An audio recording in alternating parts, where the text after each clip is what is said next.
Zowie has developed the U2 symmetrical design wireless mouse specifically for claw grip players who prioritize agility and multi-angle operation. In the past, Zowie has designed multiple mouse shapes.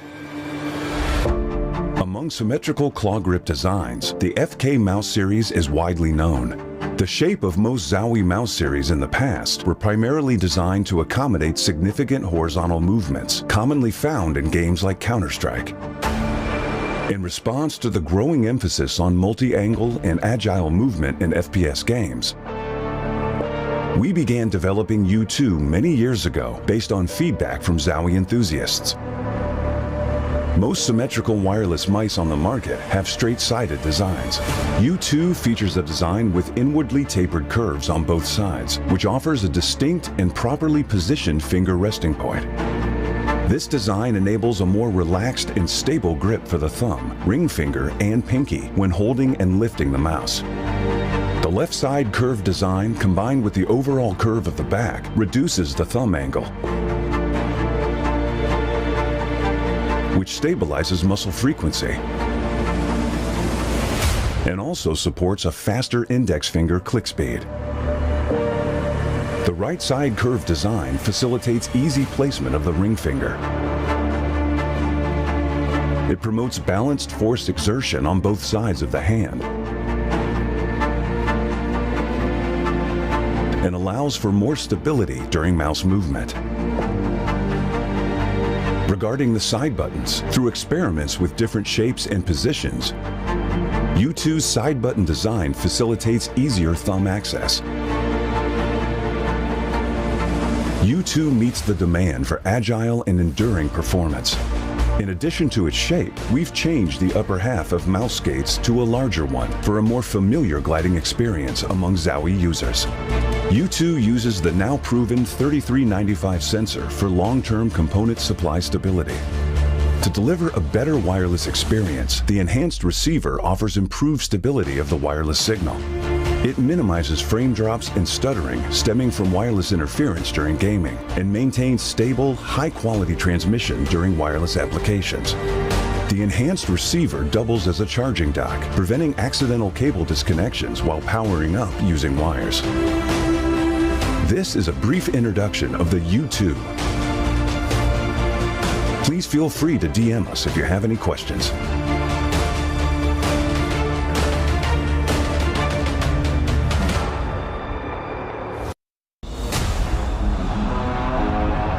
DyAc technology reduces ghosting in fast game scenes, minimizes screen shaking and rapid firing, and tracks speedy enemies better. This exclusive technology controls backlight and eliminates after images of moving objects, making images appear stable to the naked eye. Though there's similar motion blur reduction technologies, DyAc stands out with its distinct panel hardware and firmware design, offering clearer visuals and enhancing controllability in-game. Furthermore, built in the monitor panel, DyAc functions independently and doesn't require any sync with PCs, thus not consuming any computing power to affect your gameplay performance. Additionally, Zowie adopts the fast, responsive TN panel, resulting in the best-in-class motion clarity compared to other monitors. Today, Zowie advances DyAc technology with its latest improvement featuring dual backlight design, the DyAc 2, which largely optimizes clarity for precision aiming and rapid firing in FPS gameplay. Please DM us if you have any questions.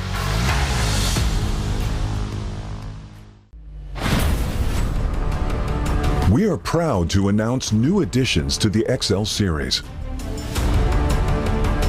Both are using fast TN panels and newly upgraded DyAc 2 technology. Fast TN panel with its faster native response time can reveal enemy outlines quicker during flashbang attacks.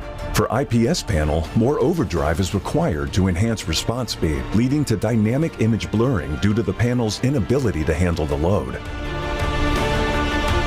These new monitors integrate new dynamic accuracy technology, DyAc 2. The upgraded dual backlight design not only provides FPS players with clearer visuals at dynamic aiming and spray control, but are also more friendly to your eyes.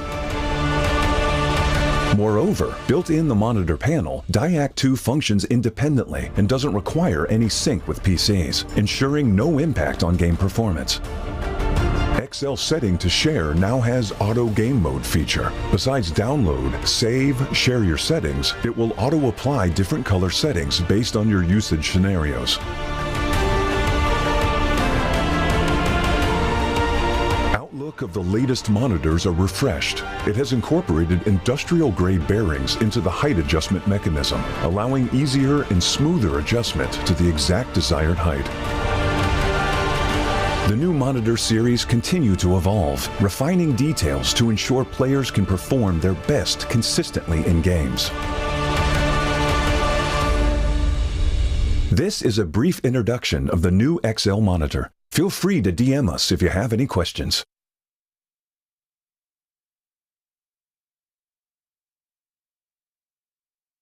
온슬레이어즈 팀의 주장인 올마이티 김태윤이라고 합니다. 저희가 연습 시간을 가지면서 해오고 해왔으니까 저희가 현실적으로 잡은 목표는 본선 진출이라고 생각하고 있고요.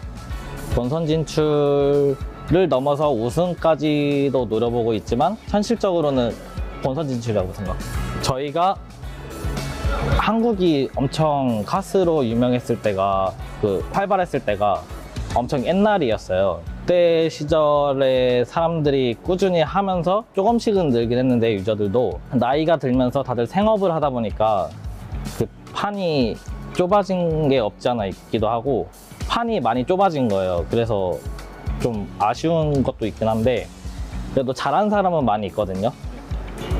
그래서 그 잘하는 사람들이 많이 있어서 그나마 대회만 많이 열린다면 좋은 시장이 될 수도 있는 그렇다고 생각해요. 그러니까 게임을 하다가 잠이 안 올 경우에는 그냥 개인적으로 계속 봇을 잡아요. 연습하는 모드 들어가서 계속 움직이는 봇들을 잡고 그걸로 에임을 연습하거든요. 근데 그 에임 연습도 하고 그걸 1시간 정도 하고 그 다음에 에임랩스라는 프로그램이 있는데 그것도 한 30분 정도 하고 그런 식으로 하는데 그 다음에 남은 시간들 잠 올 때까지는 계속 어떻게 연막이나 불 같은 걸 잘 던져야 될지 그런 거에 대해서 연구를 해요. 그냥 그러니까 대회가 있으면은 대회를 출전할 기회가 있다. 그럼 무조건 부딪혀서 거기에 끼어든다. 그거밖에 없을 것 같아요. 그것 때문에 엄청 발전했다고 저는 생각해요. 제가 이전에 대회를 예선전은 예선전 한 번이랑 하나는 출전한 적이 있어요. 그게 좀 엄청 옛날이라서 오랜만에 다시 대회를 참여하니까 재밌을 것 같고 설레는 그 감정이 있어요. 오랜만에 다시 팀게임을 한다는 그 설레는 감정. 맞붙었던 적은 없는데 이게 타일루 팀은 옛날부터 엄청나게 중국에서 유명했던 팀이니까 잘 알고 있고 몽골 팀도 이게 몽골에서 1등 팀인 걸로 알고 있거든요. 제가 옛날부터. 그래서 좀 무서운 팀이고 NKT 팀도 지금 사인이라는 한국인 선수가 있잖아요. 그래서 자주 봤던 적이 있어가지고 무서운 팀으로 알고 있고 많이 보진 않았는데 지금 대회 성적을 볼 수는 있잖아요. 보다 보니까 이 팀도 너무 잘하네? 저희 목표는 말씀드렸다시피 본선 플레이오프 진출이니까 근데 그 진출을 위해서 저희가 엄청나게 잠도 줄여가면서 노력을 했거든요. 그래서 잘 되었으면 하는 그게 있습니다.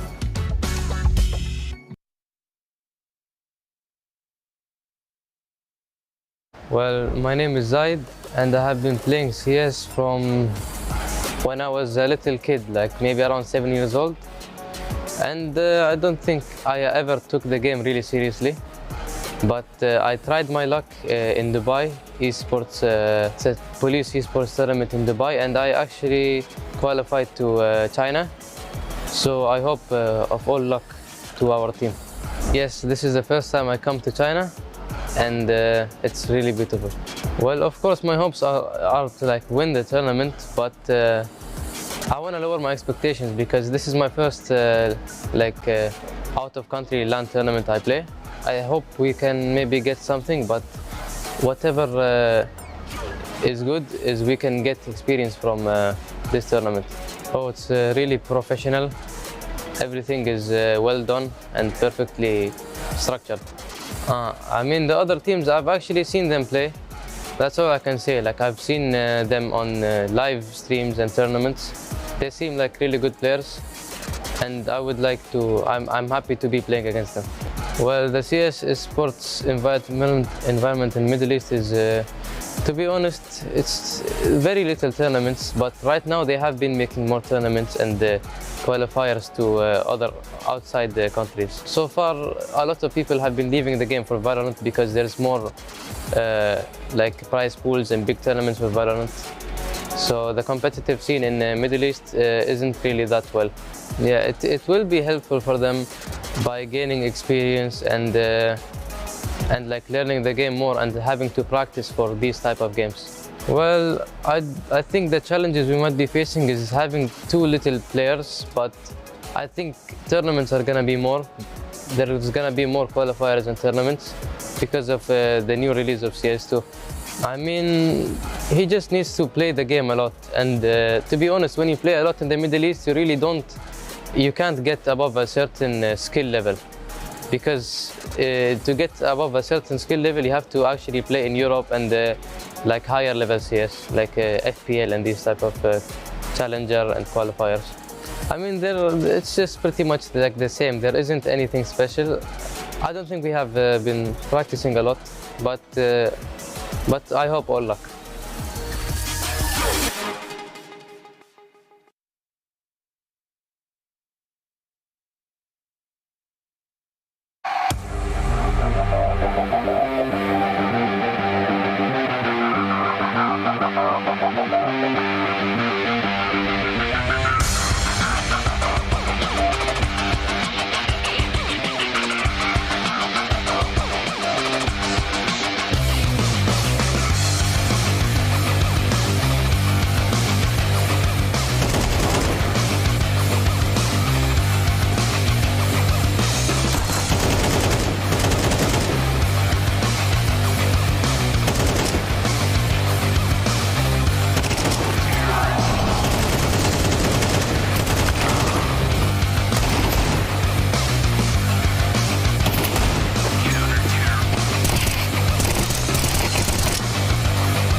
Zowie has developed the U2 symmetrical design wireless mouse specifically for claw grip players who prioritize agility and multi-angle operation.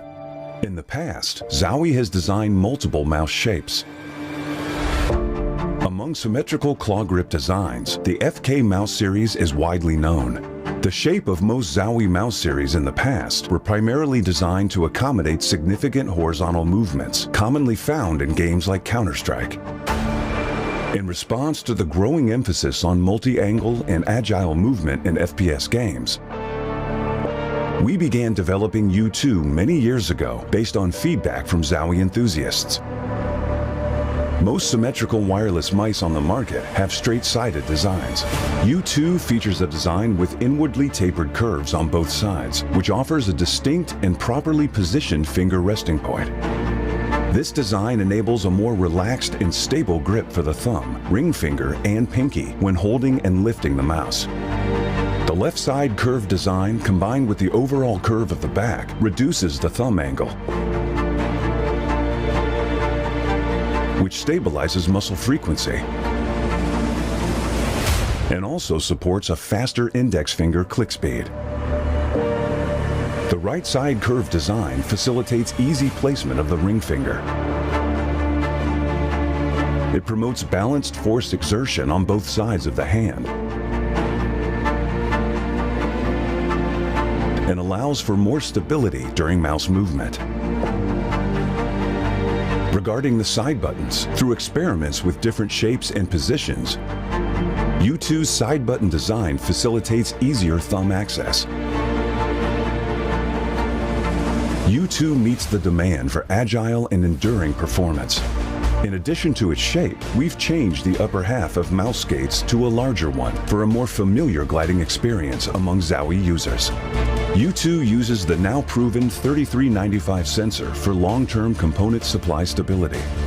To deliver a better wireless experience, the enhanced receiver offers improved stability of the wireless signal. It minimizes frame drops and stuttering stemming from wireless interference during gaming and maintains stable, high-quality transmission during wireless applications.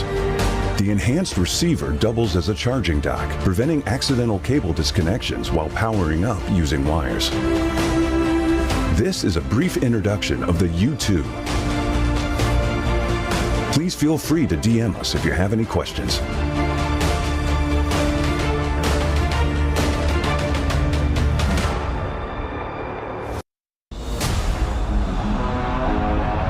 DyAc technology reduces ghosting in fast game scenes, minimizes screen shaking and rapid firing, and tracks speedy enemies better. This exclusive technology controls backlight and eliminates after images of moving objects, making images appear stable to the naked eye. Though there's similar motion blur reduction technologies, DyAc stands out with its distinct panel hardware and firmware design, offering clearer visuals and enhancing controllability in-game. Furthermore, built in the monitor panel, DyAc functions independently and doesn't require any sync with PCs, thus not consuming any computing power to affect your gameplay performance. Additionally, Zowie adopts the fast, responsive TN panel, resulting in the best-in-class motion clarity compared to other monitors. Today, Zowie advances DyAc technology with its latest improvement featuring dual backlight design, the DyAc 2, which largely optimizes clarity for precision aiming and rapid firing in FPS gameplay. Please DM us if you have any questions.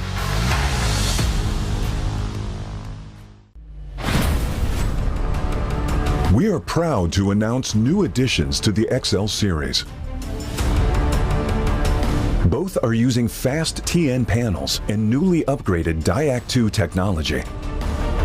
Fast TN panel with its faster native response time can reveal enemy outlines quicker during flashbang attacks. For IPS panel, more overdrive is required to enhance response speed, leading to dynamic image blurring due to the panel's inability to handle the load. These new monitors integrate new dynamic accuracy technology, DyAc 2. The upgraded dual backlight design not only provides FPS players with clearer visuals at dynamic aiming and spray control, but are also more friendly to your eyes. Moreover, built in the monitor panel, DyAc 2 functions independently and doesn't require any sync with PCs, ensuring no impact on game performance. XL setting to share now has auto game mode feature. Besides download, save, share your settings, it will auto apply different color settings based on your usage scenarios. Outlook of the latest monitors are refreshed. It has incorporated industrial-grade bearings into the height adjustment mechanism, allowing easier and smoother adjustment to the exact desired height. The new monitor series continue to evolve, refining details to ensure players can perform their best consistently in games.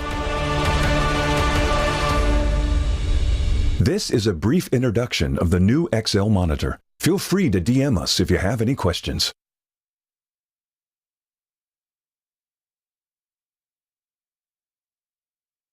온슬레이어즈 팀의 주장인 올마이티 김태윤이라고 합니다. 저희가 연습 시간을 가지면서 해왔으니까 저희가 현실적으로 잡은 목표는 본선 진출이라고 생각하고 있고요. 본선 진출을 넘어서 우승까지도 노려보고 있지만 현실적으로는 본선 진출이라고 생각합니다. 저희가 한국이 엄청 카스로 유명했을 때가 활발했을 때가 엄청 옛날이었어요. 그때 시절에 사람들이 꾸준히 하면서 조금씩은 늘긴 했는데 유저들도 나이가 들면서 다들 생업을 하다 보니까 그 판이 좁아진 게 없지 않아 있기도 하고 판이 많이 좁아진 거예요. 그래서 좀 아쉬운 것도 있긴 한데 그래도 잘하는 사람은 많이 있거든요. 그래서 그 잘하는 사람들이 많이 있어서 그나마 대회만 많이 열린다면 좋은 시장이 될 수도 있는 그렇다고 생각해요. 그러니까 게임을 하다가 잠이 안 올 경우에는 그냥 개인적으로 계속 봇을 잡아요. 연습하는 모드 들어가서 계속 움직이는 봇들을 잡고 그걸로 에임을 연습하거든요. 근데 그 에임 연습도 하고 그걸 1시간 정도 하고 그 다음에 에임랩스라는 프로그램이 있는데 그것도 한 30분 정도 하고 그런 식으로 하는데 그 다음에 남은 시간들 잠 올 때까지는 계속 어떻게 연막이나 불 같은 걸 잘 던져야 될지 그런 거에 대해서 연구를 해요. 그냥 그러니까 대회가 있으면은 대회를 출전할 기회가 있다. 그럼 무조건 부딪혀서 거기에 끼어든다. 그거밖에 없을 것 같아요. 그것 때문에 엄청 발전했다고 저는 생각해요. 제가 이전에 대회를 예선전은 예선전 한 번이랑 하나는 출전한 적이 있어요. 그게 좀 엄청 옛날이라서 오랜만에 다시 대회를 참여하니까 재밌을 것 같고 설레는 그 감정이 있어요. 오랜만에 다시 팀게임을 한다는 그 설레는 감정. 맞붙었던 적은 없는데 이게 타일루 팀은 옛날부터 엄청나게 중국에서 유명했던 팀이니까 잘 알고 있고 몽골 팀도 이게 몽골에서 1등 팀인 걸 알고 있거든요. 제가 옛날부터. 그래서 좀 무서운 팀이고 NKT 팀도 지금 사인이라는 한국인 선수가 있잖아요. 그래서 자주 봤던 적이 있어가지고 무서운 팀으로 알고 있고 많이 보진 않았는데 지금 대회 성적을 볼 수는 있잖아요. 보다 보니까 이 팀도 너무 잘하네? 저희 목표는 말씀드렸다시피 본선 플레이오프 진출이니까 근데 그 진출을 위해서 저희가 엄청나게 잠도 줄여가면서 노력을 했거든요. 그래서 잘 되었으면 하는 그게 있습니다.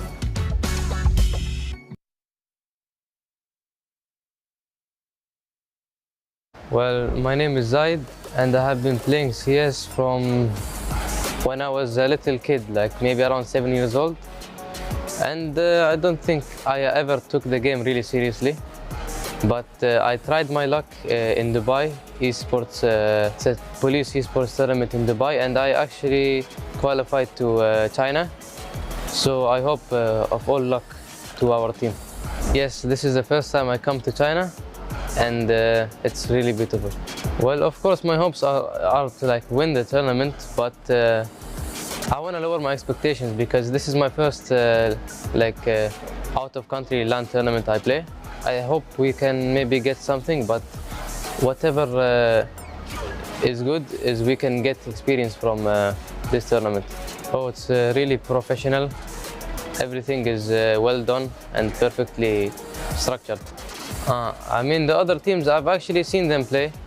That's all I can say. Like, I've seen them on live streams and tournaments. They seem like really good players, and I would like to. I'm happy to be playing against them.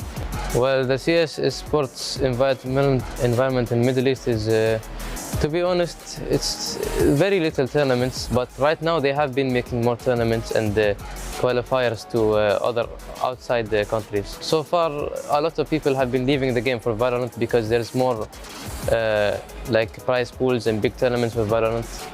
So the competitive scene in the Middle East isn't really that well. Yeah, it will be helpful for them by gaining experience and like learning the game more and having to practice for these type of games. Well, I think the challenges we might be facing is having too little players, but I think tournaments are gonna be more. There's gonna be more qualifiers and tournaments because of the new release of CS2. I mean, he just needs to play the game a lot, and to be honest, when you play a lot in the Middle East, you can't get above a certain skill level, because to get above a certain skill level, you have to actually play in Europe and like higher level CS, like FPL and these type of challenger and qualifiers. I mean, it's just pretty much like the same. There isn't anything special. I don't think we have been practicing a lot, but I hope all luck.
Zowie has developed the U2 symmetrical design wireless mouse specifically for claw grip players who prioritize agility and multi-angle operation.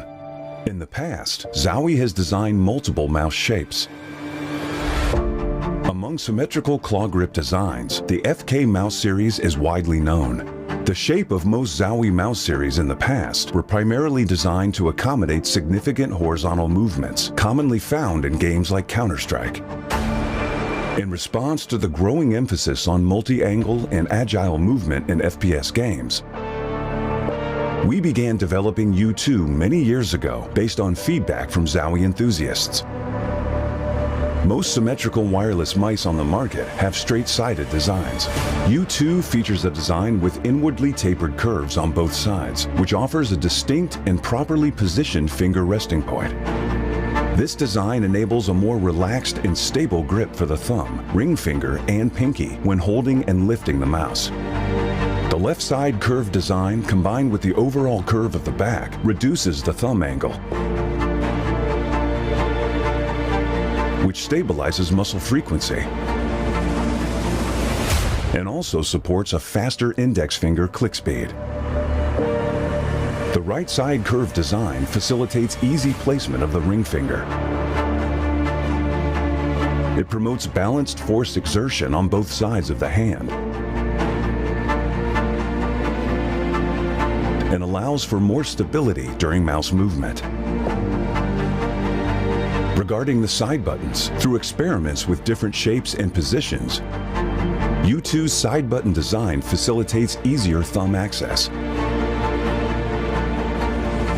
U2 meets the demand for agile and enduring performance. In addition to its shape, we've changed the upper half of mouse skates to a larger one for a more familiar gliding experience among Zowie users. U2 uses the now proven 3395 sensor for long-term component supply stability. To deliver a better wireless experience, the enhanced receiver offers improved stability of the wireless signal. It minimizes frame drops and stuttering stemming from wireless interference during gaming and maintains stable, high-quality transmission during wireless applications. The enhanced receiver doubles as a charging dock, preventing accidental cable disconnections while powering up using wires. This is a brief introduction of the U2.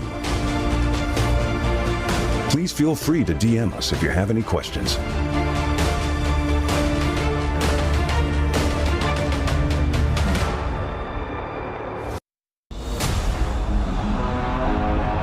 DyAc technology reduces ghosting in fast game scenes, minimizes screen shaking and rapid firing, and tracks speedy enemies better. This exclusive technology controls backlight and eliminates after images of moving objects, making images appear stable to the naked eye. Though there's similar motion blur reduction technologies, DyAc stands out with its distinct panel hardware and firmware design, offering clearer visuals and enhancing controllability in-game. Furthermore, built in the monitor panel, DyAc functions independently and doesn't require any sync with PCs, thus not consuming any computing power to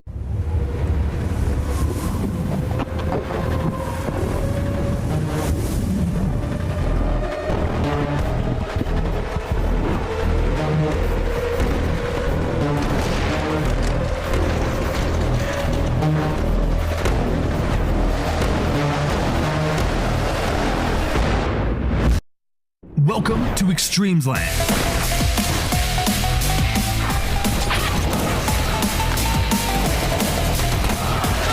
Since 2016, Extremesland has been the stage where many Asia-Pacific esports enthusiasts made it into world-class elites.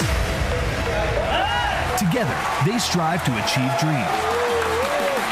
Now, at the Extremesland, the horn has been sounded, the flames of war have been reignited. Let's go!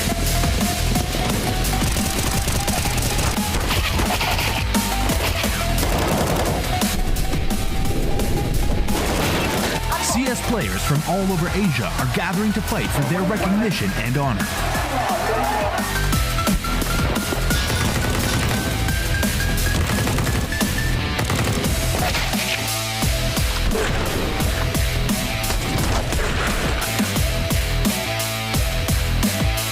Be prepared to embark on a new chapter.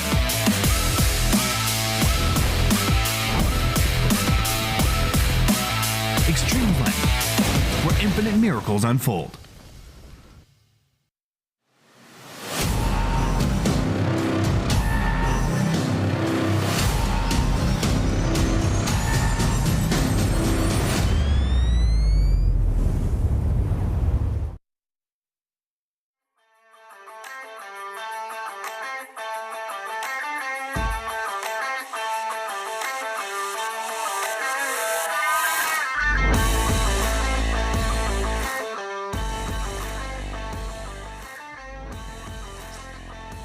Good morning, Shanghai, and welcome to another day of 2023 Extremesland CS Asia Cup Finals. I'm your host, Chubby Ninja. And I'm your other host. You can call me Baseline J. Thank you so much for tuning in. 欢迎大家来到2023极限之地 CS 亚洲杯总决赛的现场。第二天，我是小蒙哥。Yeah, and thank you guys for waking up. For those of you who are viewing at home, for those of you who came here to the stadium to watch, thank you so much for always supporting the CS community. Now we are on day 2. This is going to be a very exciting day. We're going to find out who goes home and who carries forward one step closer to getting this trophy tomorrow. Now we have our first matchup up today. It's going to be 2 teams. Before I announce that, why don't you go ahead, Baseline? Yeah, in the Chinese, because you're in Shanghai. 到场的观众朋友们，屏幕前的朋友们，欢迎大家来到我们极限之地的比赛现场。我们今天呢也是有4场 BO3 强度是拉满的。然后我们首先呢有2支队伍是来自迪拜的 ACME 呢，还有我们来自韩国仁川的 ONS Slayers。好，那我们现在欢迎2支队伍入场。That's right.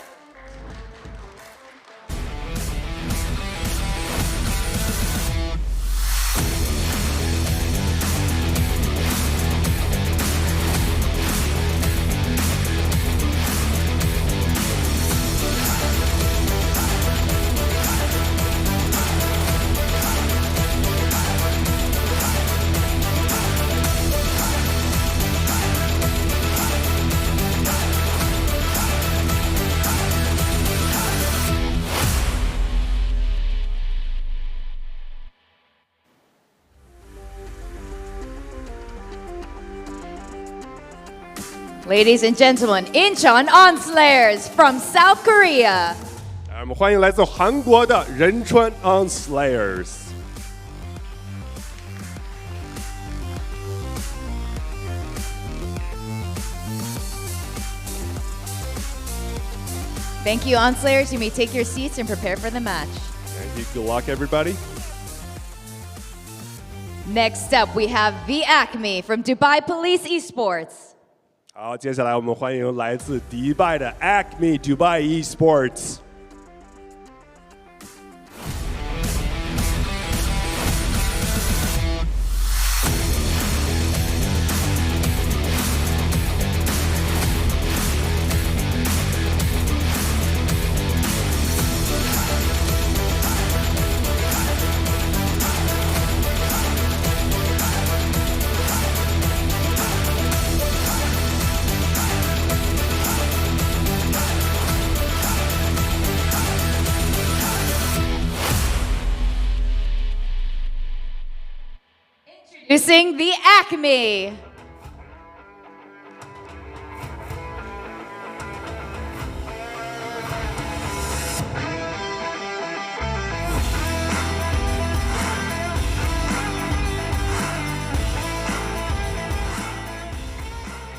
Boys didn't even want to take their pictures. That's all good. You guys are so ready for the game right now. And I think we're ready to go into the first match of day 2, aren't we? 好，我们马上进入今天的第1场对决，让我们把时间交给解说老师。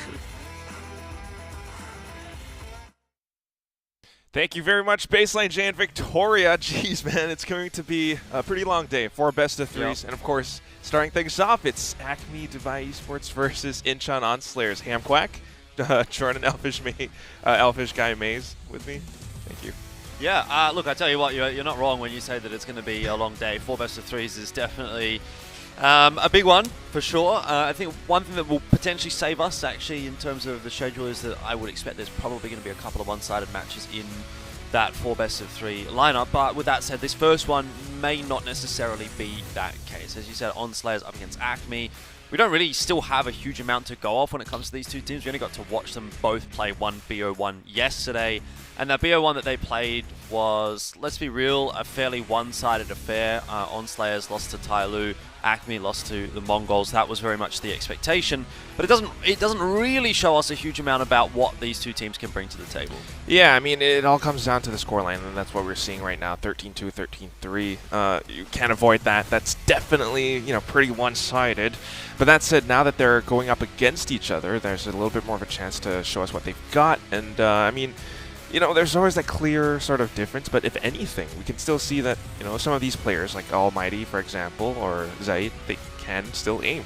Yeah, definitely. And we saw some sort of flashes of brilliance as well from them in terms of the coordination team play as well, which is a good sign. Taking a look at Group B, Lin Vision Gaming was the team to make it out of there. Obviously, Mongols through from Group A. Those two teams don't have to play today, which is quite fortunate because, as you've said, a very long day. Lots of games to be breaking down, and ONS Slayers versus Acme to kick things off. The winner of that will then play against TYLOO. Then we jump over to the Group B matches. NCTDK, E9, and of course NKT is waiting for the winner of that one at the end of the day. So, look, I guess at this point we've got to say we hope we don't get another 5 OT map. It's fine yesterday when you're doing 6 BO1s, but it might not really go down too well when you have a potential 12 maps to play today. Yeah, hopefully. I don't know. What's the likelihood of something like that happening I would say almost none. To be honest, it would be very surprising to see TYLOO at the very least not 2-0 their matchup, and then NKT. Look, I still don't really know what to make of them, obviously, with those roster changes that they've got, but they seemed to play pretty well yesterday, so I'll go with them probably 2-0 as well for their game. These earlier games for each group, so this one and then obviously the third match of the day, which would be the first game for Group B, are a little bit more difficult to call, and we're going to get into this veto pretty quick here. So ONS Slayers look to have picked Mirage. We jump onto Vertigo next for Acme. And look, it's kind of hard to make a prediction really as to which way this veto is going to end up. You might lean towards potentially an Inferno. That tends to be one of those maps that, fresher teams... Oh, I should say Inferno's first ban, so something that I was maybe leaning towards as the third pick, but it's going to end up being Ancient. Look, very hard to really make a prediction because we haven't seen anything from these teams. They've both only played a BO1. One was on Inferno, that was TYLOO against ONS Slayers. They got crushed there, obviously, but you're up against TYLOO. And then Acme played Mirage against the Mongols, so we have a bit of an idea of maybe what they're going to be able to do on that one. But realistically speaking, there's no stats or anything really to dive into for these two teams. And all I can really do in terms of a prediction, all I can really analyze is kind of the eye test, what I saw yesterday. Watching both of these teams, and my opinion is that I thought Acme looked a little bit better. It felt like they had a little bit better cohesion, so I'll probably give them the benefit of the doubt here. Yeah, fair enough. I mean, I think that coincides with most of what everyone saw or what we could see from yesterday anyways. But I do have, maybe a little bit of a question. If, we're talking about teams who are slightly less experienced and versus teams like TYLOO who have been around since forever and they're practically tier 1, or they are tier 1. What's the sort of difference, apart from skill, obviously, you can aim, you have cohesion, but what's that next level kind of macro game that some teams like Acme or ONS Slayers need to gain in order to reach that level? Yeah, I mean, I don't even think it's necessarily a metagame thing in some senses. I think it's a lot of it is just the coordination between the team and the fundamentals and the protocols really that you have that, instead of having to wait for your in-game leader to say, oh, there's 2 coming toward B, can we rotate an extra player over? That extra player, if they're experienced, are probably already halfway there, so it just saves you all this time. And in the case of Acme, it did look like they sort of understood what they needed to be doing, but they weren't necessarily super confident. That was actually something that they said yesterday when we were having a chat with them after their game against the Mongols, that they didn't take any mid control at all on their CT side, and they were just too scared. They were too scared to peek. And, that's one thing, to be fair, but at a certain point you're going to have to take those fights. So, you may as well do it at the start of the round and try and take a bit of map control. So, look, I think today's going to be better for Acme. I'm pegging them to win this one. I might even give them a 2-0, but let's see how things play out in this pistol. A little bit chaotic. You know, you already got a couple players trying to push out of underpass, but they've been spotted out. Park Chung gets the first frag. Yeah, that said, the A site has well and truly been taken by Acme. A bit of an over-rotation in the end from ONS Slayers to try to meet that mid-aggression, and so they've given up the A bomb site. They've given up CT spawn as well, and Acme have a 4-on-4 post plant, which they're not going to be super disappointed by. Good crossfire setup established there in CT spawn as well. This is looking pretty good for Acme. As long as they hold on to this, you know, there are no defuse kits on the side of ONS Slayers, so this is pretty quick now, and the Glocks are making beautiful music. Marble getting a couple kills, Park Jung trying to frag back, but there's only so much that he can do coming out from CT. It's an instant death. Acme with the first win. Yeah. Didn't look fantastic to begin with. It actually looked like ONS Slayers was going to be able to take that advantage in mid, but the fact that they didn't actually get rid of the second player, he bought a lot of time, and in the end, Acme kind of waltzed their way onto the A bomb site as a trio is where things started to fall apart for ONS Slayers. Good shots as well in the post plant. Marble, he had a really good pistol round yesterday on Ancient with the Glock, and follows it up again with a pretty good Glock pistol here on Mirage as well. So first round on the board for Acme, they're going to get the buy through, and no investment from ONS Slayers. Perfect real setup here for Acme. Mac-10 in the position to farm, and well done by Expuya, able to get himself 3 kills on the Mac-10. More than acceptable in the circumstances. $900, nice. Apart from that, though, I mean, it was 1 Mac-10 retrieved by Clea, but not too exciting. Yeah, 4 more players already moving across the map. They already have B as well, so bombs should be planted pretty soon. Apart from that, Fuller, they know where the ONS Slayers are, so just waiting for the kills, but that's unexpected. Yeah, that is probably a bit of an overreach, I would say. You know, you're sending the AK kind of hunting, but decent trade in the end by Zayed. Going to be wanting to make sure that that AK goes back into the hands of Acme.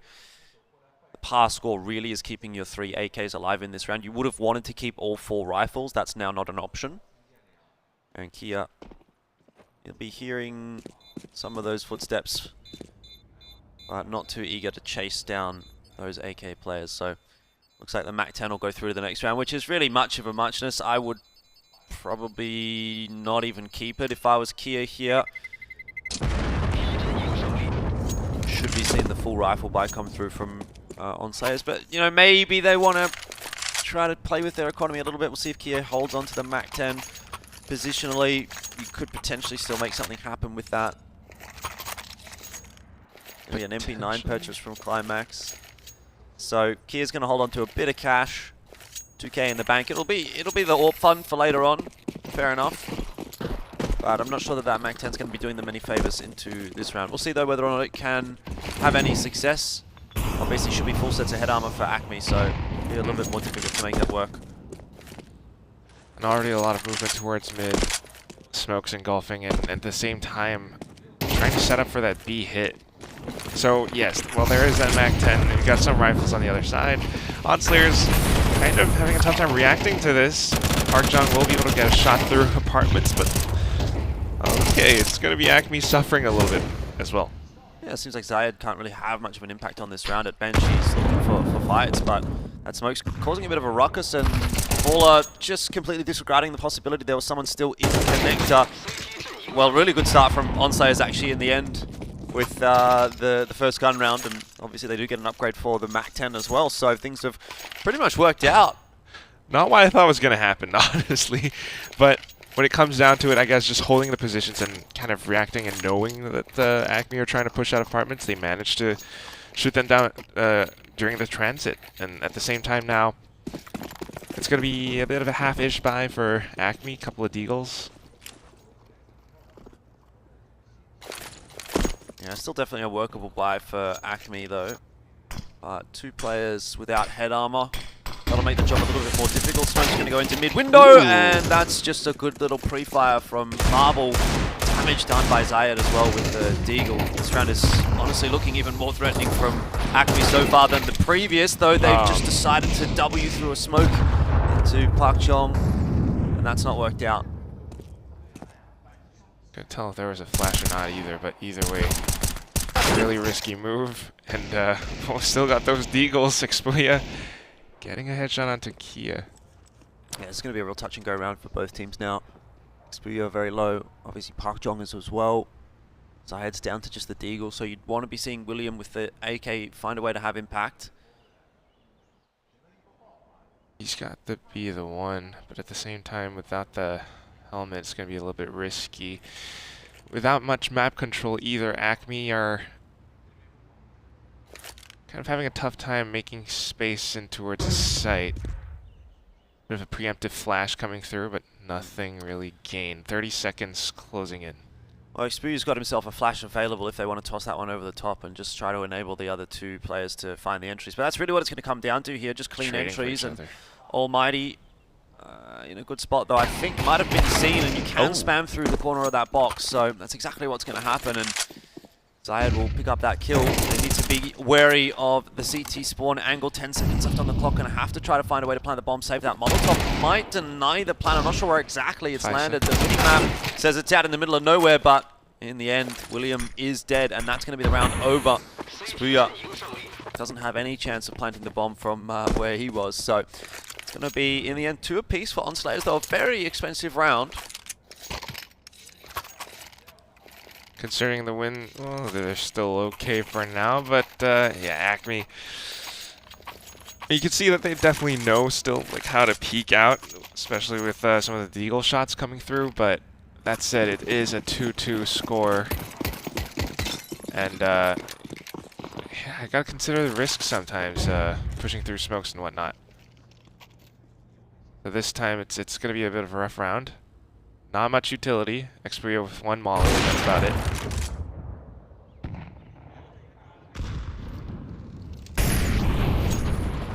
Okay, trying to deny the sniper's nest position with that op.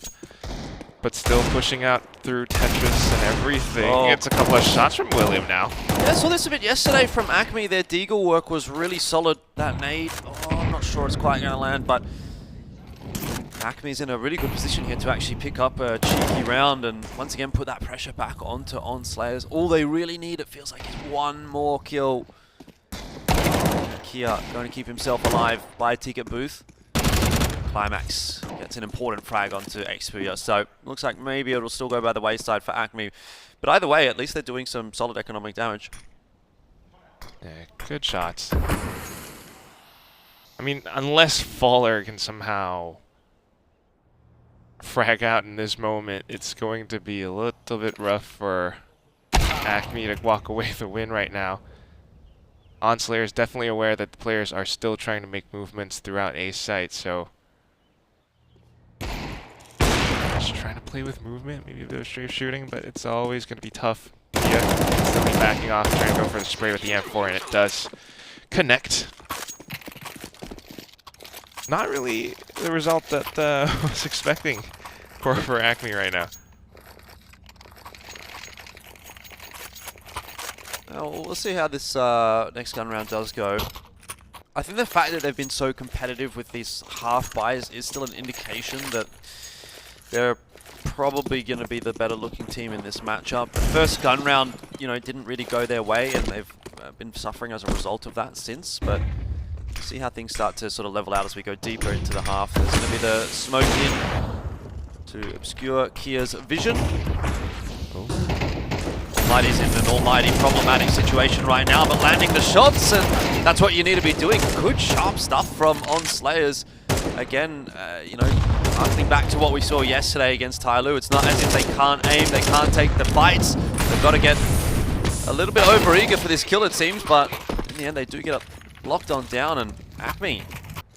Okay, now it's, you know, starting to flip back on its head a little bit, especially considering this is Acme's map choice. Second time they've picked Mirage now, considering yesterday, but ONS Slayers seemingly adapting to what Acme does. I mean, we always see that kind of mid-presence coming through from Acme at the start of the round. And ONS Slayers, that time, decided to post Almighty up towards top mid, and that's kind of how things fell out. This time back to something a little bit more slow, given the save buy from Acme.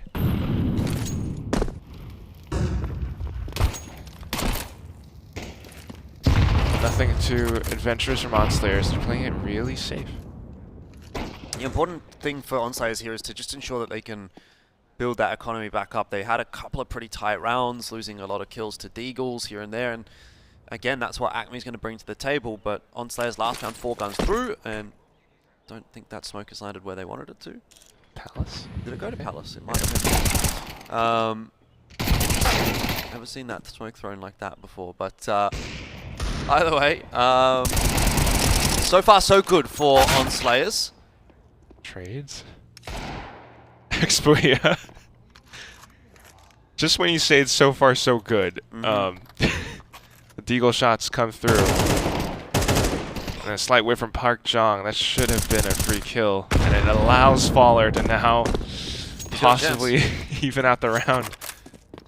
Yeah, 6 bullets in the M4. It will be enough if he takes a fight, but Park Jong just giving away his position is going to allow the safe plant coming through here from Faller. I mean, in this case, I think if he was confident, he would just swing, and he kind of did. Gonna re-swing again by the looks of things, and the shaky aim is coming through, but we got there in the end. Faller's got the job done. Acme pick up a pretty cheeky round, and it felt like it was going to be an inevitability. We saw so many of those attempts from Acme. That's now the 3rd round where they've had like pistol, sort of half-buy type situation, and every round they got close. This time, finally, they get it over the line, so ONS Slayers, they're going to be left reeling off the back of that one. Their money's not too good, though. They will be able to afford a buy here. If they lose the next round, they're pretty much dead broke. Yeah, different story. And you got to consider, I mean, some of these Deagle shots coming through from players like Expuya, maybe a little bit of Marble sometimes. It's definitely something that ONS Slayers need to watch out for. So still trying to play a little bit slow now, going far back. But this gives Acme quite a bit of room to set up, especially towards apartments. Climax trying to slow them down with that incendiary. Park Jong with the angle from below. They're able to dish out a lot of damage. This is always a bit of a choke point for Acme. Yeah, I'm going to be real with you. I think the B take probably needs to be put back in the strike hook from Acme. Whatever they're doing, it is not working. They're not, you know, really fooling ONS Slayers at all. Util goes down at the perfect time from the CT side. Acme run right through it, and that's never really a good sign at all. So I would prefer to see Acme just continue with these mid takes, these A takes, the splits between mid and A.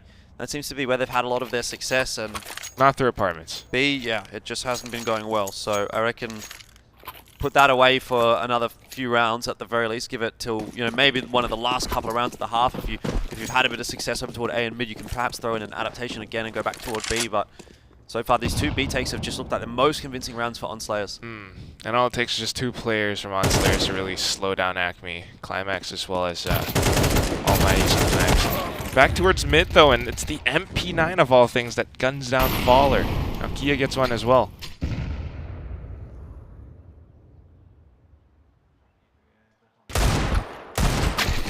Just a very back and forth game at the moment, and ONS Slayers, you know, just when they were teetering on the precipice of potentially being reset, they're going to be able to win 2 rounds back to back with a huge number of guns alive, 5 in the previous, and hopefully 4 here, which is what will be secured. So starting to get a little problematic for Acme now. 6-3, that scoreline is blowing out, and it can continue to blow out as well. It's not as if ONS Slayers aren't a solid looking team on this CT side, so Acme need to find a way to actually make something happen.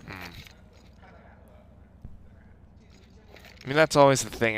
Even if, regardless of the outcome of this match, it's always going to be, you know, a little bit tough. You're playing against TYLOO up next. If it is ONS Slayers, it's a bit of a rematch. We saw that result yesterday. If it is Acme, different opponent, maybe, but it's still a really, really tough opponent to play against regardless. Yep. Either way, you don't want to be the first team that kind of gets knocked out of the tournament.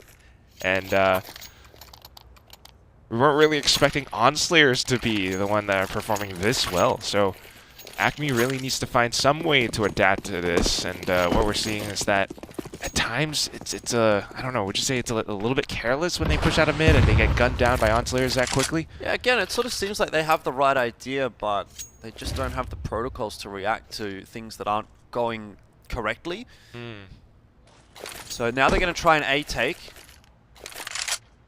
Should be just smokes for the right side, one on stairs, one for jungle. The stair smoke is going to come through a little bit later. There's a CT smoke as well, so they're just going to throw everything at the wall here and see what sticks. Sometimes it works, but if not, it's that incendiary that slows them down, and then as soon as they peek out one by one, it's a bit of damage coming in from Park Jong. William able to trade back though, which is not too bad, and with the great jungle smoke, it allows them to gain a little bit more control, but peeking into Owen is something that hurts Marble. I mean, the problem is they've left the bomb in T-spawn, so they take the site, sure, but they haven't actually managed to get the bomb plant down too quickly at all, and so ONS Slayers are able to change their position up, and now the smokes are faded. How do you get that bomb across? You might have to just try and chuck it over. If you just try to walk across, You're Owen gonna get shot. should pick you every day of the week, though. He's got his angle a little bit wrong there, and he is actually going to allow them to get across to triple and plant that bomb. I'm actually astonished that Acme is able to get across there, though. With two players watching that angle. Nice tap, though, from Climax. Very sharp shot, and we've been putting ourselves back into the 1-on-2 now. Baller, with the information, comes back into the game, and that's just going to be now the one-on-one. Owen with the op. Walking up front, still able to land it regardless. And with a kit at hand, it's an easy defuse.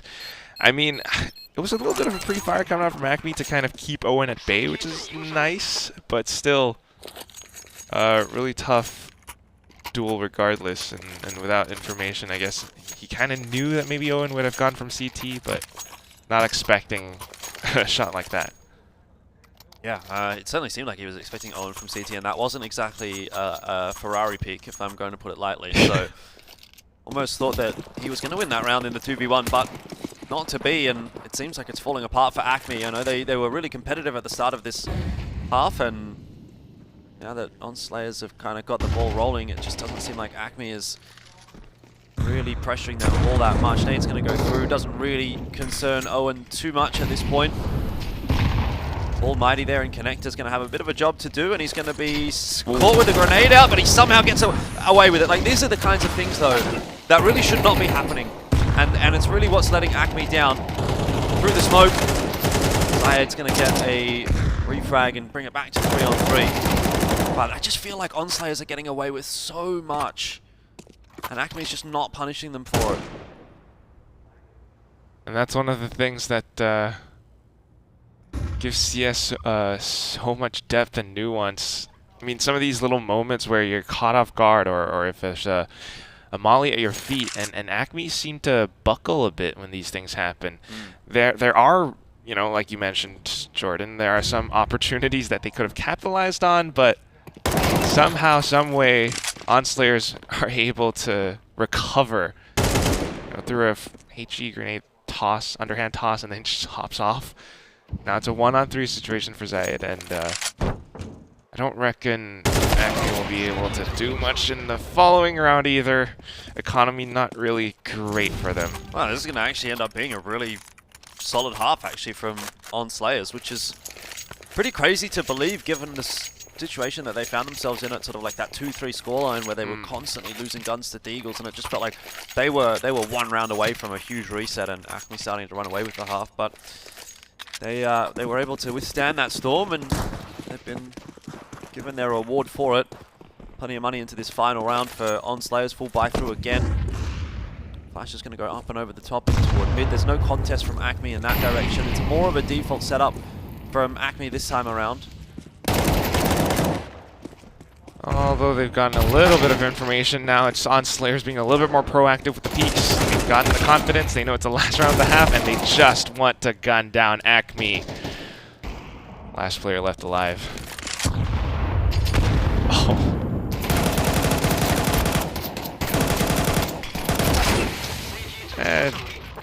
Didn't really expect anything else. Yep, 9-2-3. I mean, I can tell you, I definitely expected a different scoreline than that one. I definitely expected more from Acme, particularly on their map choice. But you know, maybe my read was wrong. Maybe ONS Slayers are, you know, a little bit of a better team than Acme. I thought we saw more yesterday from Acme, just in terms of, you know, sort of good little pieces of util, you know, some pop flashes and some teamwork and stuff like that. Whereas it did kind of feel like ONS Slayers was a little bit more of an individualistic team. A lot of the rounds that they were looking good in were just off the back of some good aim and stuff like that. And look, to an extent, even in this game so far, I feel like ONS Slayers are kind of doing it on an individual basis more so than on a team basis. They haven't really had to, you know, throw a flash to one another to sort of try to peek. We've actually barely ever seen that. They don't throw flashes for each other too much, and you know, it's not really something that we've seen. So I kind of want to keep an eye on that going into this second half. And you know, sure, they probably will win this map from here, but you're going to need to do more as a team if you want to obviously play against TYLOO later on today and have a good performance. But maybe it'll be enough against Acme today, just with that firepower that they're bringing to the table.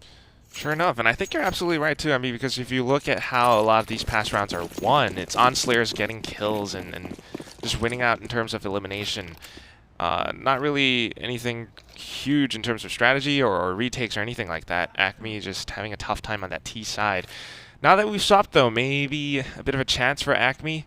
It's a lot of util. 2 smokes, 2 flashes, 3 flashes, a molly, a nade. So they've got something cooking up in the lab for this. One's going to be a CT smoke and a jungle smoke. No stairs smoke, but so far the entries are looking pretty good. Util's getting tossed across into connector as well. Zayed's good to claim 1, but not any more than that. The site is lost. It's a good take from ONS Slayers. That's obviously a preset strategy. They know their role, and they've done what they needed to do. So this looks like it should be a pistol in the back pocket. Just playing out positions as well. They know that the last 2 players are coming out from CT, so just trying to go in to trade for each other. ONS Slayers making use of their numbers advantage to keep Marvel away. 10-3, and that's a great way for ONS Slayers to start this second half. Maybe now we'll see more of those preset strategies from ONS Slayers, and maybe they can impress us a little bit more. Perhaps, perhaps. 4 MAC-10s and a Galil. Gonna see some pistols invested in for Acme, which will mean their next round is going to be a little bit weaker if they don't win here, and it seems we're going to go back to a take once again from ONS Slayers. Might even end up being almost the exact same take. Let's see, smoke comes through for CT, 1 for jungle, but there's going to be a stair smoke this time as well. Bit of a change up, but same idea. Oh, not quite catching stairs again. Yeah, the stair smoke definitely didn't land. As you can see, it's on the roof. So, that's not ideal, but either way, Acme still kind of faltering. Zayed's dropped into sandwich, made a lot of noise.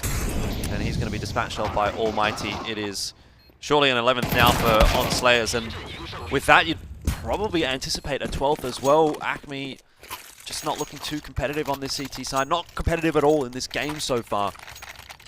They obviously invested a fair bit of cash in the previous round, so that is going to hamper their buy for this round, right? Faller's only got himself a smoke, doesn't have any head armor, which means MAC-10s, Galils are still going to be quite impactful against him. No head armor for Zayed, and it's just like a huge lack of utility here for Acme. So that's the hole you dig yourself if you invest like you did in the previous round. Right.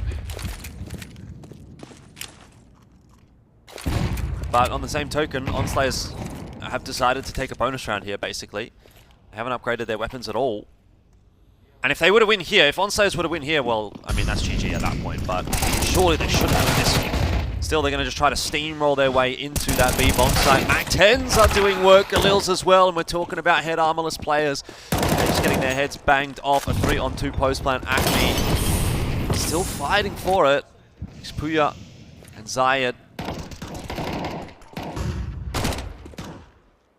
Trying to make their way through the smoke. I mean, they managed to jump out of the window. Park Jong and Kia very much aware of this. It should, yeah, okay, yeah. Map's over. I mean, Acme just, they can't really even buy here. Look, they can force in, they can get a couple of scouts and some deagles and whatnot, but ONS Slayers are just looking way too good for Acme today. And you know, that's good to see for Korean CS, right? Like, everyone's really excited to see Korean CS. And I wasn't super sold, obviously, on their game yesterday against TYLOO, but to be fair, it's TYLOO, you know? So, a win in the back pocket if they can manage to win the map here and then obviously close the series out. That's the first win for Korean CS in years, so Well, unless you count Zion. Maybe a bit of a return, or who knows, but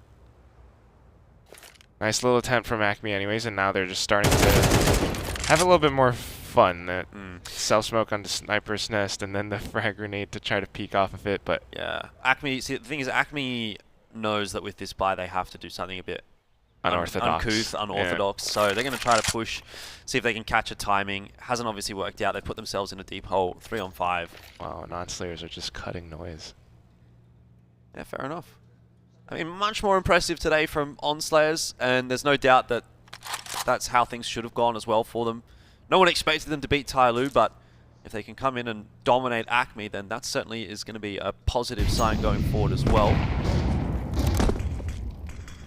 Here they go with that execute onto the B site. Flashes and mollies to clear out corners.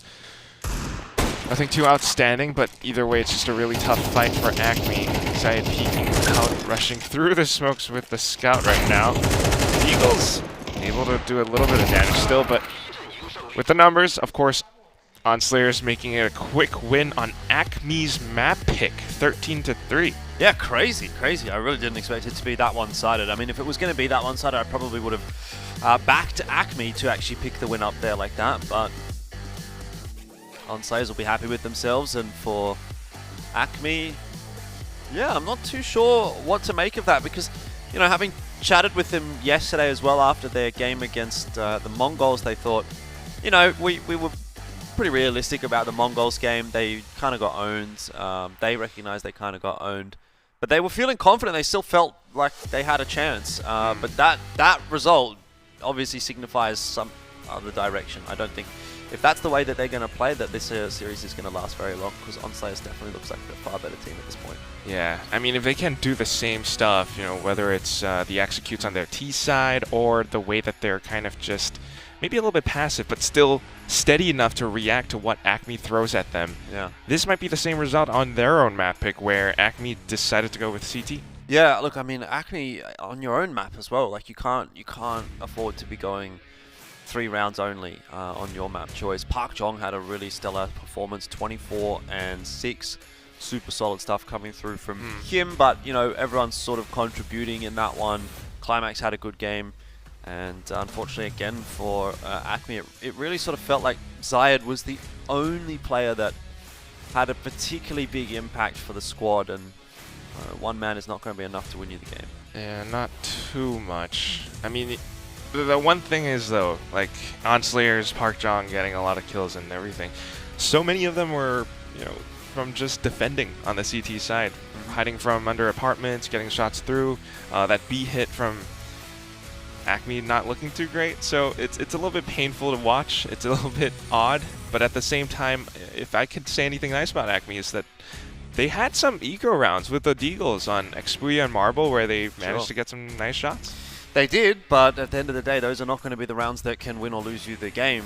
You need to be able to win gun rounds, and it didn't really feel like they were pretty competitive at all in those gun rounds. So, you know, we'll move on to Vertigo and see what things are going to look like. But as far as I'm concerned, yeah, there's really not a whole lot to write home about for Acme. So far at this event, you know, they got a few rounds against Mongols, they got a few rounds there against ONS Slayers, but they're now one series, I should say, away from elimination, one map away from elimination, and they haven't done anything to really show that they can get a map on the board so far. So you obviously at this point have to really be predicting that it'll be ONS Slayers to finish things off. Logically speaking, yes, that's what it does look like. I mean, it's a little bit odd. I mean, it is Counter-Strike, and it's maybe a little bit weird to say this, but these are rounds where, like, if you have a clear advantage, you should be winning them. And sometimes it's just not quite happening for Acme for the time being. So unless they can show us something different on the next map, which is going to be ONS Slayers map pick Vertigo, who knows? For now, we're going to go to a quick break, and then after that, the second match of this first best-of-3 series.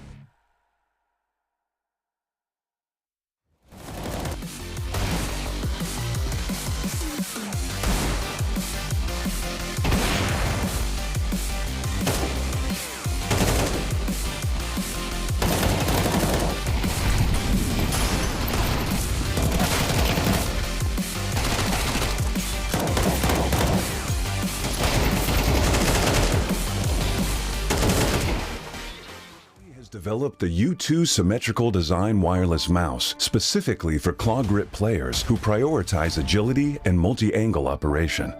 In the past, Zowie has designed multiple mouse shapes.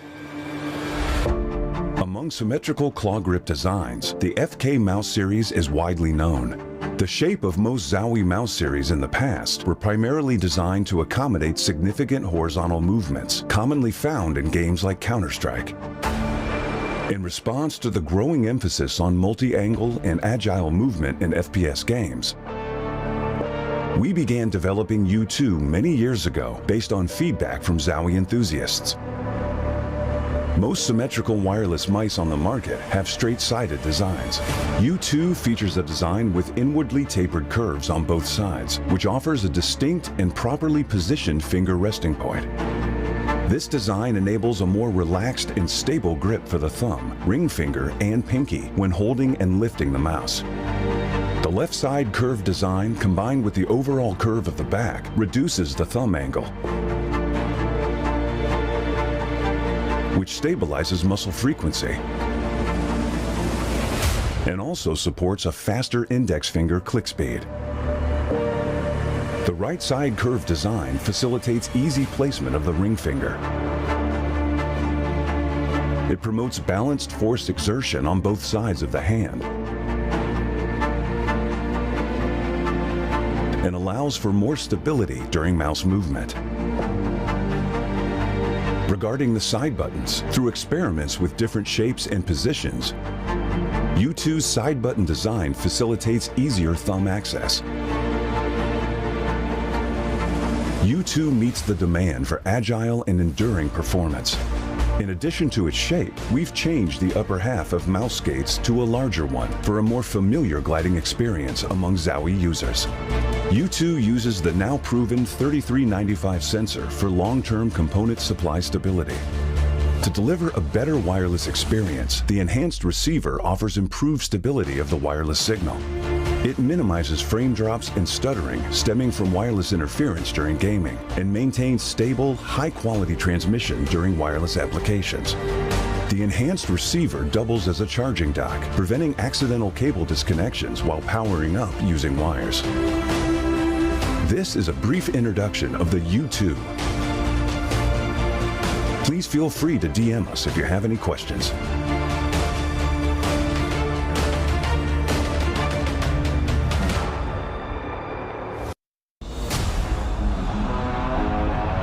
DyAc technology reduces ghosting in fast game scenes, minimizes screen shaking and rapid firing, and tracks speedy enemies better.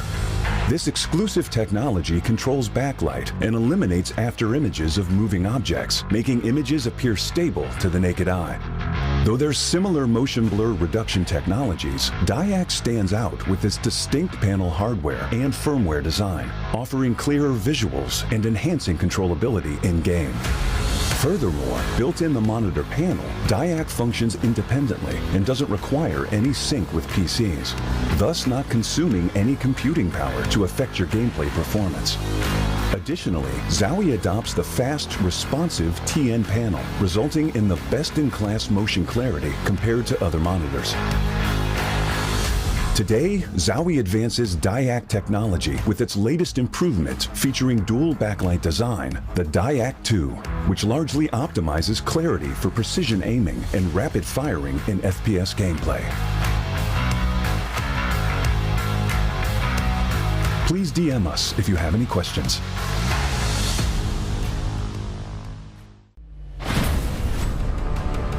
We are proud to announce new additions to the XL series. Both are using fast TN panels and newly upgraded DyAc 2 technology.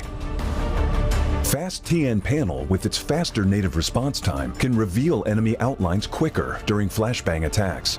For IPS panel, more overdrive is required to enhance response speed, leading to dynamic image blurring due to the panel's inability to handle the load. These new monitors integrate new dynamic accuracy technology, DyAc 2. The upgraded dual backlight design not only provides FPS players with clearer visuals at dynamic aiming and spray control, but are also more friendly to your eyes. Moreover, built in the monitor panel, DyAc 2 functions independently and doesn't require any sync with PCs, ensuring no impact on game performance. XL Setting to Share now has Auto Game Mode feature. Besides download, save, share your settings, it will auto-apply different color settings based on your usage scenarios. Outlook of the latest monitors are refreshed. It has incorporated industrial-grade bearings into the height adjustment mechanism, allowing easier and smoother adjustment to the exact desired height. The new monitor series continue to evolve, refining details to ensure players can perform their best consistently in games. This is a brief introduction of the new XL monitor. Feel free to DM us if you have any questions.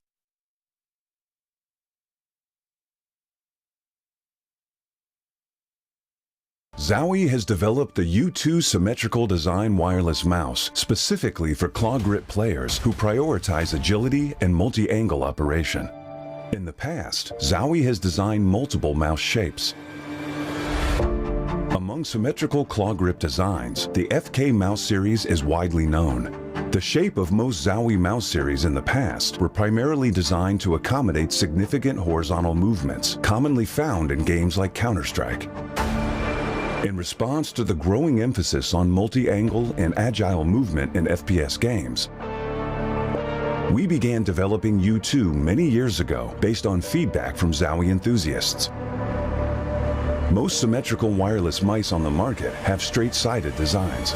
U2 features a design with inwardly tapered curves on both sides, which offers a distinct and properly positioned finger resting point. This design enables a more relaxed and stable grip for the thumb, ring finger, and pinky when holding and lifting the mouse. The left side curved design combined with the overall curve of the back reduces the thumb angle, which stabilizes muscle frequency and also supports a faster index finger click speed. The right side curved design facilitates easy placement of the ring finger. It promotes balanced force exertion on both sides of the hand and allows for more stability during mouse movement. Regarding the side buttons, through experiments with different shapes and positions, U2's side button design facilitates easier thumb access. U2 meets the demand for agile and enduring performance. In addition to its shape, we've changed the upper half of mouse skates to a larger one for a more familiar gliding experience among Zowie users. U2 uses the now proven 3395 sensor for long-term component supply stability. To deliver a better wireless experience, the enhanced receiver offers improved stability of the wireless signal. It minimizes frame drops and stuttering stemming from wireless interference during gaming and maintains stable, high-quality transmission during wireless applications. The enhanced receiver doubles as a charging dock, preventing accidental cable disconnections while powering up using wires. This is a brief introduction of the U2. Please feel free to DM us if you have any questions.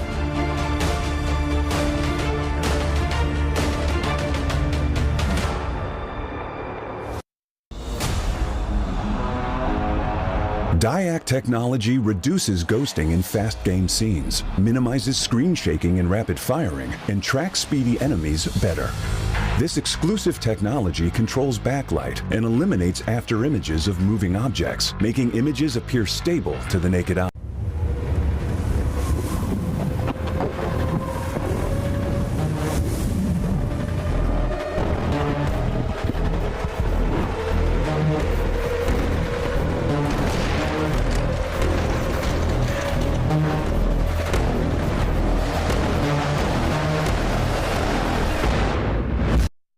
Welcome to Extremesland.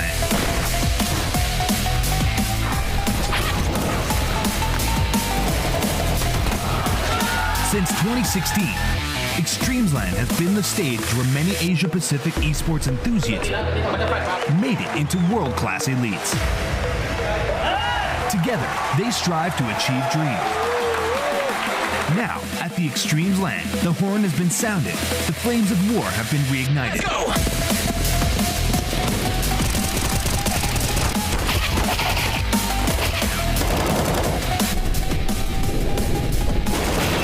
CS players from all over Asia are gathering to fight for their recognition and honor.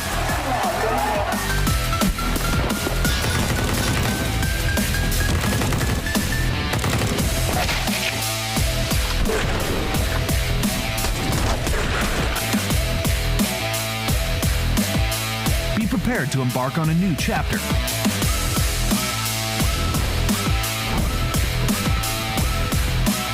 Extremesland, where infinite miracles unfold.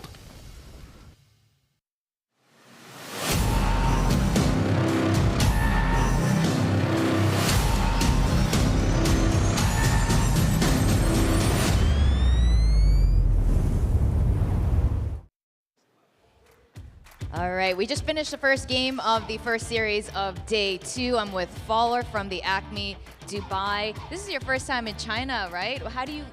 What's it like? What's your first experience in Shanghai? 这是你第一次来中国吗？你这次在上海的经历是怎么样的？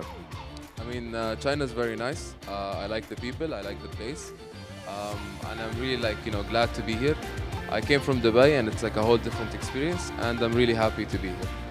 我从迪拜来，所以中国这里也是非常的不一样啊，但是非常喜欢这里的人啊，还有这里整个的这个地方。然后我们这一次来中国，我们的这次的中国行也是非常的开心。 Now I have to ask, judging by how that first game went, what kind of mentality are you going to go into the second game? What should we expect? 就是图一打成这样，那么你们图二的这个心态大概是什么样的？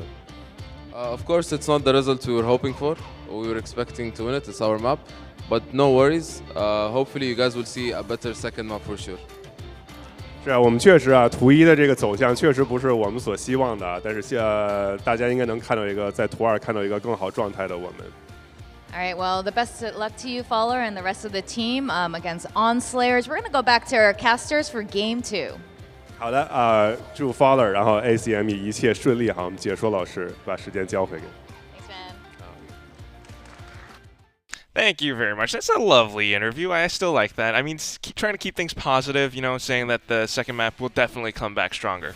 Yeah, definitely. I mean, that was kind of the conversation that they were having yesterday after losing to the Mongols, when they were sort of chatting behind us when we were having lunch, and they were saying, yeah, we definitely feel like we've got more to offer than what we showed in that last game, and I suspect they probably still feel that way because obviously they didn't really show us too much there on Mirage. But, we do move into Vertigo. My concern obviously is that this is now the map choice of ONS Slayers, so if anything's going to go well, you'd assume it would be your own map, and obviously ONS Slayers have already done pretty well on their opponent's map, so jury's out as to whether or not that is going to be proven correct, as to whether or not Acme is going to have a very good time here, or if it's just going to be a 2-0. But I do like that they have, that sort of mindset coming into this map regardless. They're not just like all doom and gloom. But that said, if there is any glimmer of hope on this map, it would be that Acme is starting out in that CT side for Vertigo. And maybe if they can have a good first half, that could translate to something even better and potentially a third map. But let's see what happens. Yeah, potentially. We'll have to see, though, as we jump into map number 2. It is going to be, of course, Vertigo, and ONS Slayers looking to 2-0 this series. I, for one, do feel like that seems kind of possible at this point. Alright, moving towards scaffolding. ONS Slayers really quiet, creeping upwards. They gotta watch their backs though, because Xperia might just be able to peek out. Marble gonna be able to get first contact from Rams as well. Molly over to the top, onto the boxes, pretty standard stuff here, and Acme trying to hold on. Xperia will start very nicely. USP is going crazy. He's found himself 3, helped out there by Faller as well for another one, and it's just Park Jong who was the standout on the last map. Let's see if he can do something special here with the Glock in hand. Being chased down by multiple CTs and just no chance in the end. Not too bad from Acme. I mean, it kind of did look a little bit like they were expecting that once the grenades started being tossed. Marble taking a step back. Like you mentioned, Elfish, it's standard stuff, and they knew exactly which spots to avoid. At the same time, Xperia holding that off angle allowed him to pick up on so many headshots. It's lovely stuff to see. 3 MP9s, 2 M4s, and the Tech 9s on Slayer's side. Yeah, Tech 9's definitely Got a lot of work done. No bomb plant for ONS Slayers in that last round, so it is a little bit surprising that they've decided to force into this one. Not something you'll see every day, but I'm sure they feel confident after the last map, so give it a crack. Slowly up towards B stairs though, and they've already made their presence known. So I feel like unless they got something to overwhelm Zayed, it could be a really different story, but nice shot regardless. Good flash coming through, and now Acme has to fight back, and this is what we were kind of talking about from the previous map.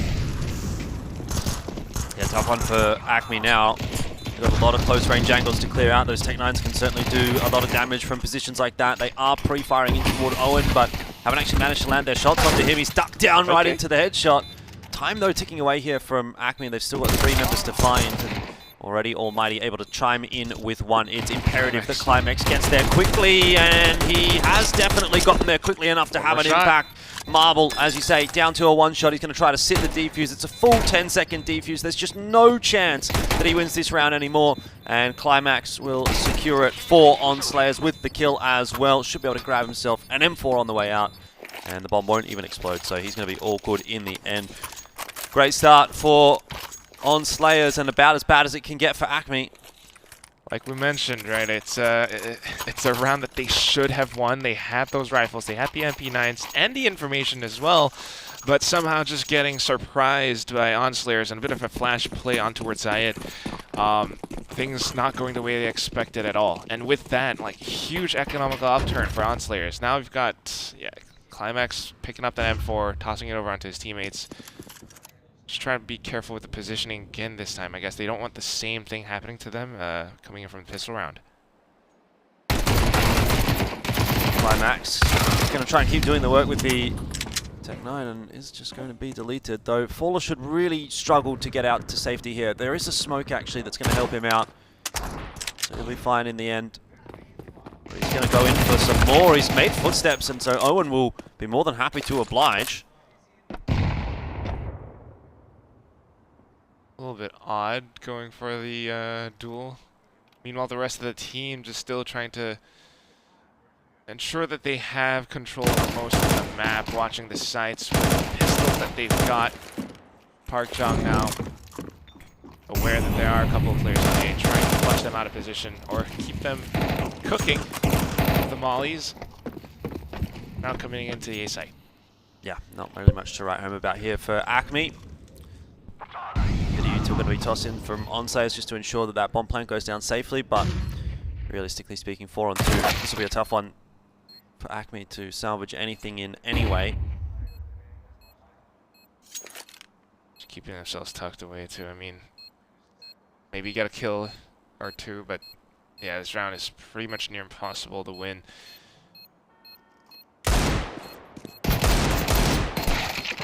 But if anything, though, I mean, what's going great for ONS Slayers right now? Everything, really.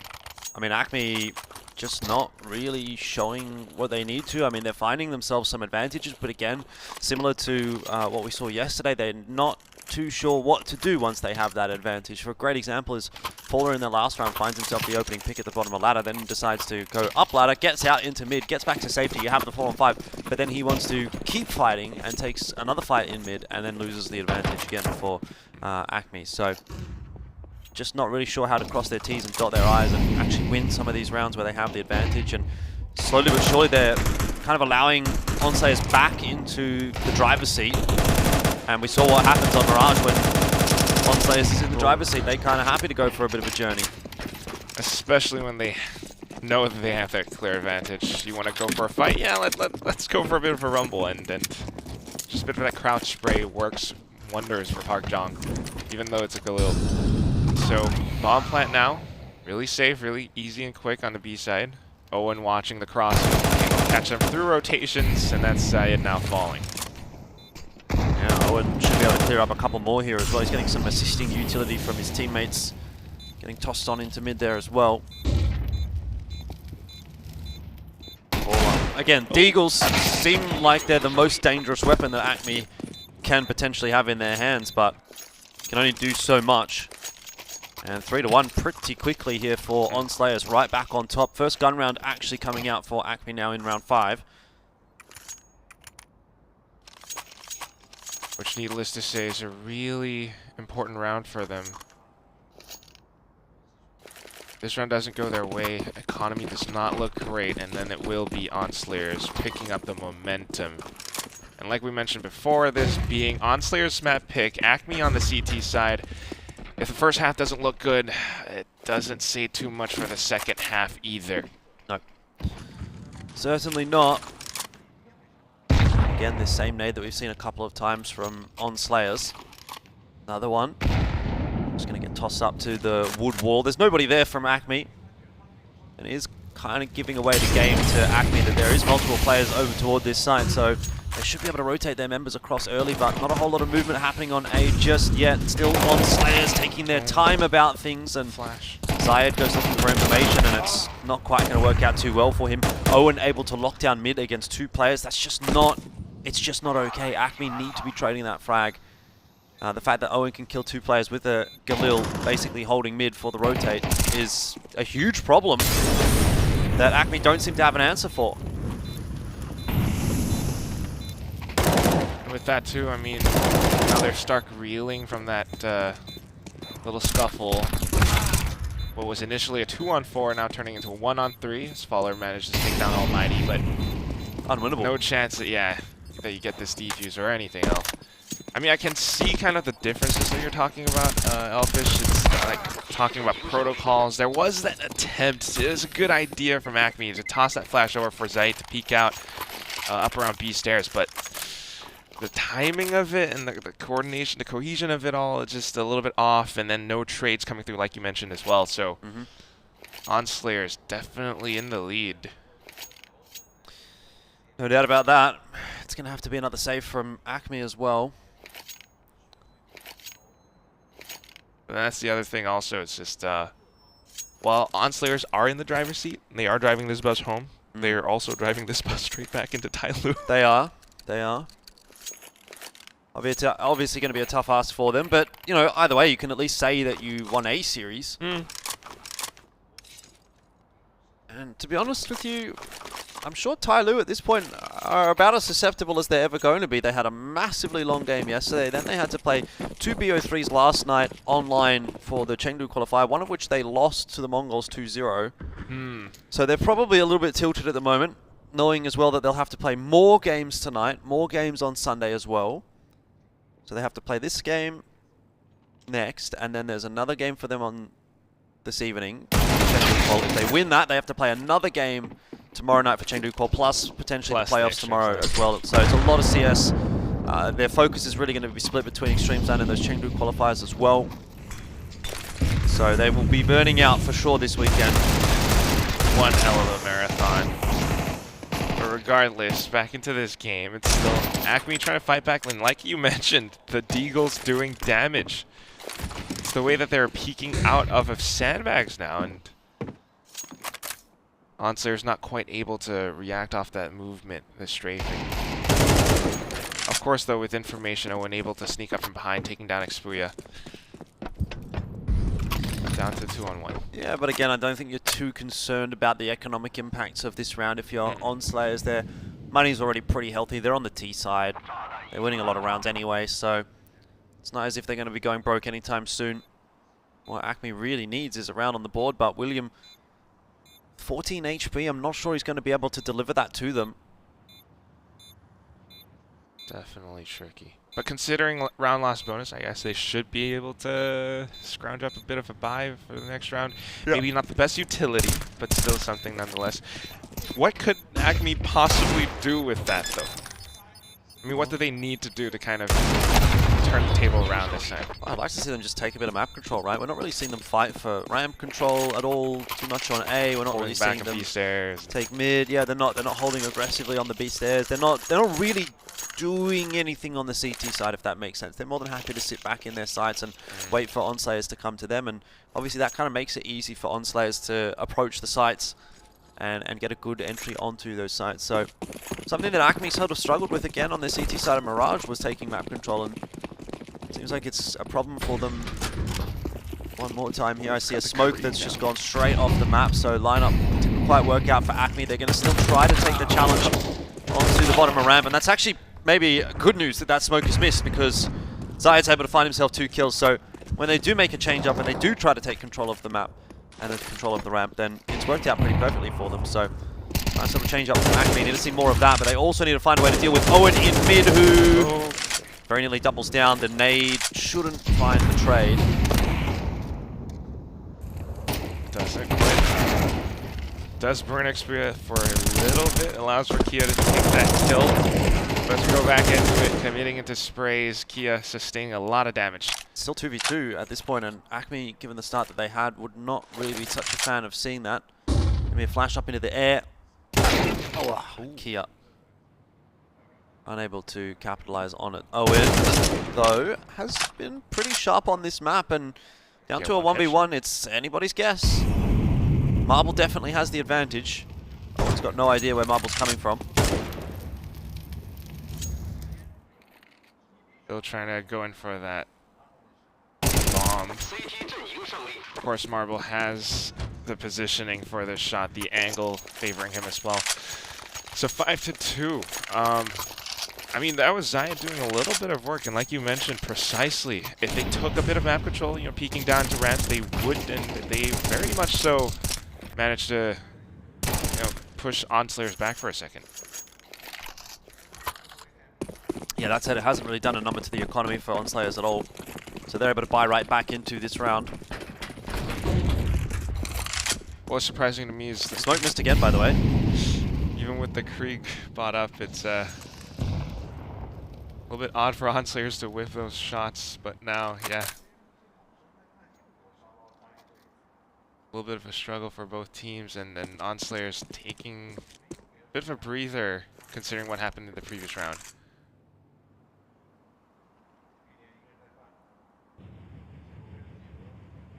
Both sides waiting for the other to make a move.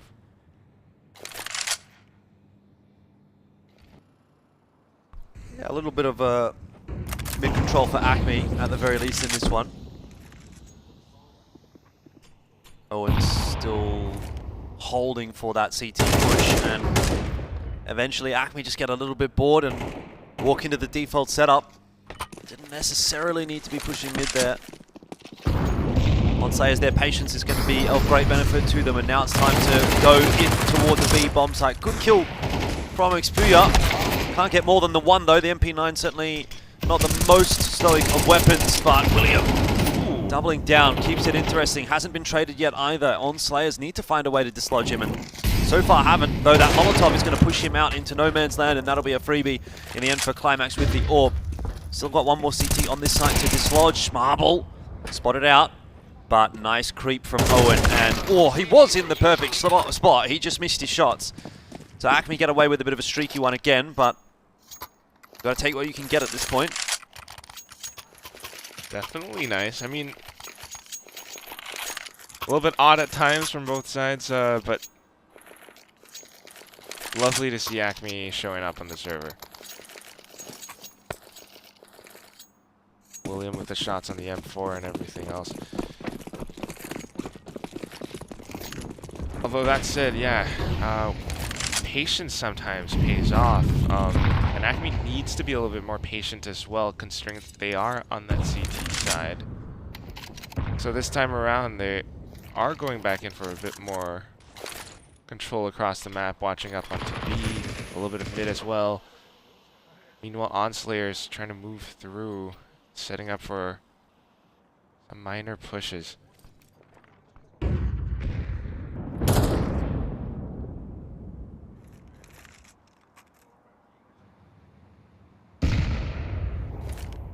More mid-presence this time from ONS Slayers. You've got a couple of members looking to clear that one out. Be a flash for stairs. No swing from Acme though off the back of it.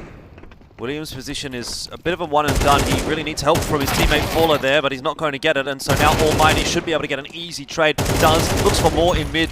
This mid position has really been the biggest problem, I feel, for Acme.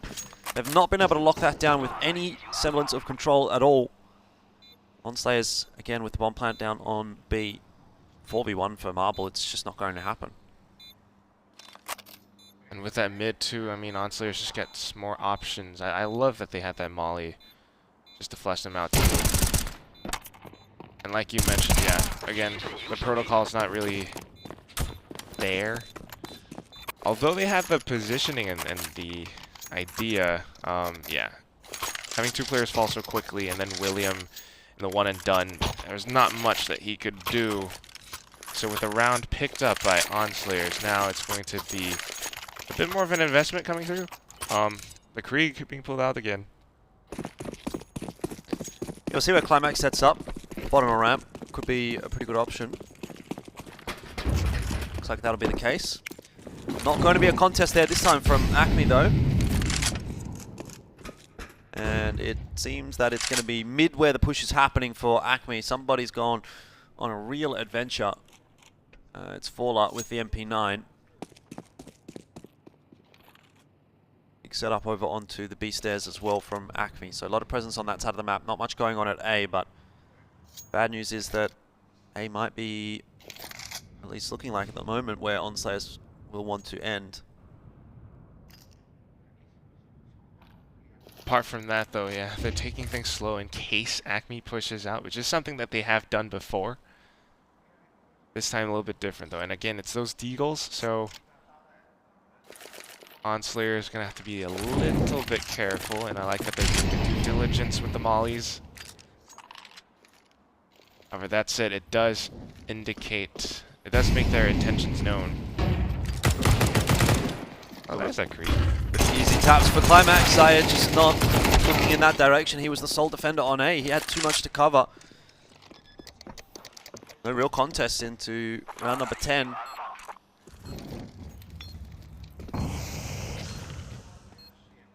Not much you can do on this retake either. So with that, we're nearing the end of the first half. What we saw in the previous map was a 9-3 also. So unless Acme can somehow turn things around, it's very likely going to be the same story as map number 1. Seems so. Another buy through from Acme at the very least gives them a chance in this one. The loss bonus favoring them a little bit too. I suppose so, but I think they're probably running out of ideas right now. You know, they can't reliably try to take ramp control if they're not going to be able to hit the smoke that lands at the bottom of ramp. You don't have to do that every single round, but it definitely needs to be in the arsenal. And they've thrown it again and it's missed, by the way. I saw on the minimap. By the way, the fight over towards B stairs hasn't gone too well. I doubt that ONS Slayers is expecting a third player here, though. So Zayed should at least be able to get himself one. But this might now actually end up being traded because there's another player close by, and it is. So could have potentially doubled down if he was even just a little bit more aggressive on the swing around the corner there. Not to beat, 4-2. So tough ask for Acme again. And hence, yeah, utility is really, really important in CS. And I mean, I don't have to say that, but you can see that as soon as they're trying to go for something proactive like what they did before when they had Zayed peeking down B ramps. This time it's B stairs, but it's just kind of clear line of sight for ONS Slayers to shoot them down, and with ONS Slayers taking the pace a little bit more slow, they get that advantage. Now, bomb planted towards B. The retake's going through very blatantly, and Owen still kind of setting up that bit of a flank. Marble can only do so much. Yep, and in comes the exchange of util. ONS is more than happy to kind of just take this round out of Marble's hands courtesy of that util usage. There's nowhere really for him to go, and he's still got to find 2 plays. Somehow, though, he is getting away with so many kills, and I think he might be aware of where Climax is as well. Can't win the duel. Got a bit too close for comfort. ONS Slayers just over-peaking some of those angles, but in the end, not punished for it, and Acme still sitting on 3 rounds. And thus, we'll be seeing if the scoreline will be the same as before. And as previously mentioned, round loss bonus coming through. We've got a bit of that MP9, some FAMASs, but not a lot of utility. And that's something that Acme really needs if they are to turn things around right now for some reason. Yeah. 8-4 wouldn't be too bad, but again, like you mentioned before, nothing much to write home about. No, it wouldn't get me too excited. And the chances of them getting to a fourth here are fairly slim. Molotov's going to go through to sandbags. Good setup. Park Jong is going to see that smoke go down, so he'll recognize that there is more than likely a player at the sandbags. Oh, but look at ONS Slayers. A little bit of information and just cutting noise. Straight over to B as well, where there's only one player to defend. Rotation is coming across from Acme, but Kia already aware of the player close. Exputer has the Deagle out instead of the MP9, so trying his best. Answering smoke's going to come through from Acme, but Almighty, he's not messing around, and nor is Owen. They've already started to push the pace. Straight back away though from the B bomb site, and the push from Marble was unexpected. Something that Acme have done a couple of times, haven't had too much success with, but this time it works out. Now it's on to Owen to try his own brand of a 1-on-4.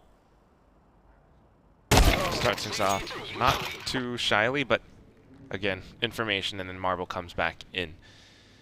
So, yeah, although it's not too much to write home about, 8-4, I guess we can say that, you know, for the Incheon ONS Slayers, it is slightly better performance than what we saw from yesterday. I mean, today they've you know, tried several things like cutting noise, being a little bit careful, trying to pull rotations over, and then setting up for that sight hit.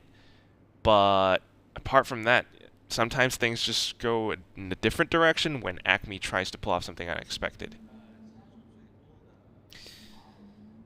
Yeah, Marble's done okay.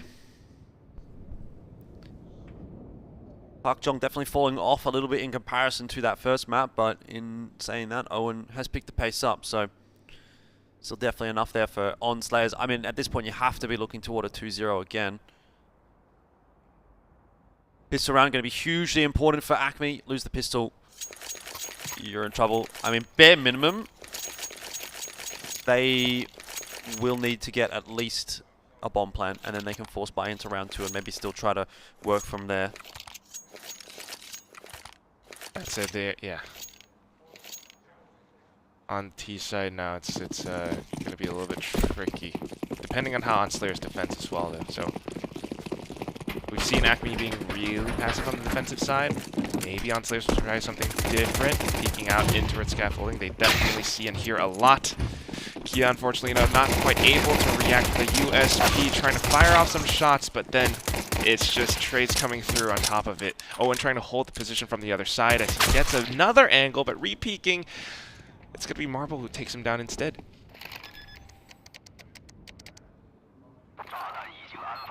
Well, 2v1. Definitely winnable for Almighty, but going to have to move quickly. At the very least, he does have a kit available to him. That's been picked up now. And isolated duels being taken by Acme. All it takes is one good headshot or a timing here from Almighty, and he's won that first duel. Now he's going to back himself back on up. He's got the Glock in hand. Can sit the defuse potentially. Smoke's going to go through.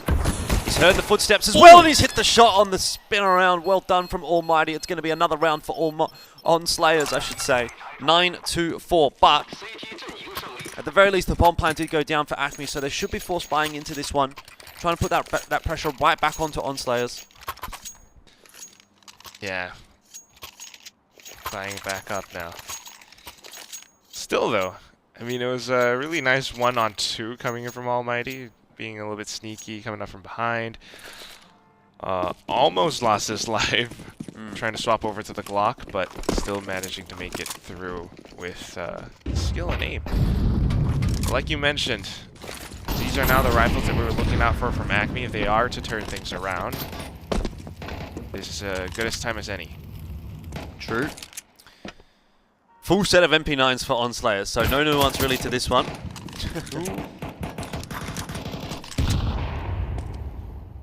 Should at least be aware of what I'm trying to do. Going in for some of these gunfights, the trade not happening. Park Jong probably should be finished off there as well, but he does get away.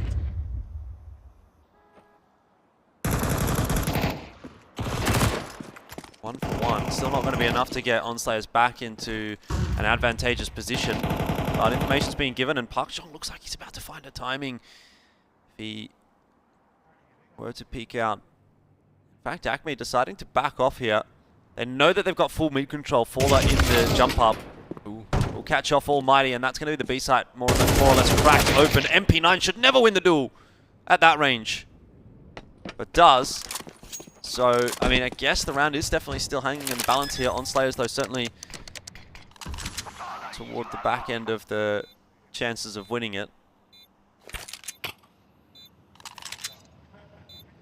Trying to keep things a little bit competitive, but again, only so much they can do. Kia really down low. Maybe it can be the sacrificial lamb, get a trade for Hard John, but not quite happening. Well, that's unfortunate for ONS Slayers. I mean, that's again the worst start that you can really get on the CT side is winning the pistol and then losing the next round, because you're basically on double eco now. They should force in. If this one goes poorly, they just take a full save. That's going to allow Acme to make some inroads on the T side. Yeah, potential 9-7. That's precisely what you want to have. What's great is just how they kind of, well, I don't know.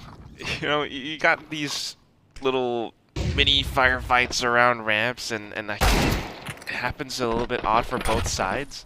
Despite ONS Slayers with the MP9 from before. I'd like to actually see ONS Slayers just save their guns right now. Like, you've already lost this round. There's no real reason to be throwing the guns away here, because you're going to take a save next round anyway. Might as well keep a few of them in the back pocket. That's okay. You're hunting for a gun. Doesn't look like Acme is going to let ONS Slayers get away with too much here. But I do think they could have instantly made the save call and said, we're going to take 4 upgraded pistols through to this round here and see what happens. You know, run it back in a sense. Didn't do that. Now they're going to be down to 5 USPs. You've got no chance of winning the round. Not no chance, but significantly lower chance. 0.01 instead of 1% chance of winning the round.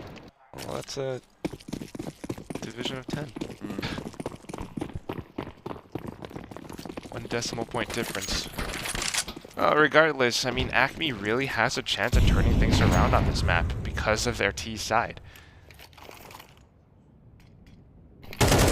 Assuming that ONS Slayers, you know, coming back in with a better buy on the next round, what would they need to do in order to maintain their lead, would you say? I don't think they need to do anything particularly special, to be honest. I don't think they need to really go for anything too untoward. I would like to just see a pretty standard CT round. You know, you probably get a little bit of ramp control, you have a little bit of a look at the stairs, but don't necessarily overcommit to it. You'll have someone spotting mid. I don't think they need to do anything too special, right? They haven't shown us anything on the CT side just yet with the guns, so no need to throw in any sort of wild adaptation or anything like that just yet. And I think, you know, based on what we've been seeing so far today, that might well actually be enough to get the better of Acme anyway. At least for now, it's a bit of a hunt, and Faller will be the one to collect. So let's see if they can actually, you know, pull off that sort of a standard defensive hold against Acme, and if anything, could Acme get a potential read on what they're about to do? Some FAMASes with a full set of utility.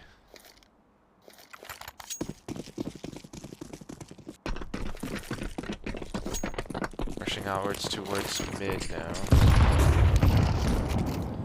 Well, lots of information given to ONS Slayers. I mean, they would have heard those footsteps. I don't know why they're pulling grenades out. That's not worked out very well for them at all. Acme holding the W key, and ONS Slayers just get completely rolled. It was a decent setup in mid if they just had their guns out. If they just had their guns out. I mean, again, it's one of those things, you never know. Land environment, maybe they couldn't hear footsteps for some reason, but possibly. That was pretty much full-on rush from Acme, and it works well. And because of that, it's another save for ONS Slayers, and look at what's happening to the scoreline, Elfish. Yeah, it's equalizing, that's for sure.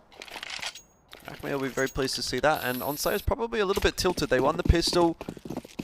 You know, you'd think from there should be pretty cruisy, but certainly has not been in the CT side. Money's going to be a real problem for a while in this half now for them as well. Maybe being a chunk out of Climax doesn't suggest that you could do too much either. That's it. It is Deagles. We've seen Acme do something interesting before. Arc Junk Crab walking down scaffolding to get the one and done off angle. Not going to get the better of William. He was trying to take a leaf out of Zion's book and become a CC god, but hasn't done enough training there. Still, this is a good spot for Climax to be in. 2 kills on offer right here if he can hit the headshot for the first one, and he does, but Zayed quickly able to spin around and finish him back off, so nothing too untoward.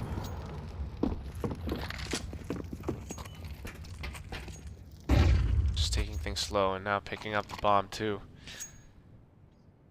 Trying to be careful for Acme, but apart from that, just a really tough fight for ONS Slayers. I mean, if anything, what could they do with the Deagles if they can maybe retrieve a weapon? Or... I mean, there's not really much to say apart from hitting shots like that. No. I mean, that's kind of what you have to do to win this round. He needs to hit the second one here as well. Unable to do so. Swing a little bit wider than he expected. There's not going to end up being any nuance in this round for ONS Slayers. They don't have any util or anything like that. So basically, it's just shoot him in the head. I don't know if that's the answer you're looking for, but not much else that ONS Slayers can really do. Definitely not at all. And that's just kind of how the story goes sometimes. It took us a little while to get there, but there's the score equalized. Yep. Now let's see if ONS Slayers can bring things back to their side with this. Ooh, double op. Nope. I would be surprised if we saw a double AWP on Vertigo. For a second. But Owen swap back to the M4. Yeah, I think that's a better choice. Important round though, both teams would love to pick it up. Obviously in the case of ONS Slayers, it's really actually a little bit more important because their money's just going to be so cooked if they lose. Slayers, good start though from Climax, can't double down, needs some assistance, the rifle coming through as well, going to help on out. Mark Jong is there for a double. It's a bit more like it though, Climax will burn alive to the Molotov, so still, in a sense, job done by Acme. They're able to get up to the A side, but they're still down on numbers. Henceforth, the utility coming through just to fish for information or buy time for Kia. However, William turns around, and that's going to be the numbers evened out. Yeah, don't really need to be pushing that hard, you know, like you do have Acme kind of boxed in on the A bomb site if you're at the bottom of a ramp, and probably rather just see the 2 players on the top side get the information rather than the guy down the bottom who's isolated, because that obviously gives options now for Acme to potentially go back down ramp over toward B, and ONS Slayers are aware of that, so they've sent a player back across. Was a good situation, but slightly Acme favored at this point. If they can actually convert this into a lead, then we'll have a potential map 3, Jordan. Still, bomb plant going right underneath Almighty's nose. He knows, trying to make use of the edge around the smoke to gain vision, but Acme playing it safe. I mean, positioning-wise, this is not too bad. William could play off a faller's position. Flash through. And that's a great headshot to start things off. The second one coming through as well. Here we go, Acme. Yeah, this is actually starting to look pretty bad for ONS Slayers. They're going to have to take another half by sort of save situation, and Acme might be able to claw back from the jaws of defeat. A win on Vertigo to force us through to Ancient. Actually just might happen. I mean, granted, of course, yeah, this entire matchup is a little bit rough, and both sides trying to show us what they've got, but it would be nice representation for the Middle Eastern region if they can actually convert this, because they did start off the first half as an 8-4. It's a nice comeback win nonetheless. So William now just firing off shots. They're holding offside of the utility, of the smokes.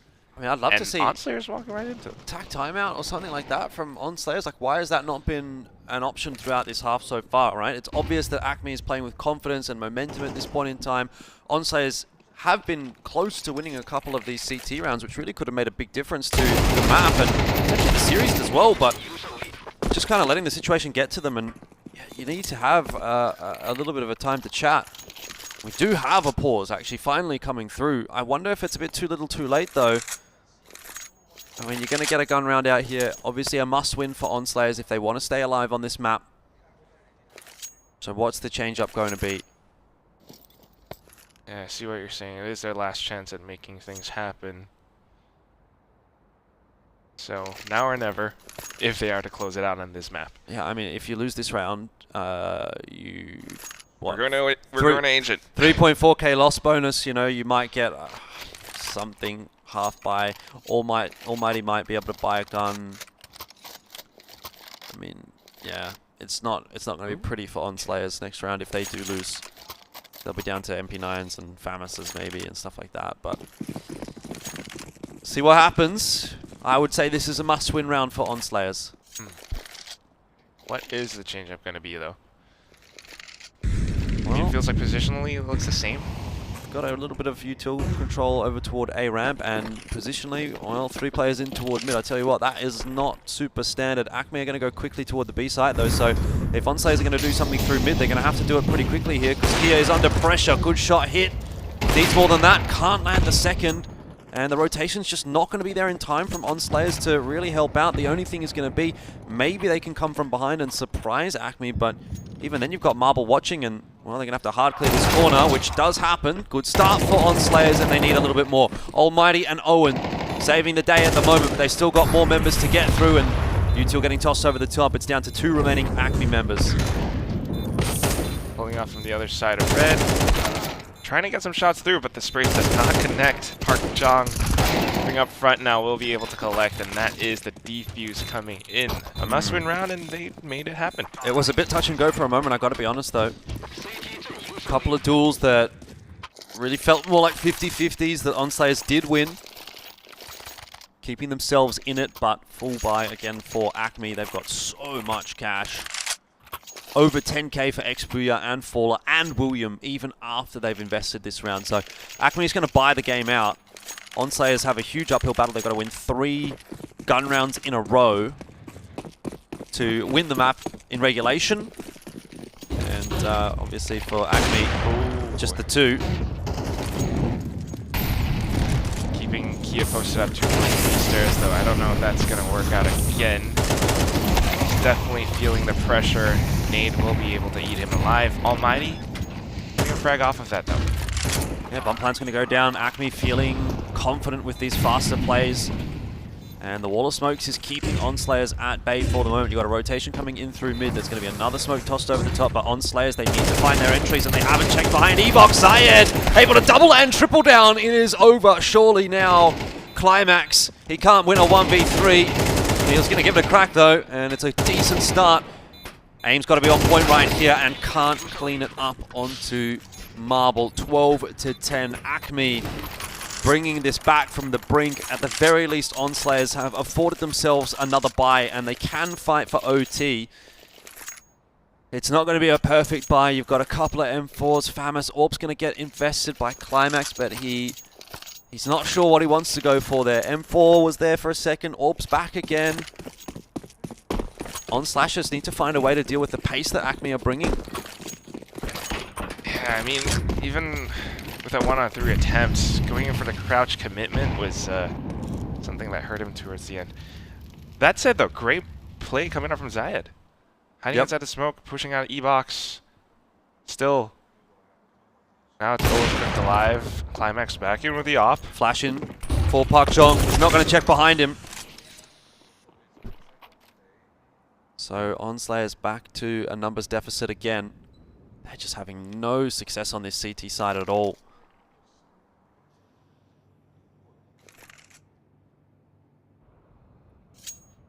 Can't really find too much, and now they're just kind of trying to control each individual lane on that CT side of the map.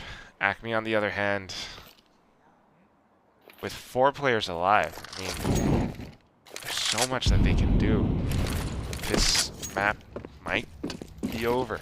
Yeah, good util set coming through from Acme here. He smokes for the front of sight. And even though Almighty's over toward A. There's really nothing you can actually do about holding on to the site. The util's doing so much damage as well, and Climax is looking for a peek through the smoke. He'll get it. Xpuya just floating around in no man's land. Does bring it back to 3-on-3. Retake util is definitely on offer for ONS Slayers as well, but no kits in play at the moment, and starting to whittle down the numbers is Acme. They want to force this one through to a third map. Almighty trying to hold on. Low HP for both those CTs, and surely this is it. It's done and dusted. Acme will finish it off 13-10, and we're going to a map 3. Not too bad. Starting things off in 8-4 in the first half, but then they made it a comeback. Both sides struggling on the CT, but Acme, yeah, with some heroic plays here and there, Zayed with that majestic movement outside of the smokes, they managed to turn things around. Yeah, I mean, I got to give you got to give a bit of credit, obviously, to Acme for that one. They did definitely look like they were down and out. You know, you see that first map go as convincingly as it did to ONS Slayers. Then the first half of map 2 is like what, 8-4. I mean, it's like, all right, well, they're probably not going to compete, but good mental fortitude. They're able to bring it back. Fairly solid stuff coming through from them.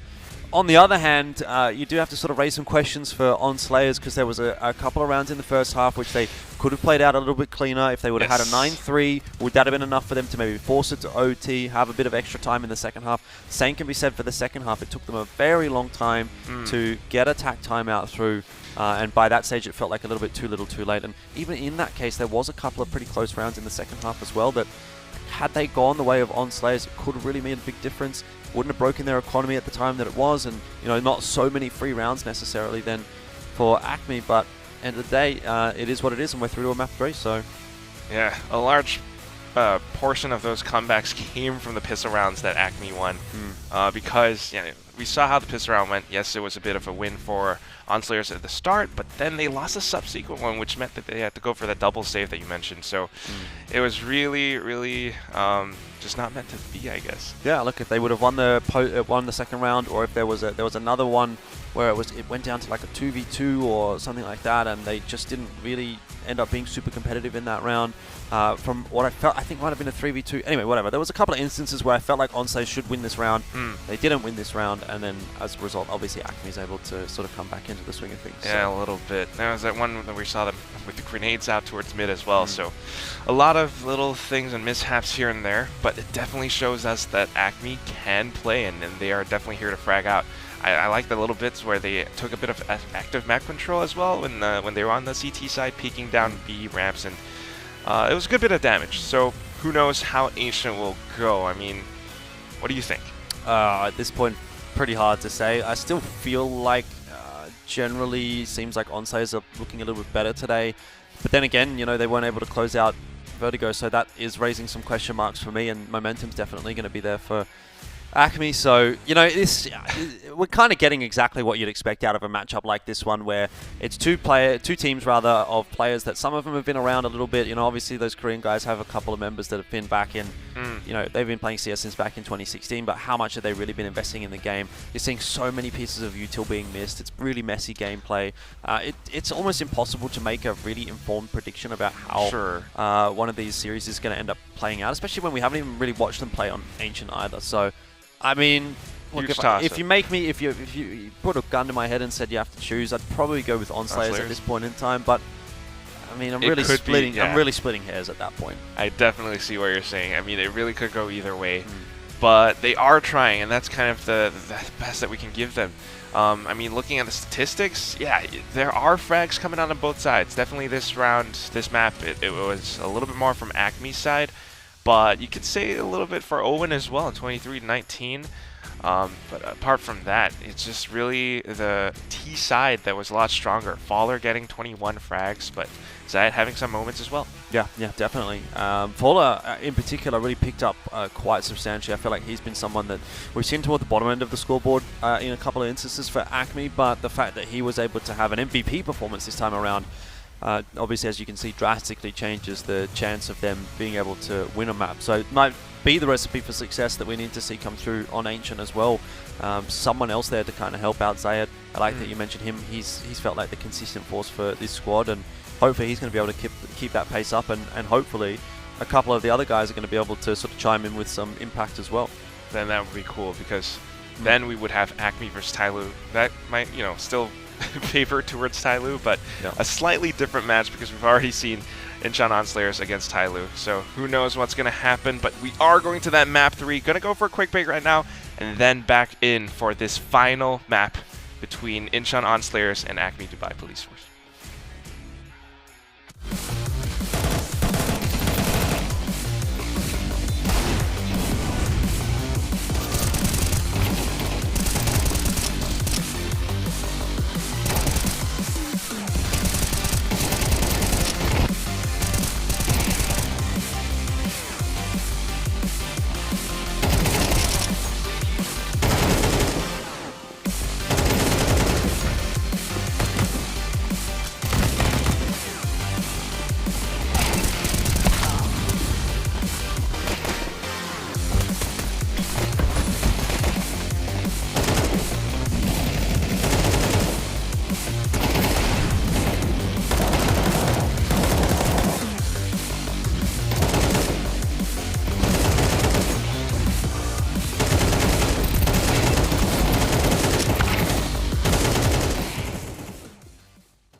Zowie has developed the U2 symmetrical design wireless mouse specifically for claw grip players who prioritize agility and multi-angle operation. In the past, Zowie has designed multiple mouse shapes. Among symmetrical claw grip designs, the FK mouse series is widely known. The shape of most Zowie mouse series in the past were primarily designed to accommodate significant horizontal movements, commonly found in games like Counter-Strike. In response to the growing emphasis on multi-angle and agile movement in FPS games, we began developing U2 many years ago based on feedback from Zowie enthusiasts. Most symmetrical wireless mice on the market have straight-sided designs. U2 features a design with inwardly tapered curves on both sides, which offers a distinct and properly positioned finger resting point. This design enables a more relaxed and stable grip for the thumb, ring finger, and pinky when holding and lifting the mouse. The left side curved design combined with the overall curve of the back reduces the thumb angle, which stabilizes muscle frequency and also supports a faster index finger click speed. The right side curved design facilitates easy placement of the ring finger. It promotes balanced force exertion on both sides of the hand and allows for more stability during mouse movement. Regarding the side buttons, through experiments with different shapes and positions, U2's side button design facilitates easier thumb access. U2 meets the demand for agile and enduring performance. In addition to its shape, we've changed the upper half of mouse skates to a larger one for a more familiar gliding experience among Zowie users. U2 uses the now proven 3395 sensor for long-term component supply stability. To deliver a better wireless experience, the enhanced receiver offers improved stability of the wireless signal. It minimizes frame drops and stuttering stemming from wireless interference during gaming and maintains stable, high-quality transmission during wireless applications. The enhanced receiver doubles as a charging dock, preventing accidental cable disconnections while powering up using wires. This is a brief introduction of the U2. Please feel free to DM us if you have any questions.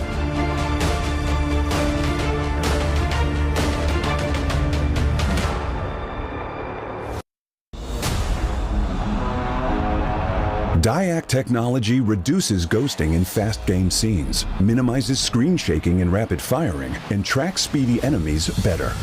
This exclusive technology controls backlight and eliminates after images of moving objects, making images appear stable to the naked eye. Though there's similar motion blur reduction technologies, DyAc stands out with its distinct panel hardware and firmware design, offering clearer visuals and enhancing controllability in-game. Furthermore, built in the monitor panel, DyAc functions independently and doesn't require any sync with PCs, thus not consuming any computing power to affect your gameplay performance. Additionally, Zowie adopts the fast, responsive TN panel, resulting in the best-in-class motion clarity compared to other monitors. Today, Zowie advances DyAc technology with its latest improvement featuring dual backlight design, the DyAc 2, which largely optimizes clarity for precision aiming and rapid firing in FPS gameplay. Please DM us if you have any questions.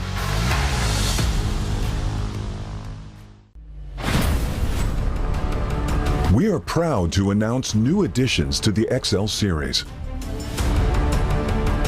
Both are using fast TN panels and newly upgraded DyAc 2 technology. Fast TN panel with its faster native response time can reveal enemy outlines quicker during flashbang attacks.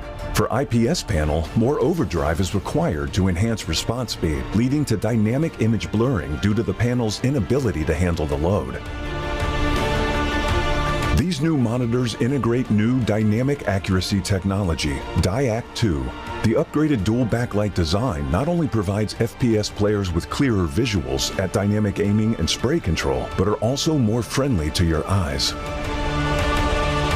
Moreover, built in the monitor panel, DyAc 2 functions independently and doesn't require any sync with PCs, ensuring no impact on game performance.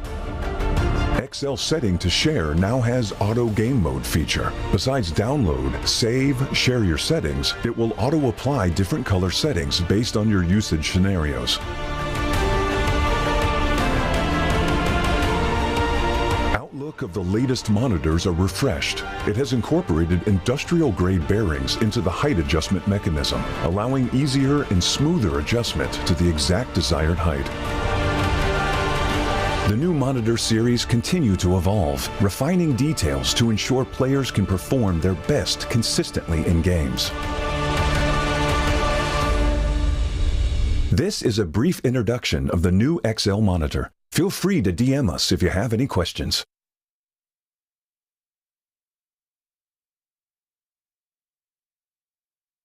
Zowie has developed the U2 symmetrical design wireless mouse specifically for claw grip players who prioritize agility and multi-angle operation.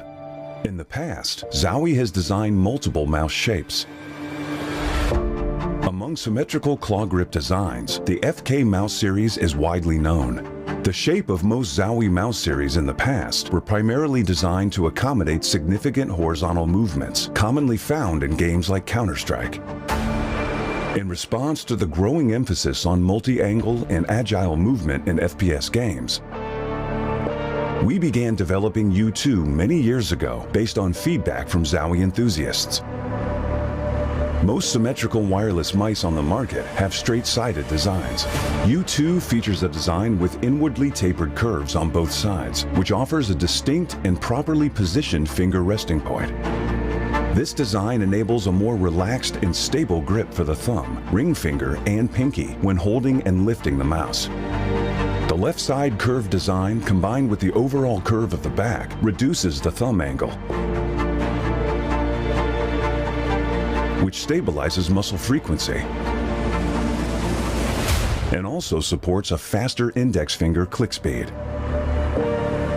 The right side curved design facilitates easy placement of the ring finger. It promotes balanced force exertion on both sides of the hand and allows for more stability during mouse movement. Regarding the side buttons, through experiments with different shapes and positions, U2's side button design facilitates easier thumb access. U2 meets the demand for agile and enduring performance. In addition to its shape, we've changed the upper half of mouse skates to a larger one for a more familiar gliding experience among Zowie users. U2 uses the now proven 3395 sensor for long-term component supply stability. To deliver a better wireless experience, the enhanced receiver offers improved stability of the wireless signal. It minimizes frame drops and stuttering.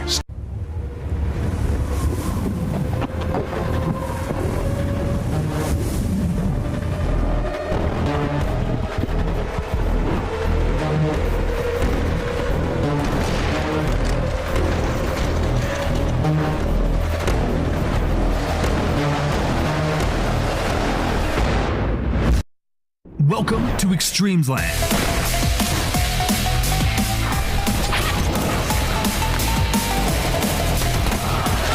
Since 2016, Extremesland has been the stage where many Asia-Pacific esports enthusiasts made it into world-class elites. Together, they strive to achieve dreams. Now, at the Extremesland, the horn has been sounded, the flames of war have been reignited. Let's go!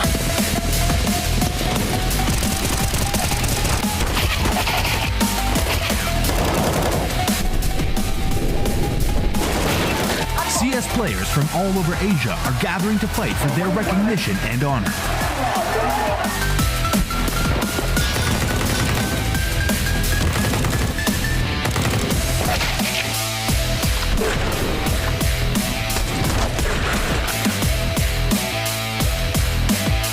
Be prepared to embark on a new chapter.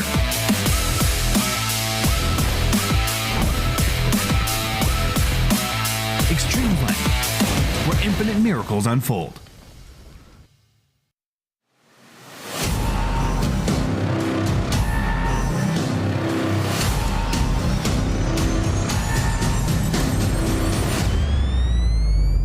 Right next to Climax from Incheon ONS Slayers. Now we just finished the second game. Looks like we're gonna have a full best of 3 going on. 好，那可不可以先简单介绍一下你自己的职业经历 ？So can you give a brief introduction of who you are as a player?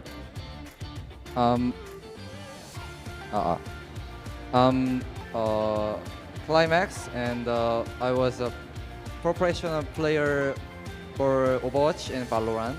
So now CS2. 我的 ID 叫 Climax， 我之前是守望先锋和瓦罗兰特的职业选手，现在在打 CS。Yeah, and so you guys had like a big lead. You guys took map 1 pretty easily. You had a pretty big lead in map 2. What do you think happened? 就你们图1拿下也是比较轻松，然后图2的优势也很大，但是最后输了，是什么原因呢？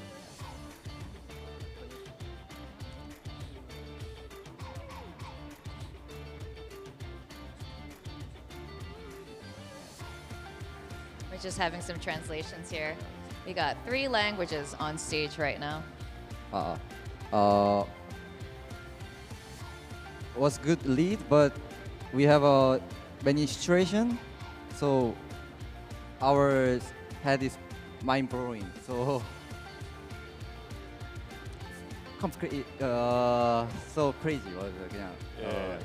就我们一开始的领先，感觉领先优势也比较大，大家打得比较放松。那后来呢，比分开始咬紧了之后，大家可能就稍微有一点崩盘了啊。那图3的话，你有信心拿下吗 ？So are you confident that you guys will win map 3? Yes, sure. 好，有信心拿下图3。 All right, well, he seems confident-ish, yes? All right, we're gonna go into our final map for match 1 of today, Ancient. Let's go back to our casters and find out what's next. 好的，我们图3决胜局马上开始，我们把时间交回给解说老师。 Thank you very much, Chubby Ninja and Baseline J, for that wonderful interview. Yeah, I guess, yes, sure, we are confident that we can win map 3 on Ancient. The words say one thing, but the way they were said say another. So yes, sure. I'm not sure if I'm full confidence, full stream ahead. You know, I think it's hard to have any degree of confidence, to be quite honest, going into this third map. Like I said to you just before we went into that break, you asked me, you know, who do you think is going to win this map? I'm like, well, mate, what do you want me to say here? Like, realistically speaking, it just feels like it could be anybody's guess. I did kind of, to an extent, feel like Acme had sort of figured out ONS Slayers a little bit toward the back end there of Vertigo. Playing quickly seems to catch ONS Slayers off a little bit. So maybe that's something we see again going into Ancient. You can definitely play quite quickly on this map on the T side as well.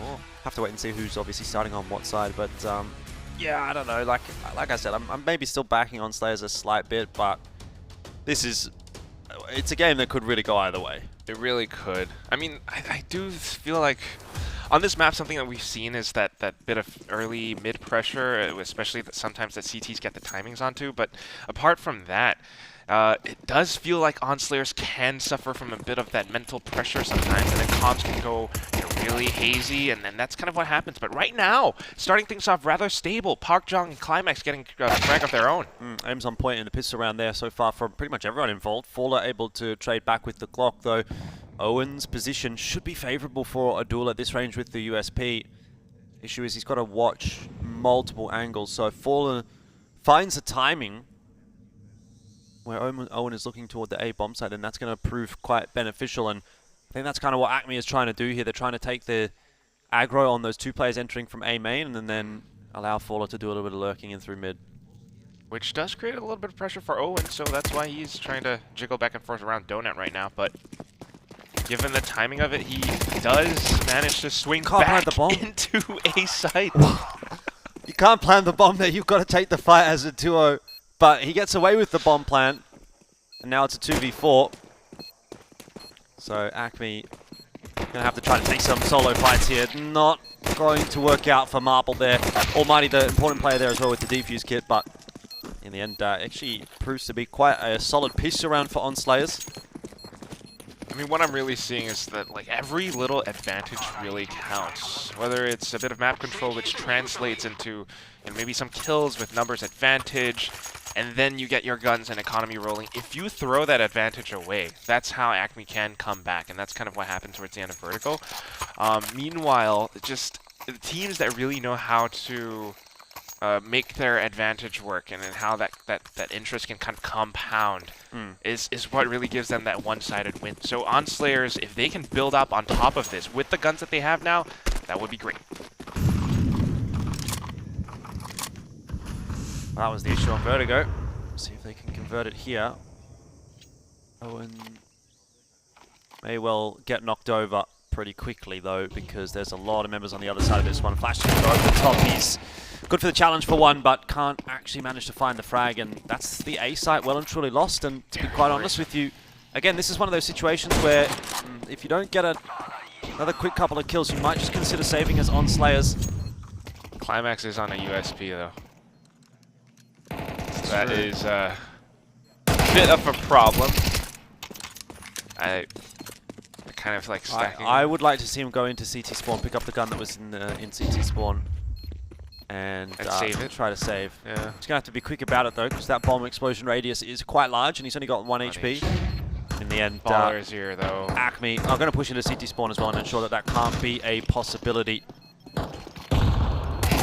Oh, nice double big. Okay. But that's it. Still, bomb going off. It is that start for Acme now coming into fruition. I mean, we saw that towards the second half of Vertigo. Now it's happening a lot earlier on Ancient.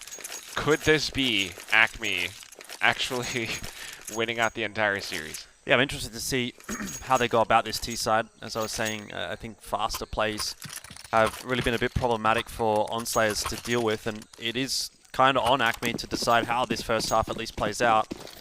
So far it hasn't been anything too quick, but into round number 3 it might well end up being a faster push toward B, and straight onto the side already. Marble looking for some frags with that MAC-10. Park Jong though, that's the one that we got to keep our eyes on, and maybe Owen as well. They are right around the corner, but without the positioning, it's going to be a 3-plant for Acme, and now they are in position to defend in both the bomb. Yep, nice booyah. Able to start pretty well. Been a bit of an investment into this one from ONS Slayers, so they really wouldn't have liked to have seen it going this way. Saved the M4, invested in a couple of pistols, and they've just gotten crushed by Acme. Now we'll have to take a full save on the CT side. Toughest start to a game so far for ONS Slayers. Maybe they should not have allowed Acme to wake up. Well, Dragon's awake now. It's a little bit too late. And we've got to see wait and see the outcome of this entire map. 1-2. Again, Acme being able to buy back up and on the T side build up on their economy. It's huge momentum for them, especially carrying over from Vertigo. Now ONS Slayers, really not much they can do, right? Yeah, pretty much. Good coverage as well from Acme. You want to make sure that ONS Slayers aren't going to be able to get in there and grab the AK. Yeah, that's fine. do find it interesting that a couple of them are sending it up the donut and a couple are going back over toward the B site. Not really too sure why they're trying to hunt this USP as hard as they are. There's no real need. And like, at the end of the day, there's a guy planting it on B solo. So if Climax had walked all the way over to B, which he probably could have in that time. Might have been able to do something. Kill the bomb planter for and extend this map for a couple more seconds. But yeah, I mean, again, it's that lead that Acme has. You got 3 guns up, even if that one bomb planter dies. It's all good, you know. You can only really extend the duration of this for so much more. So now this is the buy coming in from ONS Slayers. You've got the FAMASes, a bit of utility, trying to make the most out of it. It does take a chunk out of Zion. Yeah, a bit of a wayward smoke actually from ONS Slayers. Again, you're seeing the utility be a real struggle for both teams. Marble has been able to run into Cave and big frag Park Jump on his own. That's not a good sign for ONS Slayers. Climax still, though, keeping things interesting. Just staying tucked away and hidden around the B site. He's got a little bit of support from Kia as well, so this is going to be Acme tapping the brakes for a second. They definitely do have a clear idea that the rotations have headed towards B, though. Faller is in position around A site. Climax making a lot of noise on that ramp. Acme may just send Expuya in there on a timing and see if he can find anything. He's spotted him out and he's seen that he's already exiting as well. This is huge. This is perfect. You just have to call the cancel on the A push, and that seems to be what has occurred. Acme have got the whole B site for free, and I like that they're throwing a bit of util into the A site here as well. This is perfect from Acme. Keeping ONS Slayers honest over toward A, and in all that meanwhile, Expuya has been able to push so deep. Almost into CT spawn. He's got to stay alive, though. Well, if he even just gets 1 or 2 kills from this position, that's just going to be impossible for ONS Slayers to recover from. Very well done from Expuya. Bomb plant's going down on beat. Not a huge concern that they lose the player in mid, but having lost now Expuya as well, it makes it winnable for ONS Slayers. Depending on how this retake goes. Not much utility for Acme. That flash already spent, but Almighty has 2 more now. Might be able to support Kia on this entry for the retake. Side by side, they're just clearing out the corners, and now it's going to be really tough unless they don't check Williams' corner. They don't have time. He's won the round. Just needs to hide. Just needs to hide. Almighty, I mean, he can sit the defuse, but well done in the end from William. It got a little bit too close for comfort, I'll be honest. Acme, they definitely looked like there was a world where they could lose that round, actually, but very solid stuff. Good timing on the push from Expuya and good rotation across from Acme as well. 4-1. Looking pretty comfortable here on Ancient so far. Smart reads, good calls, and just putting themselves in a position where they would be able to get that information in order to make that call. So Acme now showing us a lot more signs of life as compared to our first map, which was their map pick, oddly enough. ONS Slayers, though, I mean, how do they... Like, what's going wrong? How can they possibly turn things around? Leaving a few holes. They're leaving a few holes in their defenses, so we want to see that short up a little bit. Again, it kind of goes back to what we saw on Vertigo when Acme just group together, play as a team, and try to trade down as well. It seems like their aim has finally started to warm up a little bit, and ONS Slayers unable to stand up to it. So I want to have a look at what that next gun round looks like for ONS Slayers, but so far they haven't really offered a whole lot on the CT side.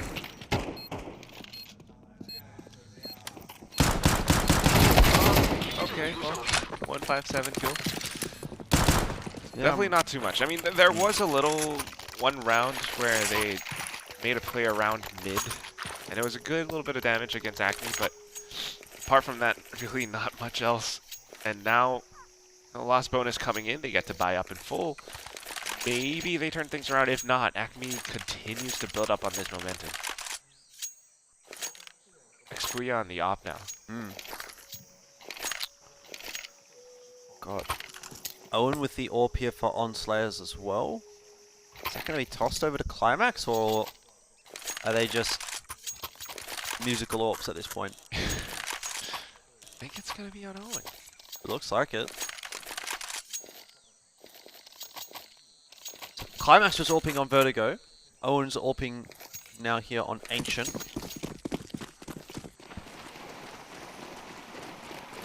Will he have any more success? Acme, again, definitely looks like it'll be a quick B hit. And the short and the long smokes go on in. Paula unable to find the entry frag. Climax will help out. It's done now as well. That entry pathway through cave can always be a little bit messy. Zayed needs to make the difference right now. Okay.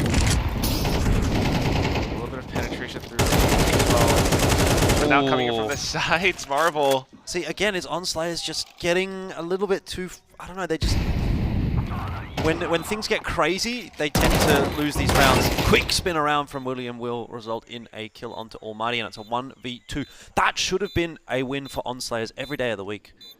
But the two players just getting caught in cave is not really acceptable. Zayed did a good job of getting up onto the site and causing some pressure still. But ONS Slayers, when you've got 3 players on the site, essentially holding it, and you still lose the round like that after finding the 2 opening kills, that's a worrisome sign for sure. I mean, definitely seeing that what Climax mentioned in their interview is coming true. Sometimes, yeah, things get a little bit hectic. They start to lose their heads, and or maybe they overstate their welcome and try to look for more frags or what have you. No one really watching the back, so it allows for Marvel to really capitalize on such a moment. And like we mentioned before, yeah, this is one of the reasons why Acme really starts to build up on these rounds. A round that should have been ONS Slayers, now headed over onto Acme, and then ONS Slayers having to save. Xpuya almost quick enough up on the boost to find the player on the cross, but it's a good line to be holding here with the AWP.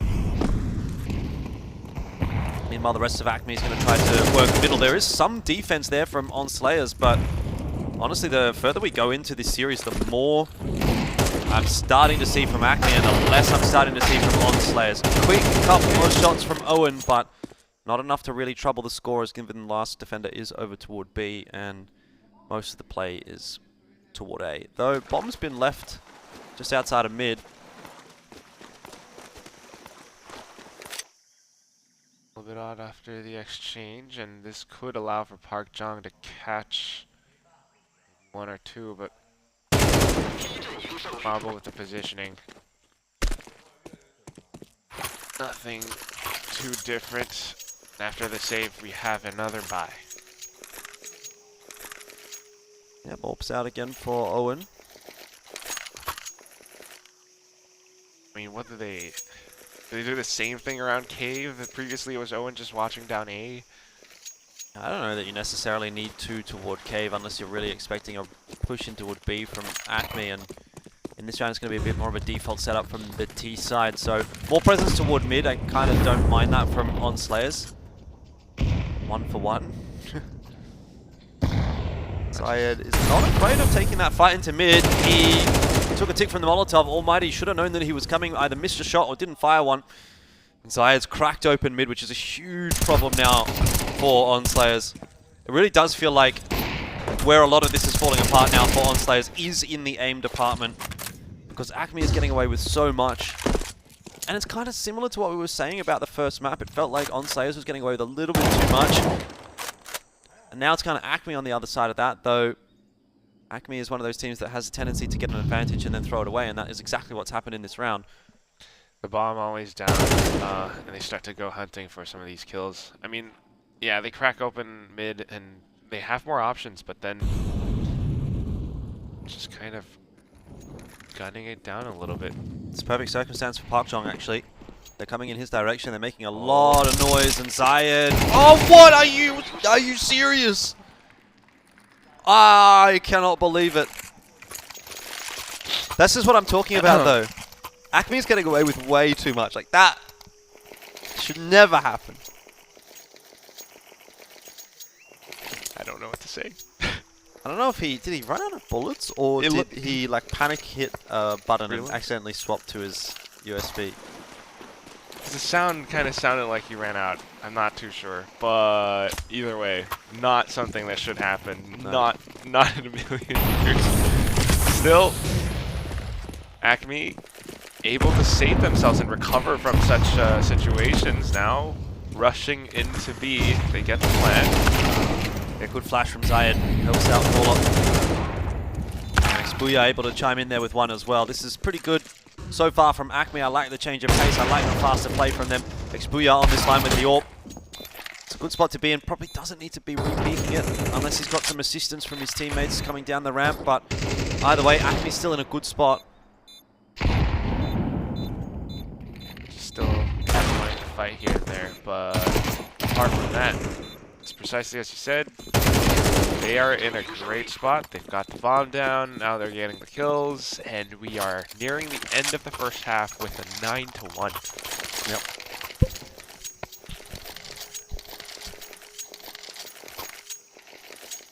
So what is possibly one of the... well, they get to force up on the next round too. Climax on the XM?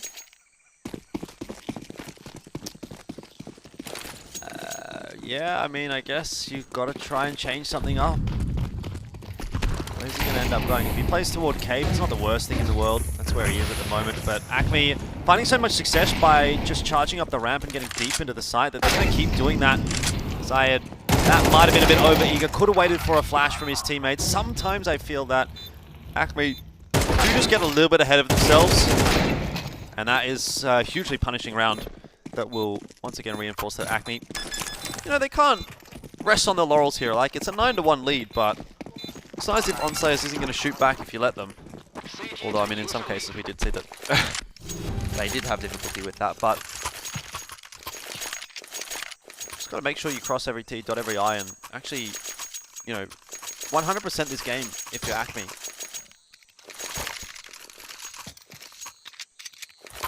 A little bit of learning lessons, I shall say. Last round before the swap.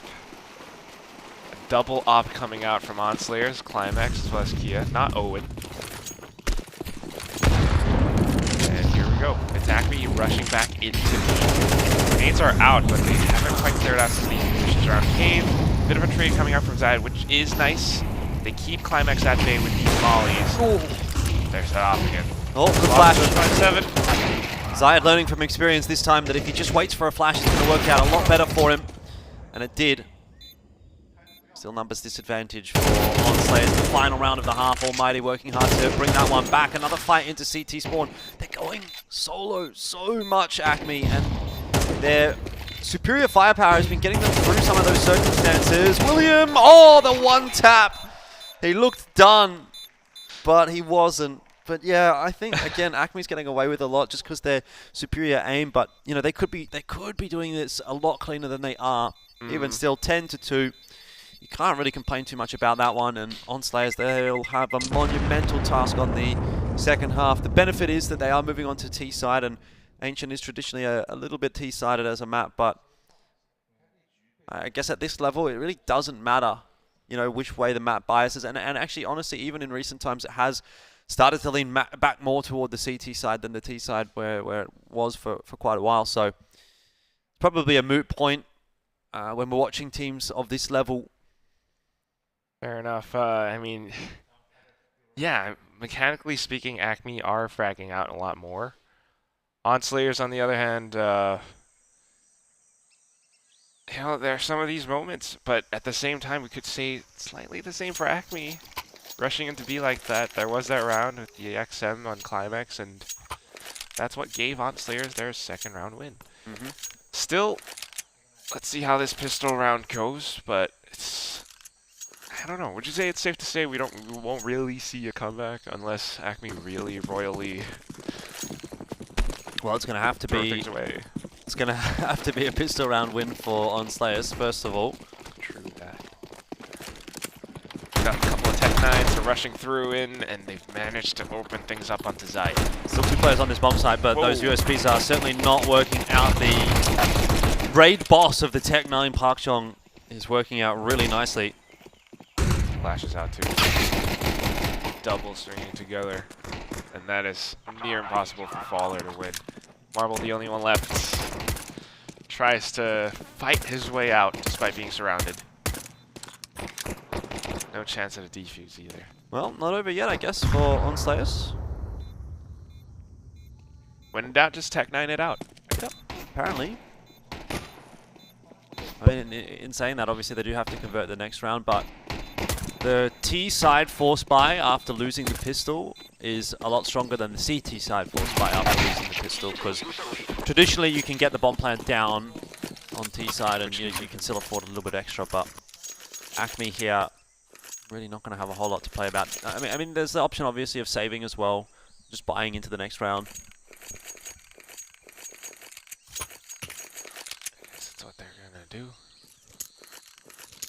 That said, just still looking for 3 more rounds for Acme. Meanwhile, ONS Slayers, it's a heck of a fight. They've got the Mac-10s to kind of secure a little bit more money, so just rushing through. They know that Acme won't be able to afford any helmets or anything, so. Yep, but walking into a bit of a blender there. It's worked out in the sense that Zayed was able to get one. Haven't really followed up too much more, and Deagle spam from William might actually have done quite a lot of damage if he decided to go for it through the smoke, but will not opt to. No holes in the smoke.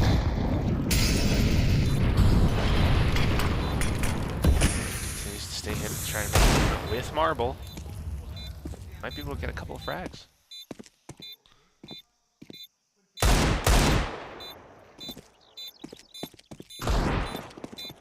That's another one.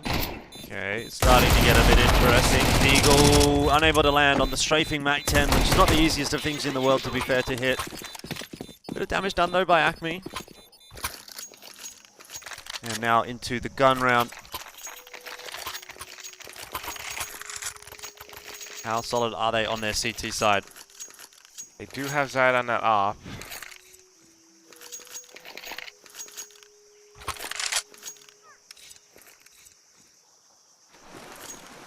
So far, it has been ONS Slayers making quick pushes into B. This time, considering the fact that Acme has that full buy, they're gonna play a little bit more of a default pull. Trying to catch any unsuspecting players off guard.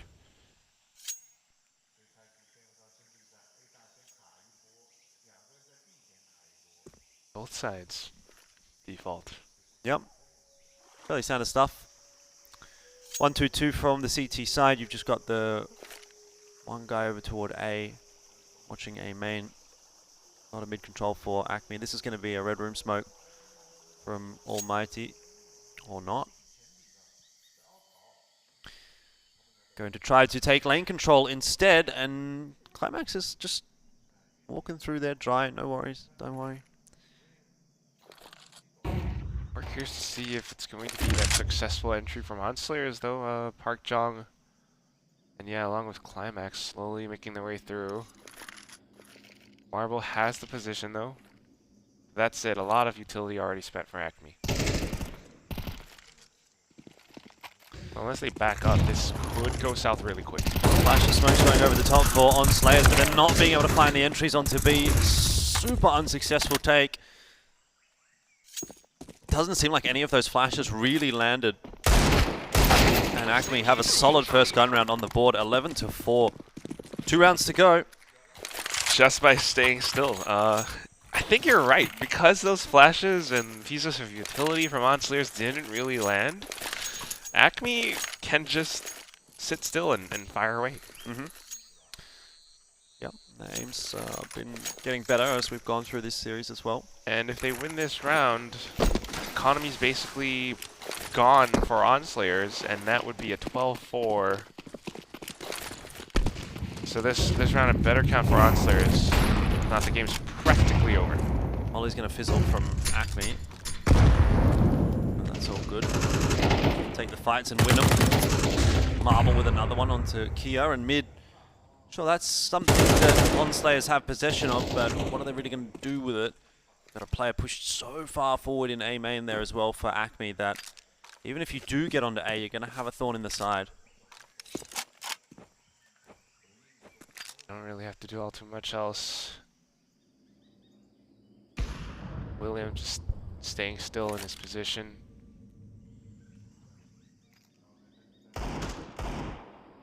Slowly trying to reposition around corners though. Climax is just watching it with a Krieg. Yeah, William doesn't really need to do anything at the moment. He can be happy in that position, especially considering Faller is pushing his way forward. Now, timing going to be such a crucial factor, but he has heard that gun being dropped or something going on there, and he knows there's another player around behind the pillar, so perfectly timed push from Faller. And Acme going to be reaping the benefits off of that one for sure. This will be the 12th.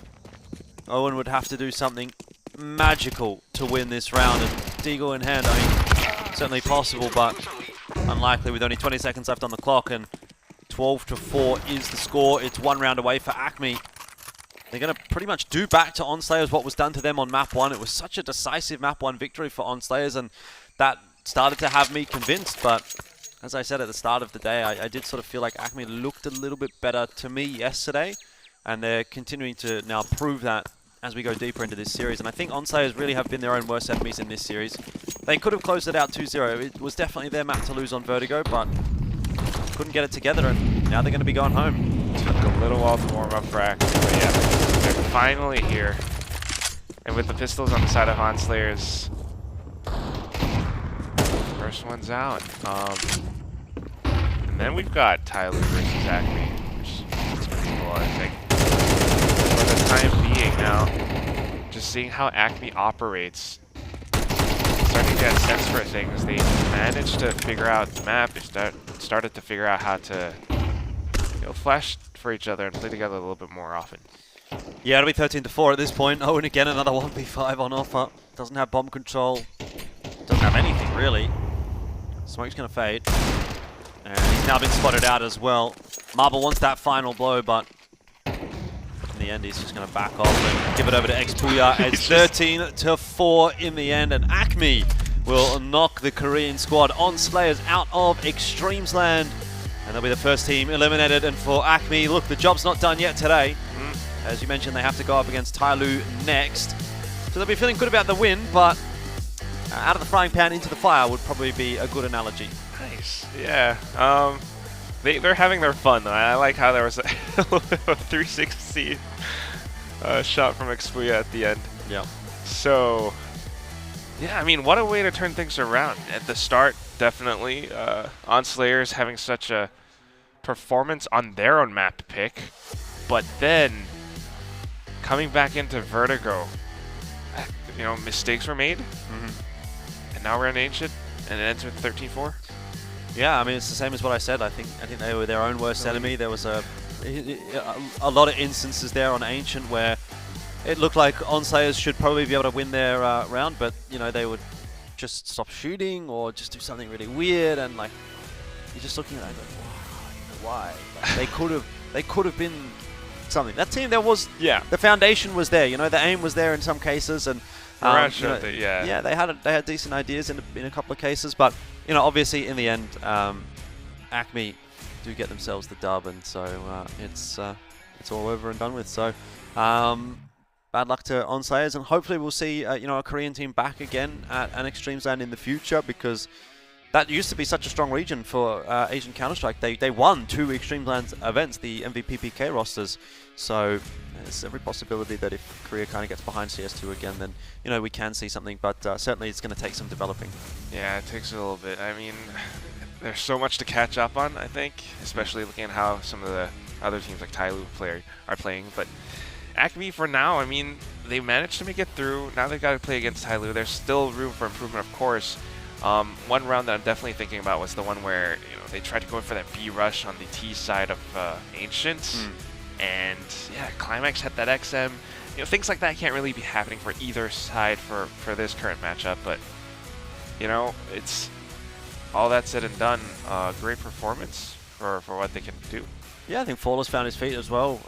2 good maps in a row after having admittedly 2 pretty poor maps in a row, I would say, and seems to have made a big difference. Zayed is someone that we've talked about a lot, and again, MVP performance coming through from him. definitely leading from the front. But that game, at least, it felt a little bit more like Acme was doing it as an effort by committee rather than relying on one player, which is great news because that's kind of how you want to be going about things. And when all said and done, good result for Acme. But yeah, I mean, as you say, they're going to have to dig deep and try to find a way to topple TYLOO. And it's going to be a TYLOO that's out for vengeance after having lost to Mongols twice yesterday and had a pretty tough run, I think, in the Chengdu qualifier last night. They had to go to 3 maps against Wings Up. So they played a lot of Counter-Strike yesterday, including that 5 OT best of 1. So hopefully they've had a good rest. But I'm sure that they'll be eager to get this one over and done with as quickly as possible. I mean, that's kind of what we're expecting is going to happen, but I don't know. We shall see. I'm just wondering how the map picks are also going to go because Acme seems to favor Mirage, but then they're struggling on Mirage a little bit also, so that's a little bit odd sometimes. But yes, TYLOO is just on a whole other caliber, and that's just kind of how the game goes sometimes. Yeah, still definitely not enough shown by Acme today to make me believe that they're going to really be much of a challenge for TYLOO. I'd be looking at that one as a pretty quick and clean 2-0 for TYLOO. I mean, they took a little while to kind of, it felt like, get rolling against ONS Slayers yesterday, but once they did, you really saw the discrepancy between those two teams, and so far none of the top teams have really had much difficulty against any of the so to speak, regional invites. So I don't expect that's going to change today, and potentially that's the match that should get us back on schedule. Roughly. I mean, that is kind of what we have for Group A. Then after that, we also have Group B as well, which is, I don't know. Group B to me might actually be a little bit different. I don't know how what you think of NKT, because right now... Yeah, it's a bit harder to call, isn't it? It doesn't feel as cut and dry, just because NKT, I would say, is maybe a little bit weaker than the likes of Mongols, TYLOO, and Linvision. They're just a step below in terms of their tier.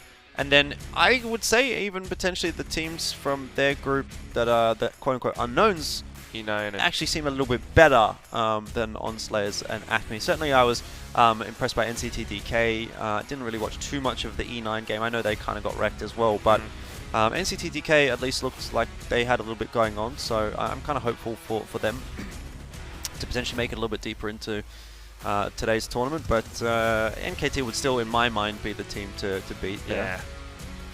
Just slightly different chance, but that's it. Of course, this is the end of that our first best of 3 series, and we're going to have an interview. So let's toss it back to Chubby Ninja and Baseline J. Round in your performance in the last 2 games, it's like something switched. What happened there? 我们也是请来了 ACME 表现非常亮眼的选手DyAc的啊。我们就你们在图1和图2的这个表现感可以说是完全不一样的，但是后来发生什么了呢？ The first game we didn't actually play on how we imagined we would play, so we actually just got frustrated and we wanted to like just play the other maps. This is what happened in the first game, and this is why I performed well on the other maps. 其实我们图1的时候打的时候，大家打的都很烦了，大家就只想赶紧把图1结束，我们就打图2、图3就好了。 Now, in your interview, we started on the video earlier, you're almost like surprised to be here, like happy to be here. But I'm sure, some things have changed. Now you're going to go into the next match against TYLOO. How are you feeling now? 就是在我们赛前采访的时候，就这个 VCR 里的时候，就采访你的时候，你也说，就感觉自己能来到中国打这个比赛也是非常惊讶的。但是现在呢，你们赢了一场比赛之后，就要面对TYLOO了，你怎么想？ Well, I'm feeling maybe a little bit confident. I don't want to say that I'm really confident because TYLOO is a really great team. They have been playing well over, like they have been playing a lot more than us. So I don't know what the score will be. 我只能说我有一点自信，也不能说特别自信，因为TYLOO毕竟是一支非常强的队伍，然后他们的游戏时间也要比我们强很多，所以我也不知道最后的比分会怎么样。那你们针对TYLOO有没有什么特别准备的 ？So have you guys made any specific preparations for TYLOO? I mean, we have not done anything specific, but we have practiced more, and that's all. 就我们对TYLOO也没有什么特别的准备了，但是我们最近练的也比较多啊，所以说希望啊，我们掌声送给DyAc的。And yes. Yes, I'm guessing you close that out for Zaid. Thank you, and congrats. 好的，我们稍事休息，马上回来啊！感谢DyAc的接受我们的采访。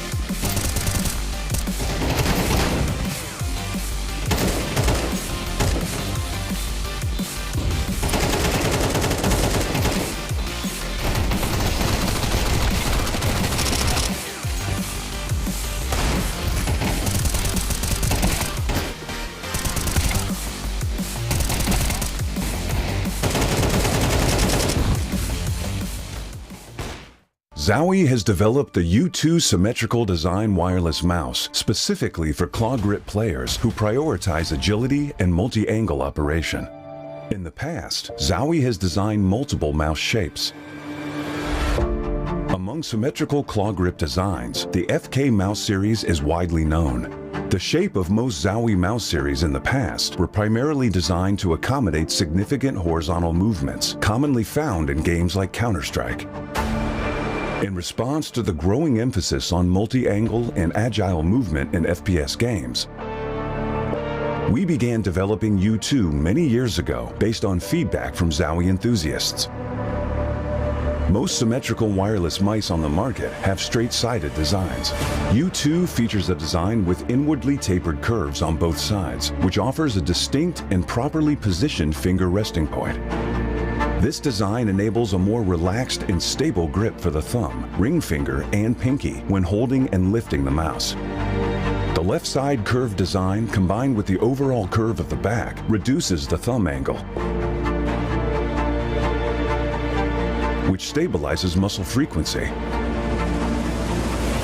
and also supports a faster index finger click speed. The right side curved design facilitates easy placement of the ring finger. It promotes balanced force exertion on both sides of the hand and allows for more stability during mouse movement. Regarding the side buttons, through experiments with different shapes and positions, U2's side button design facilitates easier thumb access. U2 meets the demand for agile and enduring performance. In addition to its shape, we've changed the upper half of mouse skates to a larger one for a more familiar gliding experience among Zowie users. U2 uses the now proven 3395 sensor for long-term component supply stability. To deliver a better wireless experience, the enhanced receiver offers improved stability of the wireless signal. It minimizes frame drops and stuttering stemming from wireless interference during gaming and maintains stable, high-quality transmission during wireless applications. The enhanced receiver doubles as a charging dock, preventing accidental cable disconnections while powering up using wires. This is a brief introduction of the U2. Please feel free to DM us if you have any questions.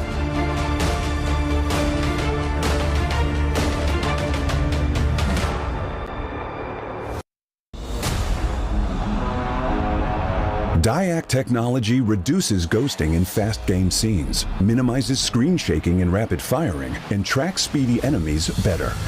This exclusive technology controls backlight and eliminates after images of moving objects, making images appear stable to the naked eye. Though there's similar motion blur reduction technologies, DyAc stands out with its distinct panel hardware and firmware design, offering clearer visuals and enhancing controllability in-game. Furthermore, built in the monitor panel, DyAc functions independently and doesn't require any sync with PCs, thus not consuming any computing power to affect your gameplay performance. Additionally, Zowie adopts the fast, responsive TN panel, resulting in the best-in-class motion clarity compared to other monitors. Today, Zowie advances DyAc technology with its latest improvement featuring dual backlight design, the DyAc 2, which largely optimizes clarity for precision aiming and rapid firing in FPS gameplay. Please DM us if you have any questions.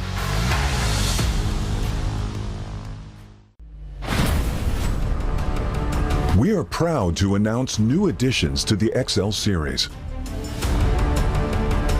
Both are using fast TN panels and newly upgraded DyAc 2 technology. Fast TN panel with its faster native response time can reveal enemy outlines quicker during flashbang attacks. For IPS panel, more overdrive is required to enhance response speed, leading to dynamic image blurring due to the panel's inability to handle the load.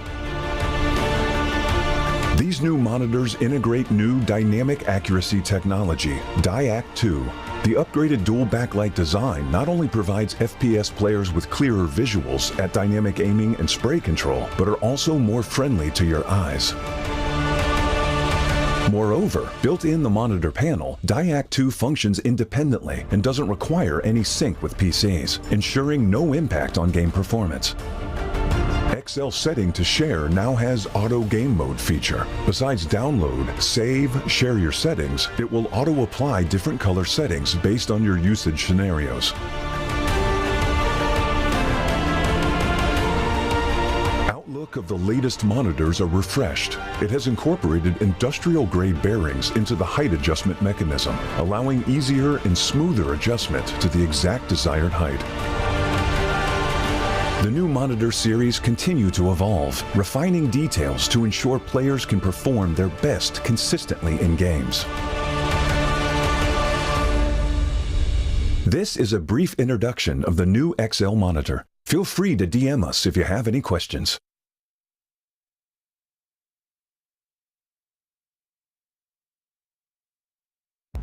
Hello， 大家好，我是天路战队的 Advent。就时隔3年再打极限之地的话，我觉得还是非常兴奋的嘛，因为亚洲地区的线下比赛还是相对于比较少嘛。然后之前有3年都没有办，其实也是挺怀念这个赛事的。然后今年这个赛事重新开启了，我觉得对于亚洲 CS 的水平也是，就大家有一个舞台嘛，去适应也好，提升也好，都是挺好的。我们的目标的话就是保守点吧，前3，因为我们刚打完一个比赛嘛，然后我们最近也有一个训练的计划，然后我们会是以一种既想出成绩，然后又想练出到自己的东西的一个状态。最大的竞争对手应该是蒙古他们吧。蒙古队的话，感觉多在线下跟他们交锋的话还是挺好的。说实话没有太多准备，因为我们昨天才刚打完那个中国艾玛出线嘛，然后接下来的话，我们会再进行一个3、4天的一个训练来备战这个比赛。我觉得现在亚洲 CS 整体的话是在往一个好的方向在走吧，整个地区、整个亚洲区嘛，都是非常有竞争力的。接下来的话就看各个队伍之间的那个就是怎么样突破自我吧。在新的一年里，我们希望就是我们突破以往所有的，就我们这套阵容以往所有的成绩。磨合的还行吧。总体来说的话，团队性还是不错的。他毕竟是一名比较有经验的选手嘛，然后他能给到场上非常多的对于队友啊或者队伍的帮助啊，这些都是一些数据上面有时候很难看得出来的一些东西，只有当过队友了才知道。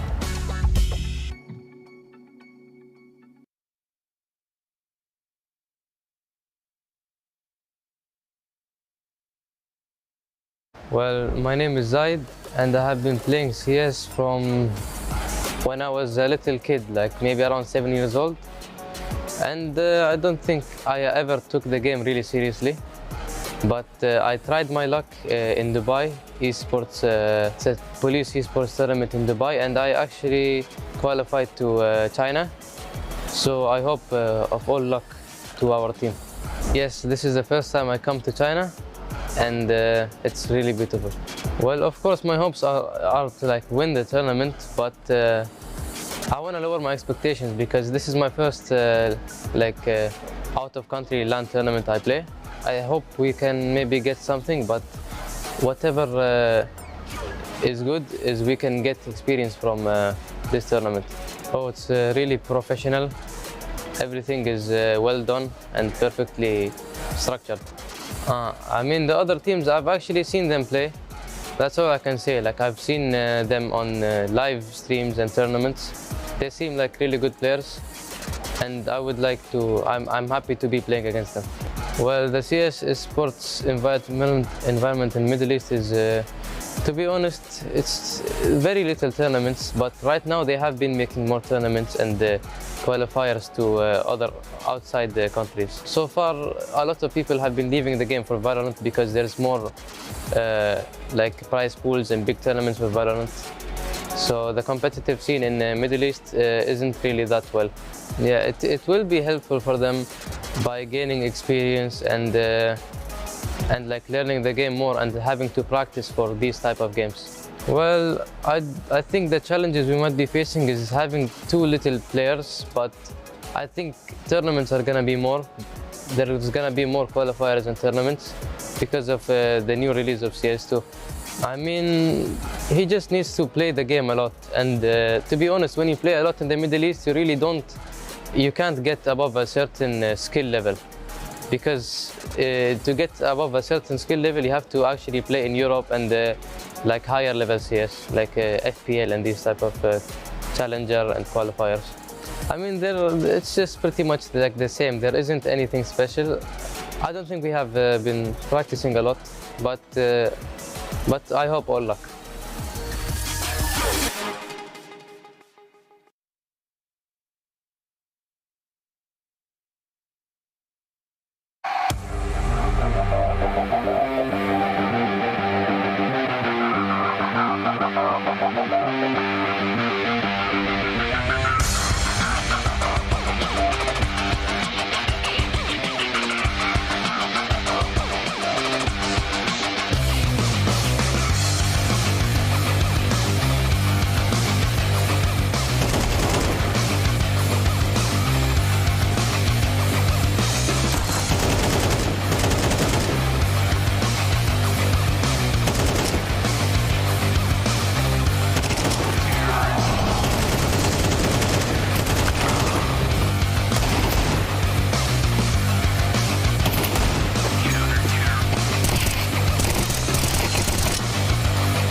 Zowie has developed the U2 symmetrical design wireless mouse specifically for claw grip players who prioritize agility and multi-angle operation.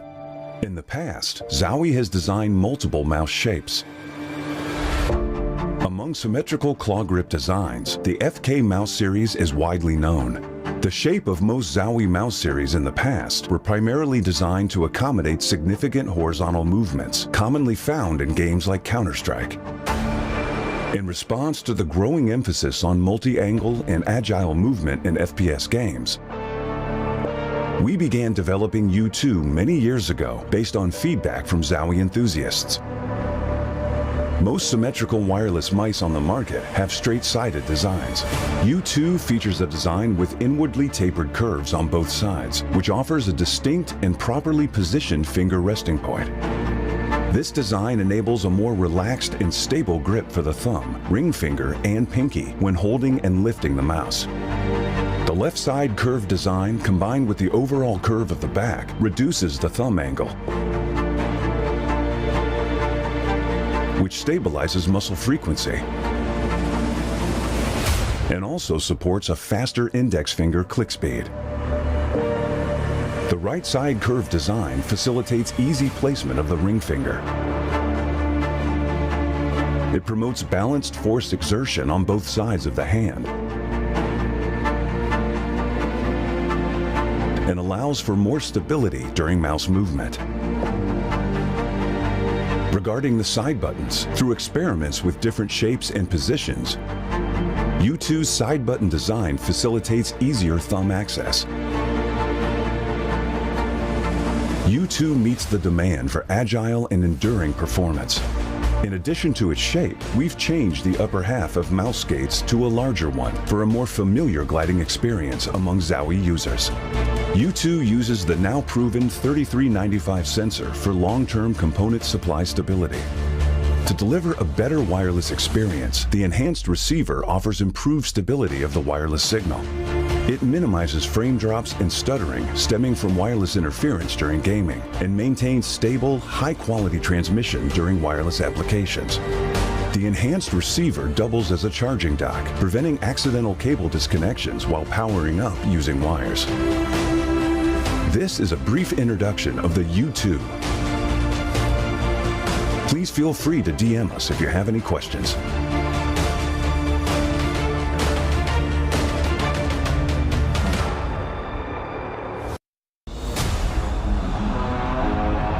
DyAc technology reduces ghosting in fast game scenes, minimizes screen shaking and rapid firing, and tracks speedy enemies better.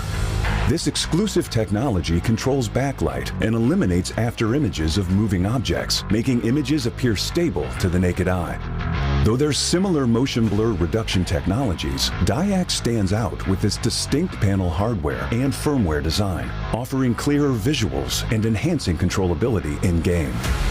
Furthermore, built in the monitor panel, DyAc functions independently and doesn't require any sync with PCs, thus not consuming any computing power to affect your gameplay performance.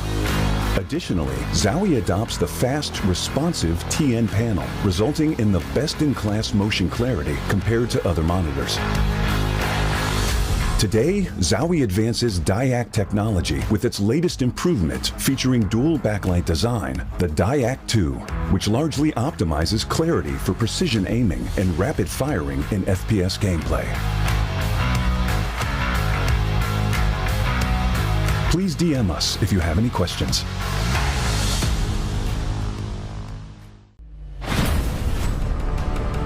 We are proud to announce new additions to the XL series. Both are using fast TN panels and newly upgraded DyAc 2 technology. Fast TN panel with its faster native response time can reveal enemy outlines quicker during flashbang attacks. For IPS panel, more overdrive is required to enhance response speed, leading to dynamic image blurring due to the panel's inability to handle the load. These new monitors integrate new dynamic accuracy technology, DyAc 2. The upgraded dual backlight design not only provides FPS players with clearer visuals at dynamic aiming and spray control, but are also more friendly to your eyes. Moreover, built in the monitor panel, DyAc 2 functions independently and doesn't require any sync with PCs, ensuring no impact on game performance. XL setting to share now has Auto Game Mode feature. Besides download, save, share your settings, it will auto-apply different color settings based on your usage scenarios. Outlook of the latest monitors are refreshed. It has incorporated industrial-grade bearings into the height adjustment mechanism, allowing easier and smoother adjustment to the exact desired height. The new monitor series continue to evolve, refining details to ensure players can perform their best consistently in games. This is a brief introduction of the new XL monitor. Feel free to DM us if you have any questions.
Zowie has developed the U2 symmetrical design wireless mouse specifically for claw grip players who prioritize agility and multi-angle operation.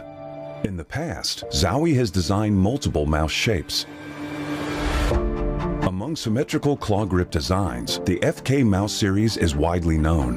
The shape of most Zowie mouse series in the past were primarily designed to accommodate significant horizontal movements, commonly found in games like Counter-Strike. In response to the growing emphasis on multi-angle and agile movement in FPS games, we began developing U2 many years ago based on feedback from Zowie enthusiasts. Most symmetrical wireless mice on the market have straight-sided designs. U2 features a design with inwardly tapered curves on both sides, which offers a distinct and properly positioned finger resting point. This design enables a more relaxed and stable grip for the thumb, ring finger, and pinky when holding and lifting the mouse. The left side curved design combined with the overall curve of the back reduces the thumb angle, which stabilizes muscle frequency and also supports a faster index finger click speed. The right side curved design facilitates easy placement of the ring finger. It promotes balanced force exertion on both sides of the hand and allows for more stability during mouse movement. Regarding the side buttons, through experiments with different shapes and positions, U2's side button design facilitates easier thumb access. U2 meets the demand for agile and enduring performance. In addition to its shape, we've changed the upper half of mouse skates to a larger one for a more familiar gliding experience among Zowie users. U2 uses the now proven 3395 sensor for long-term component supply stability. To deliver a better wireless experience, the enhanced receiver offers improved stability of the wireless signal. It minimizes frame drops and stuttering stemming from wireless interference during gaming and maintains stable, high-quality transmission during wireless applications. The enhanced receiver doubles as a charging dock, preventing accidental cable disconnections while powering up using wires. This is a brief introduction of the U2. Please feel free to DM us if you have any questions.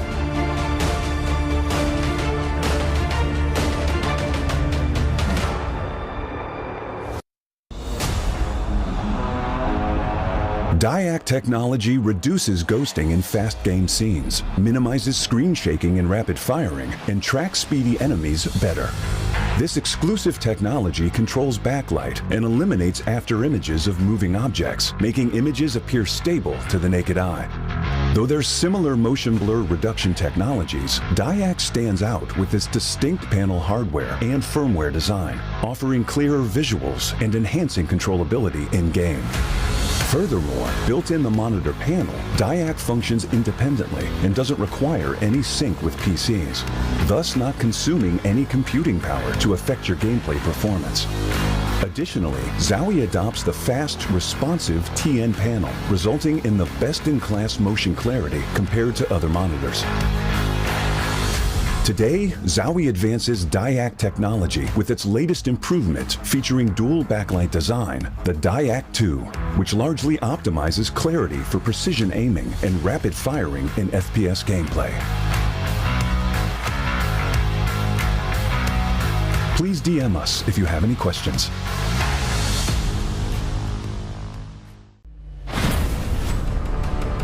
We are proud to announce new additions to the XL series. Both are using fast TN panels and newly upgraded DyAc 2 technology. Fast TN panel with its faster native response time can reveal enemy outlines quicker during flashbang attacks. For IPS panel, more overdrive is required to enhance response speed, leading to dynamic image blurring due to the panel's inability to handle the load. These new monitors integrate new dynamic accuracy technology, DyAc 2. The upgraded dual backlight design not only provides FPS players with clearer visuals at dynamic aiming and spray control, but are also more friendly to your eyes. Moreover, built in the monitor panel, DyAc 2 functions independently and doesn't require any sync with PCs, ensuring no impact on game performance. XL setting to share now has auto game mode feature. Besides download, save, share your settings, it will auto apply different color settings based on your usage scenarios.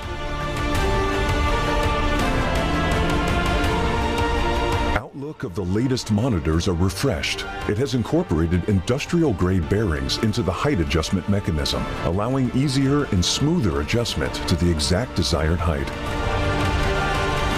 The new monitor series continue to evolve, refining details to ensure players can perform their best consistently in games. This is a brief introduction of the new XL monitor. Feel free to DM us if you have any questions.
Welcome to Extremesland.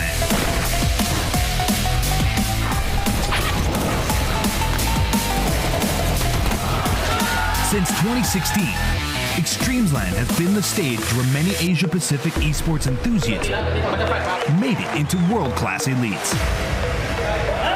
Together, they strive to achieve dreams. Now, at the Extremesland, the horn has been sounded, the flames of war have been reignited. Let's go!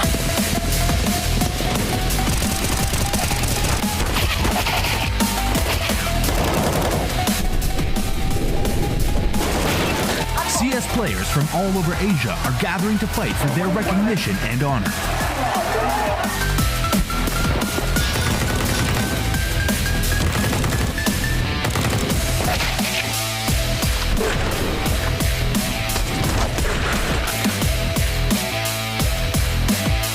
Be prepared to embark on a new chapter.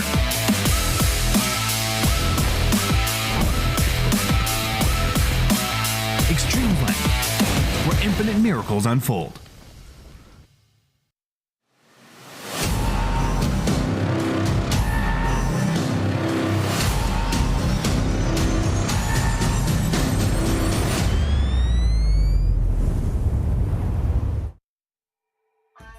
Welcome back to day 2 of the 2023 Extremesland CS Asia Cup Finals. I'm your host, Victoria, also known as Chubby Ninja. And I'm your other host. You can call me Baseline J. I hope everybody's had a chance to get a snack, and as we get ready for our marquee matchup for the night, yeah. 欢迎大家回到2023极限之地 CS 亚洲杯总决赛第2天的现场，我是小蒙哥。That's right. Now, we are going to go into the third matchup today, and this is going to be very exciting. Acme has managed to stay in the game, and now they're going to face a very formidable opponent. You guys know them. It's going to be TYLOO from China. So this is going to be the next matchup. This is going to be very exciting. 从迪拜远道而来的 ACME 队克服了种种困难啊，也是战胜了韩国的 ONS Slayers。他们现在将面对一个更大的挑战，那就是我们的东道主天路战队。That's right. All right, first up, let's welcome Acme. 好，我们首先欢迎 ACME 入场。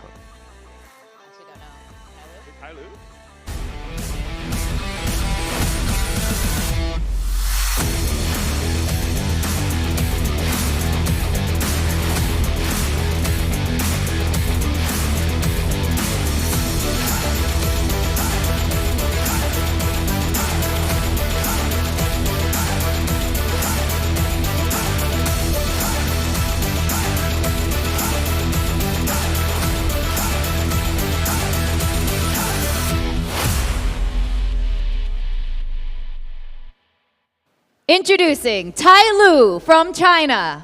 掌声欢迎来自中国的天路战队。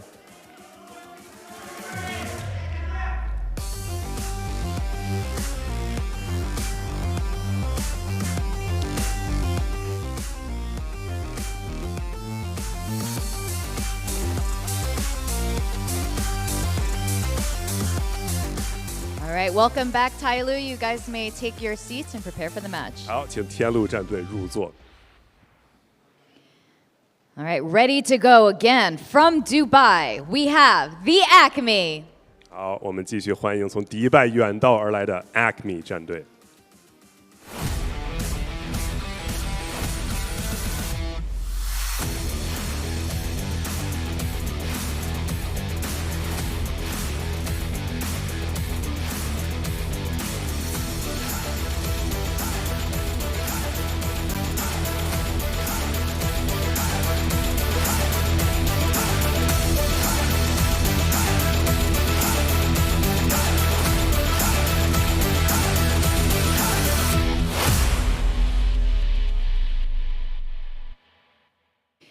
Give it up for Acme from Dubai Police Esports. 掌声送给来自迪拜的 Acme 战队。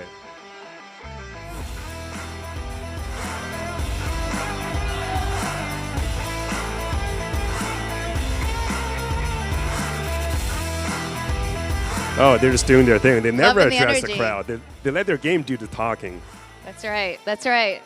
First time here at Extremesland, they don't even take a picture with the trophy. They just want to get straight to the game. And you know what? So do we. Are you ready to go into the next match? Oh yeah, hell yeah, let's get it. 好的，我们把时间交回给解说席。Thank you very much, Victoria and Baseline J. Okay, so this is now TYLOO stepping onto the stage, Jordan. Yeah, again, for the second time, or I guess technically the third time, this will be the third game that they have played here, but it feels like maybe it's like the fifth or sixth after how long they had to play that best of one yesterday against the Mongols, that they ultimately fell short, which means that, yeah, again, they are back here today. So a little bit of a disappointment, I guess, for TYLOO, and they've got some amends to make by winning this match and making sure that they can go through to tomorrow. No doubt about it, though, they are very much the favorite coming into this matchup, and we're expecting it to be a little bit of a different kind of a ball game to what we just got to witness. Perhaps. I mean, it's a little bit of a longer run, but that said, they are, more experienced teams, so let's see what happens. Of course, quick shout out to Zowie. You saw the U2 mouse, and it's really cool with the ad that they've got. I'm always kind of impressed by the sports science thing, the dots on the guy's hand. Yeah, I used to Zowie gave me a EC2CW back in the day to review, and I enjoyed using that mouse. So I'm sure the U2 is good too. I haven't had the chance to check it out, but maybe I'd be keen. Let him try it. Yeah, just saying. Just saying. If they want to give me one to try, I won't say no. But yeah, okay. I mean, it is still kind of the matchup that we're all kind of maybe anticipating because it is TYLOO after all. But that said, maybe Acme can have a bit of that performance or the hot hands carrying forward from their previous game as well, because we did see Zaid and Faller kind of stepping up a little. Yeah. So maybe not that one-sided, maybe a little bit of a better performance, but that's it. It's still going to be really tough nonetheless. Map picks now. And okay, no Mirage. We're picking Vertigo. Yeah, Acme's going to be picking a Vertigo. TYLOO won't be too disappointed by that. They're going to opt to go toward Nuke themselves. And obviously Acme will choose to start on CT side of Nuke. No surprises really there. As far as the third map is concerned, look, Inferno Band away again is always one that I instantly think about, but Overpass ends up being the third map in the pool. Again, very much in the wheelhouse for TYLOO. In fact, the one map out of this pool that you'd probably raise a bit of a question mark over is actually Vertigo. It's not a map that they've been playing a huge amount of late, though it was definitely in the wheelhouse over the last, say, 2-3 years. I mean, even going back to sort of 2020, I feel like is when they really started to pick Vertigo up. So It's not one that they're super prolific on at the moment, but it's definitely one that's been in and around this core of the roster, so I'm sure they'll have at least some degree of knowledge about what they want to be bringing to the table on that map. But yeah, for mine, obviously, again, it doesn't necessarily come down to maps too much, so much as the mismatch between these two teams in terms of skill and experience. I mean, that's always kind of what it is. I mean, there's the pro player settings for the Zowie monitors as well, if you want to check that out, but I am a little bit more interested in what we have to say, because yes, there is a slight difference in experience for these two teams, but at least when it comes to the maps, yes, while TYLOO should have an edge over every foreseeable future, what about Acme? I mean, did you see anything interesting or impressive from their Vertigo? Because it was also a little bit of ONS Slayers. Kind of dropping the ball there for a second. Yep. Yeah. Look, I think for me, yeah, Acme, they definitely stepped up as they went through that series, so I'll give them some credit for that. It took them a little bit to sort of get into it. I thought ONS Slayers maybe fell off a little bit in terms of their aim and how they were sort of just mechanically coming into the game, and definitely on the other side of the coin, Acme, built into the series quite nicely. But the obvious issue is that, you're not going to be given that kind of an opportunity to build in if you're up against TYLOO. They're going to finish that series 2-0. They're not going to let you, get away with a whole lot, especially similar to what we saw on Ancient. So certainly you're not going to have as easy of a time here if you're Acme going up against TYLOO as what you did against ONS Slayers. So in one hand, they have the benefit of having played a warm-up series. On the other hand, they're probably getting a bit tired by now. They played a pretty long series, and so hopefully, that little 45-minute break or half-hour break, I guess at this point it's been about 45 minutes, they've been able to sort of have a bit of a rest and some food and stuff, and they can come back refreshed for this game. Yeah, it's definitely one of those things. You really sound really confident, and I'm pretty sure everyone else is as well for TYLOO. But if anything, I mean, I feel like sometimes Acme, perhaps if they get the bomb plant as the tease, they might be able to force up on that subsequent round, and then from there build up a little bit of momentum. That could be something that we could look forward to. But apart from that, really, it's just let's see how TYLOO comes back to this map. Let's see if TYLOO can really finish this quick, because they do have quite a bit of CS to play this weekend. Let's say they do beat Acme really quickly, they'll still have to prepare for that match against Lin Vision tomorrow. So yep, it's quite a bit going on. Yeah, definitely. I mean, that Lin Vision game is definitely going to be a big one for TYLOO, but no sense really thinking about it at this stage. They have to get through Acme first. But I think Lin Vision, yeah, they seem to have TYLOO's number at this point in time, so tough one to ask. But that said, TYLOO, this should be a confidence-building game for them. They really should be able to roll over Acme. If they don't, it's going to raise some question marks, that is for sure. And Orman already making a bit of noise just at the bottom of the stairs there is going to give the game away. So not really intentional, is it? No, I don't think he intended to. But in the end, TYLOO's going to reroute themselves back over toward the bottom of a ramp. Really quietly moving forward. Meanwhile, Acme, we do have a couple players here to receive them. And Marble, this might be the first point of contact. Yeah, Molly for sandbags. There's not one there for Acme at this point in time, but pretty standard stuff so far. From TYLOO, you're going to get the back of side smokes. In fact, it's actually going to go to the elevator connector. And they'll just focus on what's in front of them, but really straightforward stuff from TYLOO. You can just see how much more fluid they are through the map than the likes of teams such as Acme and ONS Slayers, who don't seem to have as easy of a time getting into the sites as cleanly, but TYLOO just kind of waltz their way into a 5-on-5 post plant. Wow. And then Mercury so sharp. Oh my word. He is just ripping them apart. Decides he wants to duck back behind that smoke instead and leave the rest of the job to Orman, but he lost his life on his way out. Still, it seems like TYLOO have kind of done enough here. Orman will lose his head, but 5-second defuse. Kaze will not just... He just hit the shots. Sometimes hard to hit the player that's defusing, especially when they're moving around. And their head are tucked in. And their head's like tucked in, so he was, yeah, that was not a lot of time in that one, but TYLOO in the pistol. Yes, and the diffuser was pretty low HP as well, but that said, came a little bit close, but you can definitely see, you're absolutely right. The protocol's coming in place, the way that they actually maneuver up ramp and everything. You got all bases covered, the grenades coming into play, no gaps is what it is. And at the same time for Acme, I mean, a little bit of damage coming out from William, so yep, there is that. Yeah, credit to be said to Acme. I didn't think they would make that pistol so close after Mercury just ripped them apart, but doesn't really matter if you're making the pistol close if you don't win it. And in the end, we've same strat. Got a pretty straightforward round here for TYLOO again. Yeah, you're exactly right. I mean, this time it was nades towards sandbags, but again, same set of util. Smoke to the left side toward that elevator connector, volley into the back boxes. That wasn't there last round, they didn't have it, but, you know, just making sure that using as much of that util as possible. Bomb plant in a similar position as well, so TYLOO kind of just going through the motions at this point. No kidding. Really expounding on the advantage that they have. I mean, I love how, you know, when they're moving up towards this A site as a unit, they're preemptively already, you know, crosshair placement onto some of the more common spots. They know that players like Marble are probably going to be jumping up, or they're probably going to be positioned around here. So the pathing is really on point, and that's the difference between these two teams. Yeah, TYLOO's fundamentals. I think it's the word that you're looking for, right? The fundamentals are just there for TYLOO, and that's kind of the things that we're talking about when we're when we're talking about fundamentals. It seems like one of those words which, like, you know, classes might just throw in and, you know, it doesn't really mean anything, but to explain what the fundamentals are. To explain what the fundamentals are, yeah. I mean, you can just see the difference between the way that TYLOO sort of approaches these rounds in comparison to the previous match, and you know, how much more fluid they are through the map, the ease of utility, the confidence that they have in themselves, the crosshair placement, all working in unison. No kidding. Without even really having to think about it at this stage. TYLOO obviously is such a very experienced team. Fun, a little bit of air strafing as well towards the end. Yeah, it's always good. Nice stuff from Mormon. But as we go back into it, this is going to be now that full buy, and obviously TYLOO are going to respect that a little fair bit.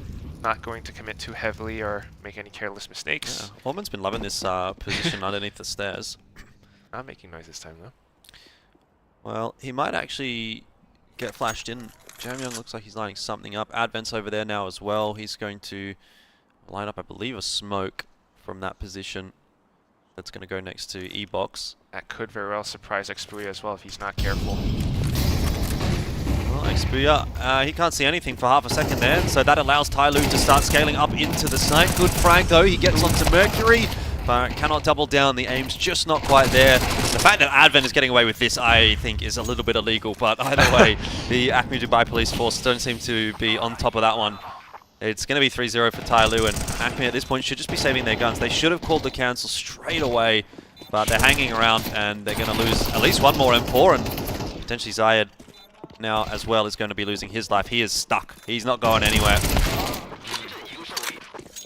Pinned down, and just a swing from Jamyoung on the Mach 10 as well. So, I mean, sometimes you're just not really aware what your opponents can do, and that's the difference in skill and experience as well, because TYLOO going in for such a flash throw and all the nades coming in as well. All bases are covered, like I mentioned before. And Expuya, you know, although he tried to recover, the crouch spray back into pillar also is something not really helping him for that moment. And you just really get pinned down. So now 3-0. Bit of a force coming out from Acme. A good little opening shot from Expuya, but that's about it. As is always the case, the Deagles seem to be quite a solid weapon in the hands of Acme. We'll have to give them at least that. But once again, you'd say it should be a pretty straightforward one for TYLOO. They've looked pretty good so far on this map. Big night last night for TYLOO. Big day yesterday, really. They had to play that massive BO1 against the Mongols. They had a game prior to that as well, and then on top of that, they had to play 2 best-of-3s last night, one which went to all 3 maps and it had an OT map in it. And then the second they lost to the Mongols 0-2, but it's a lot of rounds of Counter-Strike yesterday for TYLOO. They're probably feeling pretty well drilled, like they might have been in a boot camp or something like that at this point. But I guess the goal, the objective for today, at least here at Extremesland, is to make for as clean of a game as possible so they can get as much relaxation in. Definitely much needed. Let's see how far they can really extend this scoreline. 3-0 right now. Very likely a 4-0, of course.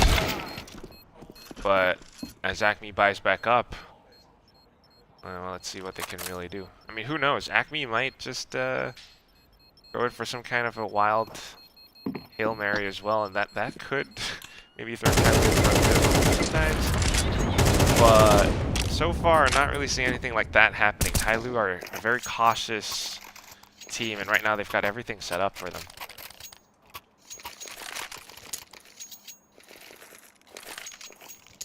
Deagle sometimes, once or twice, but that's about it. Apart from that, full buys coming in. It's going to be Expuya on the op.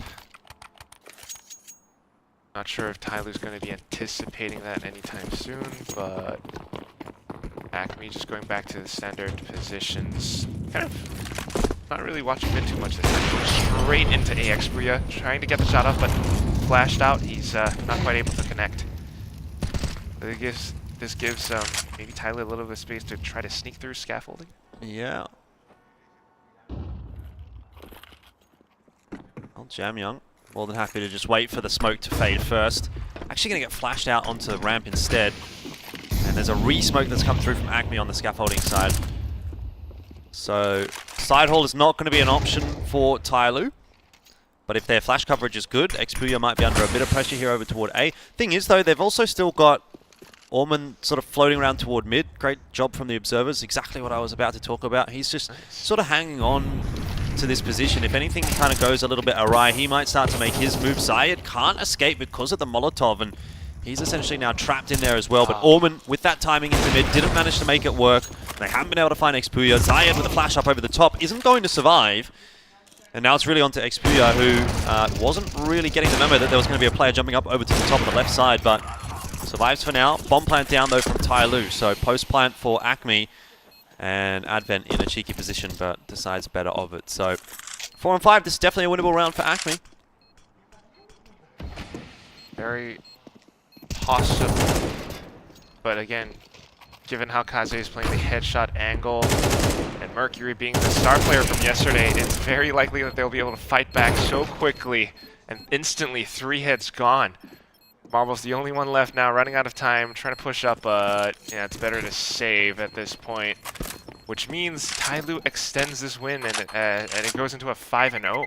Yeah, well, it's expected. Exactly as anticipated, yep. You know, you're not going to get any gold medals for guessing which team's going to win this game, that's all I'll say. How about guessing how many rounds Acme can win? Do you want to have a? Do you want to? Do you want to have a go? Do you want to have a go?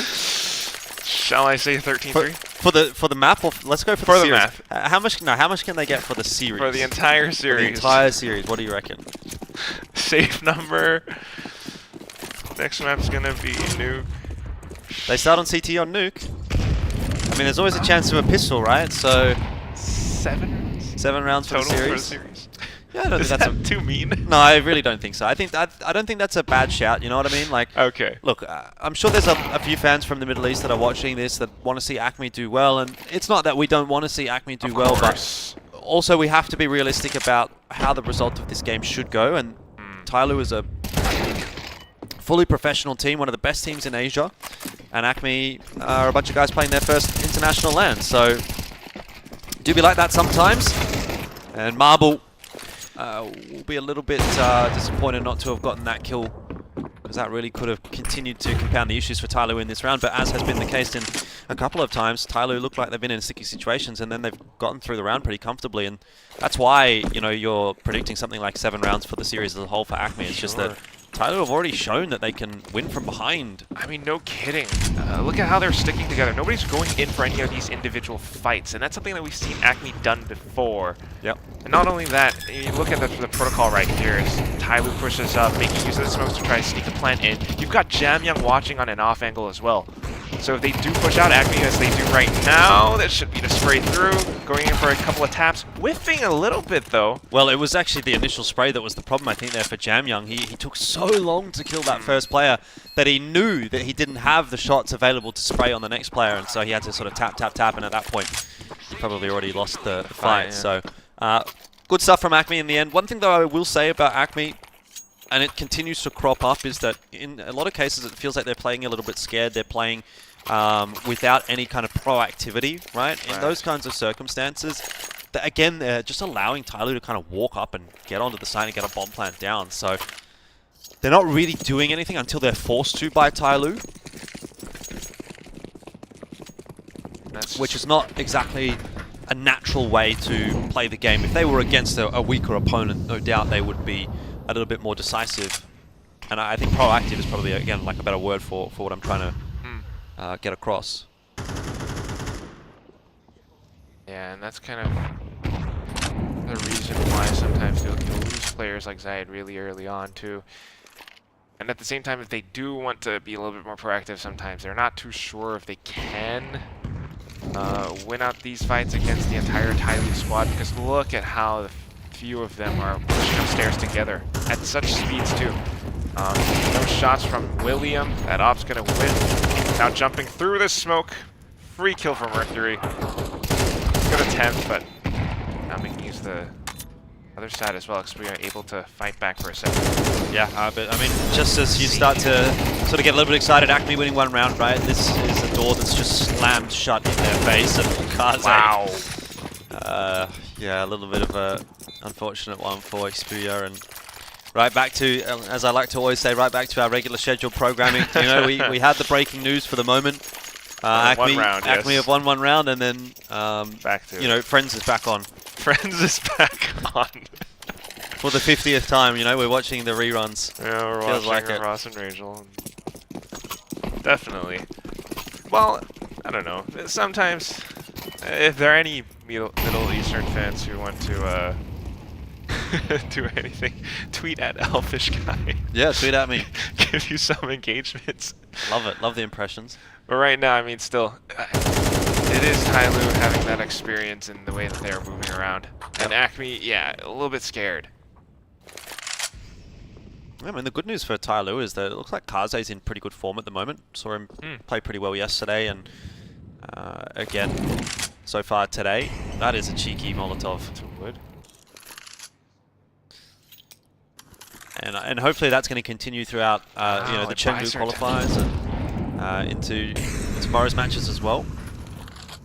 Then we'll really see. I mean, do you think TYLOO stands a chance against LinVision? I think there's always a chance. I mean, I would definitely still be backing LinVision at this point, and you'd be a fool not to, based on the previous history between the two teams. But it's not as if TYLOO's a bad team. It's not unwinnable for them, definitely. On their day, Mercury is certainly having a bit of a day there as well. Full flash, team flash by Advent, but he's able to get the entry anyway, and there's Marble. He tries to do something a little proactive, you know, he tries to push through the smoke, and I think maybe that's part of the reason why Acme don't like to do those kinds of things, because it goes wrong, and then they go, well, I'm not going to do that again. And then ultimately they just end up sitting behind the smoke and letting TYLOO win the round anyway. Yeah, too much control, and it's, I mean, not enough control for Acme. TYLOO, meanwhile, gets so much free roam, free space to really push up, and you can see, like, they've really got this A site figured out. Every single position, every spot, they're always checking everything. And that's why, like, the only thing is that it comes down to some of these conditions. As long as TYLOO meets them, they will site. Unless Acme actually goes proactive and does something to prevent TYLOO from executing, then maybe it might be a bit different. But even that in itself is a bit of a problem to solve. Yeah, 7-1.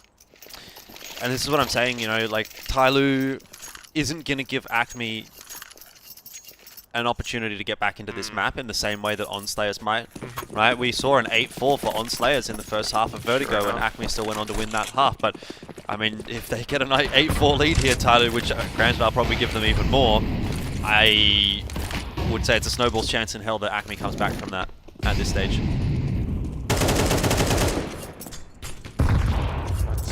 What could Acme do?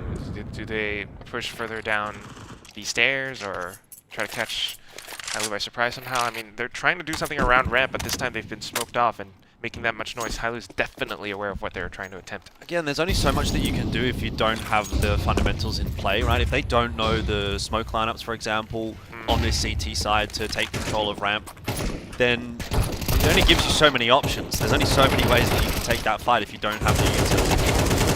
And in this case, they've just lost complete control of the B-bomb. Xperia going to go jumping over the smoke, but well anticipated by Advent, and it is a bit of a farm still from TYLOO, so... They have maxed out economy. Yeah. 0-8 so far for Faller. Zayed as well, the standout for the tournament so far for Acme, 2-7. So, individuals also not really firing at this point. Been a bit of a rough game. And economy not too great either, and this is something that could continue. Zayed back on the scout, as he loves to go for a jumping scout shot sometimes. Scout smash is always fun to play, but this is competitive after all. So, same cheeky molly, and then Yep, little boost up from Jamyoung. He's been spotted out though, so scout shot will give that away. Meanwhile, on the other part of the map.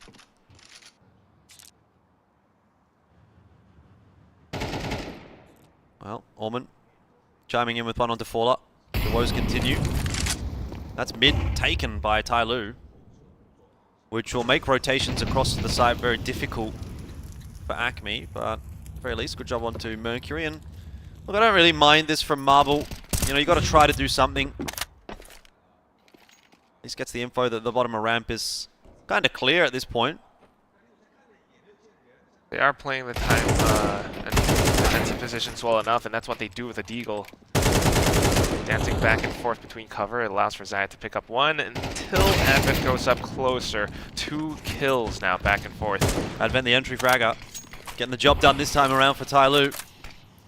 Pretty low on HP, but you still got a 4-on-2, so unlikely that we're going to really see too much from Acme again here. You'd probably look at this one and say you could just save those guns, but it's getting to that point in the half where when you're down 8-1, might as well. Orman should have died every day of the week there, but you got to kind of go for these rounds, you know. You just need rounds on the board, and even though it's unlikely that you're going to win it, you're kind of damned if you do, damned if you don't. TYLOO putting on a clinic at the moment, and this isn't even a map that they particularly play, like you mentioned, all that often. You know, it's one of the least played maps that they have in the last 3 months, outside of their permaban Ancient. Only a couple of reps. I mean, 14 for Nuke, 11 for Overpass, 9 for Anubis, 8 for Inferno, 9 for Mirage, and then 2 for Vertigo. And so it just goes to show that they really tend to avoid this map when they can, and yet they're having such a simple time of kind of swatting away Acme. Which is, again, why, I mean, while we do say it is a clinic, I think it's always nice to, like, point out exactly why and how, you know, these two teams are that different. Why TYLOO is, like, in the league of their own versus Acme. And this shows exactly why. They're not that recently, anyway, rehearsed on this map, but they're still able to perform this well. Where's the comms? Took Mercury forever to figure out where Xperia was, but finally did. Got there in the end, and that, again, that's the kind of thing that TYLOO just doesn't get away with against, like, a Linvision. Like, Mercury's dead every day of the week there if he's playing against Linvision. But Acme just not quite quick enough on the draw. Now William just trying to stay alive, do whatever damage he can do, because the half is basically over. They're going to have to force up on the next round, not the greatest utility, maybe even some FAMASs or slightly less coming in. Zahid on the scout again. And like on the server, I mean, of course, as casters, we can see everything. But for the Acme players, it feels a lot different. And sometimes they aren't quite sure why this is happening to them. Yeah, I mean, I don't know if you've ever played a game. I'm sure you have, like, against someone that's just so much better than you. But not like this, you know. Yeah, but like, you just wonder, like, what am I, like, what can I even do? What am I supposed to do? Like, there's literally, you feel helpless. You feel like there's nothing you can do. They know every angle. They know what you. It seems like they're reading your mind. They know where you're pushing. They know when you're pushing. They know where you're hiding when you're around a little corner. They know all the cheeky angles, the spam spots. Right. They've got a PC util for every possibility. And then that's where the keyboard warrior inside of you comes out. Yeah. And you know you're trying to defend the bomb site, and it's just flash after flash after flash, and you just don't get to see anything. And then your screen inevitably you get back, but you're already dead. So. Wow, that's a bleak picture, Jordan. I mean, that's kind of what it's like when you're playing against a team that's just that much better than you. It really is, and that's kind of what we heard from them yesterday as well after their match against Mongols. Yeah, it was quite funny. It was quite funny listening to them because they're like, Yalla, because obviously they're from the UAE, right? Walla, so, brother. Oh, it was Walla. It was Walla. Well, yeah. Walla, I'm standing behind the smoke and they're just shooting. I can't speak. And make no noise, and I'm just dead. And I'm like, that makes sense. It like that's exactly. Yeah, that is exactly how it feels. You know, that's exactly how it feels. And you know, you got to feel for them because it's just an experience gap, but. I mean, they seem like they're having a pretty good time, right? Like they seem to be in pretty good spirits. That's the main thing I love about them. And I love that they were able to get that dub over the Korean team. You know, they get some success on LAN. You know, how many people can say they've found themselves at an international LAN tournament? They've got a win under their belt on LAN, they kicked out stage. ONS Slayers. Exactly, and hey, Korea has 2 championship squads at Extremesland in its history, so you know it's obviously very different context and circumstances this time, but Still, you get yourself a dub on the board. So you know, like we're talking negatively about Acme, but it's only because at the end of the day, you know, you can only go so far. You just got to take your wins as they come, and hopefully this is something that they can sort of take some experience from and go back to. I think they're from Dubai mostly, so the UAE, and you know, potentially kind of dominate domestically. And obviously, there's still going to be a lot of Middle Eastern qualifiers and tournaments and stuff like that. The RMRs, which they're missing actually to be here. But if they play in the next RMR, right, they might find themselves back in Shanghai competing at the Shanghai Major at the end of the year. it is possible. It is that learning experience. I mean, this is really, I don't really do much like football or sports, but it's kind of like, I don't know, up-and-coming team playing against, I don't know, like Cristiano Ronaldo or something, right? Yeah. And that's the clear difference right now. But back to the pistol round, and TYLOO trying to spin around, Almond getting a quick double. And it's a bit of that push coming in from Acme that's somewhat successful. They managed to get the bomb down. Well, whether or not he'll be able to get back up after planting the bomb is going to be another question, and Orman will fall for the troubles, but Kaze still was able to take one more faller. He's hit a nice sharp shot there on the Mercury, and it's now down to Kaze, who'll lose his head as well. A nice pistol round win for Acme. Nice. And if there's one thing they do right, it is pistols. You know, the They have Deagles, been winning pistols. the pistol rounds, the Glocks, like they always have a pretty good pistol round or Deagle round in them. I like it. I feel a little bit better about my 7-round win across the series prediction now. True. All right. I mean, even if they lost the pistol, I was thinking if they get the bomb down, they force up. They tend to be pretty good at that as well against, you know, like ONS Slayers. TYLOO might be a different story, of course, but now they've got the rifles. They've got a MAC-10 on Extremesland as well. Might be able to rush up if they're careful enough on an execute. TYLOO, interestingly enough, trying to stack up on sites, not able to find anything. So I don't know. What do we think? Well, I don't think TYLOO's going to win this round. That would be my first guess.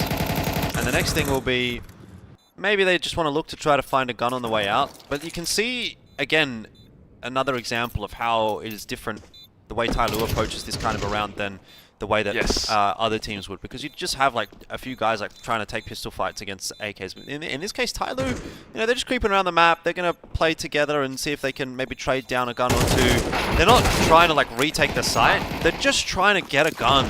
And in fact, they've done quite a significant amount of damage now. That's already 3 kills, and maybe you can even see one more coming through here from Orman right on the back end. He almost caught Zayed. So, wow. TYLOO able to achieve a lot more with nothing. And you can see the results of it as well. I mean, yes, we knew they weren't going to win the round, but that's a significant amount of economical damage. Only 3 full kits of utility for the side of Acme right now. Yeah. So, hefty reinvestment from Acme required, but it's just another thing that a team like Acme and ONS Slayers can potentially look at and think, well, how can we make better use of our pistols rather than just taking like 1v1 fights, trying to just shoot into the bomb site for no reason. Like we have to, the thing is TYLOO recognizes when the round is lost and when they should default back to plan B, which is going to be like a containment kind of, yeah, exactly, cut your losses, contain them, see if you can just do some chip damage or save your guns, versus some of these other teams that we've been seeing today. They don't really seem to recognize that they shouldn't be going for the retake, or that they shouldn't be feeding their guns or feeding their cat, because at the end of the day, right, TYLOO, if they lose 5 guns there, or 5 players there, they're still, yeah, they're not losing anything, but they're actually still giving Acme money for the kill bonus. So it's much more valuable for them to just walk away and see what comes. Or to at least stick together, and then you have 5 pistols against like 1 MAC-10 or something. And that is the difference that we're talking about. I mean, CS has been around a really long time. This might be CS2, but it has been figured out, and this is kind of the thing that you need to know to do. That's it, though. The full buy round now, and we do have TYLOO defending pretty effectively right now. 40 seconds left on the clock, and Acme aren't feeling too safe or comfortable about pushing out. Timer is ticking. Yeah, I mean, this is not a bad setup actually for Acme. They've done a pretty good job so far. TYLOO's almost playing retake on this A bomb side, so going to be given the plant. In the meanwhile, Advent's given time to rotate across, but look at that! The flash so quick through from Mercury. Orman's going to get himself one, and I don't know if Mercury even spotted Expuya there inside of that smoke. 2 individual aim duels need to be won by the TYLOO members. There's the first. How favorably does the smoke fade, though, for Expuya is the question. Quite nicely, the answer. And Expuya should be in the pole position to win this round now. It's going to put a pop flash through the roof. That'll kind of give the game away for Advent. Oh, he's going to go for a defuse and just drop the flash at his feet. This could be interesting. He's just sitting the defuse. Oh, well, the flash wasn't going to do too much. Expuya, pretty good pre-fire in the end. So 11-4, and Acme will win the round. And it puts TYLOO in a bit of an awkward position. But again, I can draw your attention to another difference between these two teams. Like when the bomb plant's going down there for Acme, TYLOO's being active, right? They're proactively making a play. Orman is getting flashed in by Mercury. He's kind of putting them under pressure. He almost gets a 2-for-1. And if he would have got that, that would be the round over. Instead, in that situation, it feels like Acme just sit back, allow the bomb plant to go down. They're not really being proactive on that CT side, so it's just something that, you know, again, you sort of highlight the difference. And, oh, this should be another kill for Mercury. He's whiffing pretty badly. Gonna get that Deagle out again. Needs to find a reload. Nade landing at his feet. He's okay. Somehow he's alive. He doesn't have anyone helping him out. If he gets away with the kill here, it is going to be absolutely criminal. Wow. He can get... Ooh! Good chunk of damage. Oh! And that's the... No! What is happening? 3 kills back-to-back on a Deagle around sandbags. Allowed. That should not be allowed. And Orman's found a pretty good timing here as well. To catch the player at sandbags, but not landing the shot. Doesn't need headshots here. Yeah. I don't know if he knows that they're as low as that they are. He's not sure where that second player is either, so he's starting to get a bit concerned. It's a fake flash. It's not fooled anyone, but Orman's been spotted anyway by William. That round could have been so much more for TYLOO. But again, Acme, you know, scraping their way over the line. A little bit of... I don't know. I don't want to say stamina, but this is not... I don't know. I mean, do you expect this to go a little bit quicker? 11-5. I thought that TYLOO might have actually would have been able to turn things around in that previous one, but I mean, look, I think they'll wrap it up pretty quick. It should just be a matter of time for TYLOO at this point. They do have the full buys now. Kaze is on his op. Already traversing across to ensure that nobody's making their way up ramp. So much vision as well. Yeah, Kaze should be good for at least one. Well, we'll see how that smoke fades. Spots the noggin, doesn't quite land the flick. That's all good in the end because he's going to have another attempt at it. And tries to make another move. Acme still adamant on pushing up ramp, or at least making a bit of noise with it. Meanwhile, across the map, Faller slowly pushing up mid. Good map control being taken by Acme. I like what Faller's doing there in mid, just forcing the player back off of the jump up. And Acme have done a reasonable job of sort of pushing Kaze back and progressing their way up the ramp. So pieces of the puzzle falling into place for Acme. But they still haven't taken a fight yet, and there's about 35 seconds left on the clock for them to get into the site, so they are going to have to pick things up pretty soon. Do have utility, but so does TYLOO. And there lies your statement, you know, running out of time, you gotta go in, and at this point it's gonna be really chaotic. Kaze flashed, not gonna be able to connect the shot, so he's gonna die, but that just as quick. Mercury goes in for a bit of spray. No kills just yet, but this gives Acme the bomb plant. Timer has been extended. Oh, good spray through the smoke there from Orman. Low HP for Marble and for Orman. Still a bit of utility to get back in onto the site here with for TYLOO. I mean, the Molotov into sandbags would be perfect. This should give Orman a kill, but Expuya able to get the frags anyway. Man starting to stand up a little bit. It's good for Acme, 11-6. TYLOO not finding it so easy to close out on the CT side. Their T side here, Acme, is actually looking a lot better. And I believe that was the case as well against ONS Slayers, was it not? Yeah. That's where they made their comeback. They started to, like you said, they figured out that they could rush. It was. They got 9 rounds on the T side of Vertigo. Started to set up. Yes, it gets a little bit chaotic, but they got a lot of time to go in for these executes. They have their own lineups, and it does work.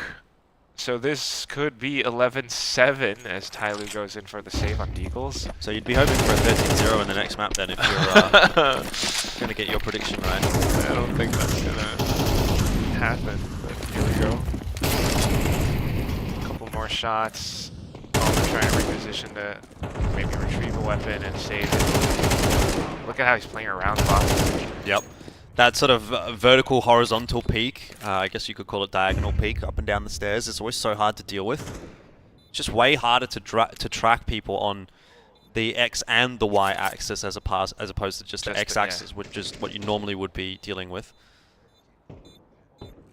Unless you're using a Zowie U2 mouse, of course, then, and yeah. it's a different story. Then you just aim like an absolute gaming god.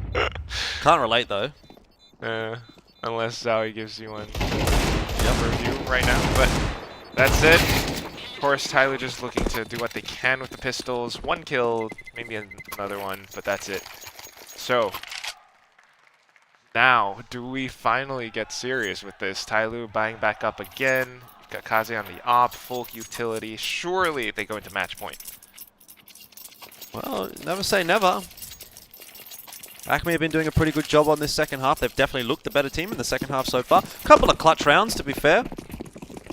Sooner or later, you'd think one of those will go the way of TYLOO, but pretty good job. I like the knife there as well, the freehand. It was a freehand Bowie.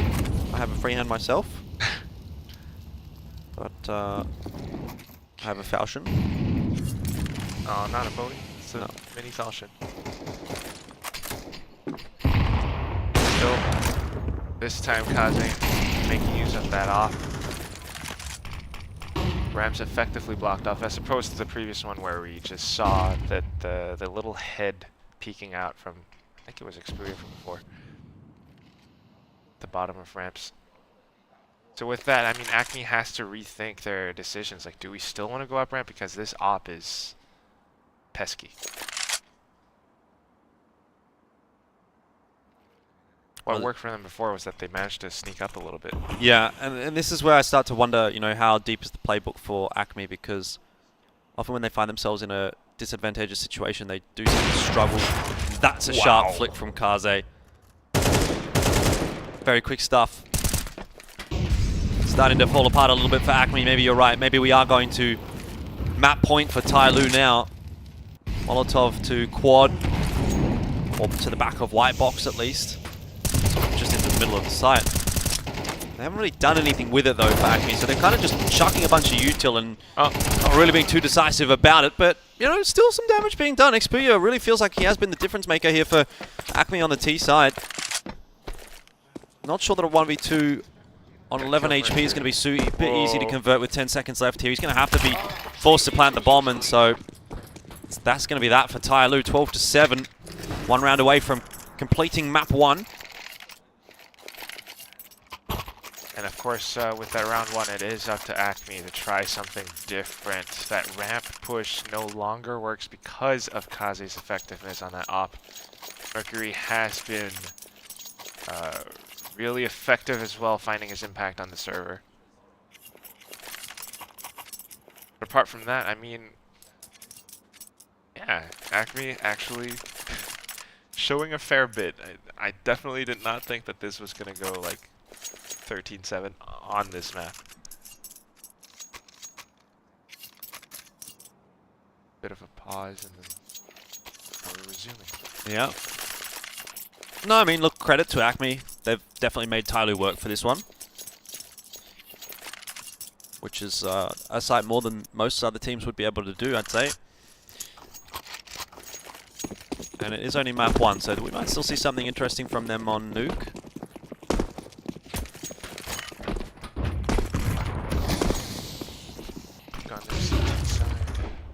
I mean, if they can build up that confidence to, you know, be a little bit more proactive, like you mentioned before, that could be something. But this time around, stemmed or stopped by this smoke. It allows for Mercury to get into position. Acme might not check it. They're continuing to push past. That's a free kill. Yep. Baller, though. Yeah, I mean, he's actually managed to somehow get all the way into CT spawn and crack open 3 heads on the way, so that's definitely unexpected for TYLOO, but Kaze looking solid again today. Like I said, 21-7, and Mercury 25-12, so if there's 2 players you'd want to have in the 2-on-2 at this point for TYLOO to try to close the map out, it would be those 2. And of course, they're forced to go in for the plant as well. Zayed on the scout.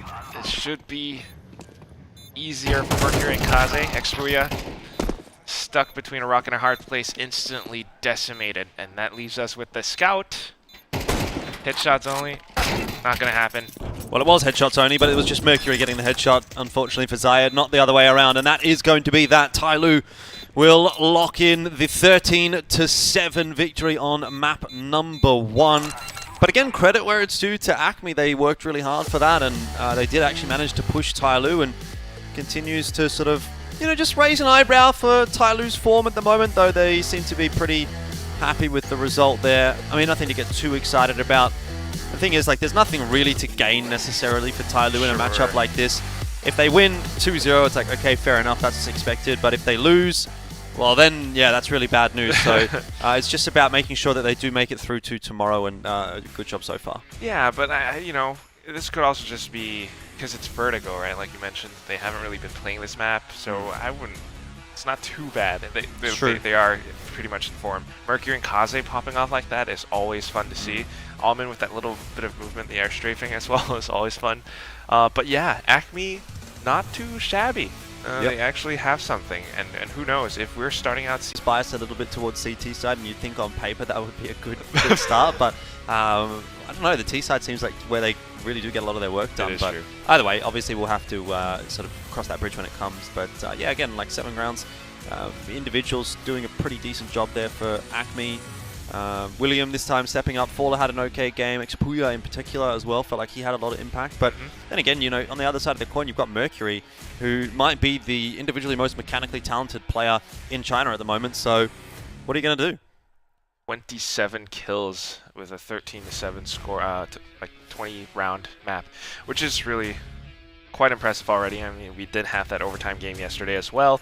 So, you know, TYLOO is really that strong. I'm just still thinking kind of about maybe, you know, based on how likely it is that they'll beat Acme, what are they going to look like tomorrow against Lin Vision and stuff like that. But at the same time, I want to say that Fowler is a little bit surprising sometimes. Maybe not the best, like KD right now, but he did individually take mid several times in a row. Yeah, give him some credit, definitely. He did a great job. For me, Fowler and Expuya really doing a lot to kind of step up off of day 1 to day 2. It sort of felt like it was Zayed that was the only one that we were really excited about on day 1. But here on day 2, it felt like there's a couple more members of the Acme squad that we can sort of have a bit of a chat about, which is good to see. You know, maybe they're just getting a bit more comfortable on the stage and in that LAN environment, because like we said, for the majority of these guys, it's their first international LAN, in some cases their first LAN, so very good stuff in their first outing to even challenge TYLOO to that degree. Yeah, definitely did not expect the 7, but that said, you know, we still have that second map to go, so we're going to go for a quick break, and then after this, back onto Nuke with Acme versus TYLOO.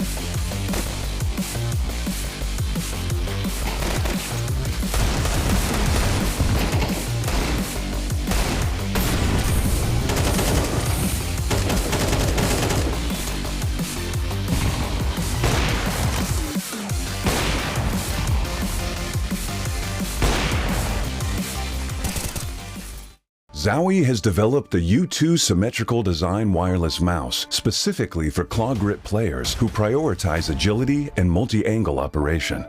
In the past, Zowie has designed multiple mouse shapes.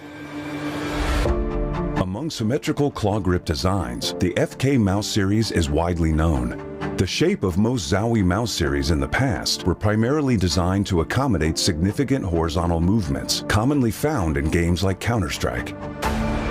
In response to the growing emphasis on multi-angle and agile movement in FPS games, we began developing U2 many years ago based on feedback from Zowie enthusiasts. Most symmetrical wireless mice on the market have straight-sided designs. U2 features a design with inwardly tapered curves on both sides, which offers a distinct and properly positioned finger resting point. This design enables a more relaxed and stable grip for the thumb, ring finger, and pinky when holding and lifting the mouse. The left side curved design combined with the overall curve of the back reduces the thumb angle, which stabilizes muscle frequency and also supports a faster index finger click speed. The right side curved design facilitates easy placement of the ring finger. It promotes balanced force exertion on both sides of the hand and allows for more stability during mouse movement. Regarding the side buttons, through experiments with different shapes and positions, U2's side button design facilitates easier thumb access. U2 meets the demand for agile and enduring performance. In addition to its shape, we've changed the upper half of mouse skates to a larger one for a more familiar gliding experience among Zowie users. U2 uses the now proven 3395 sensor for long-term component supply stability. To deliver a better wireless experience, the enhanced receiver offers improved stability of the wireless signal. It minimizes frame drops and stuttering stemming from wireless interference during gaming and maintains stable, high-quality transmission during wireless applications. The enhanced receiver doubles as a charging dock, preventing accidental cable disconnections while powering up using wires.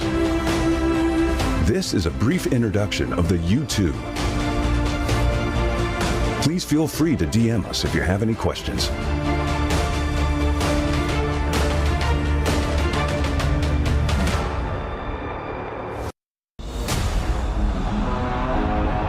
DyAc technology reduces ghosting in fast game scenes, minimizes screen shaking and rapid firing, and tracks speedy enemies better.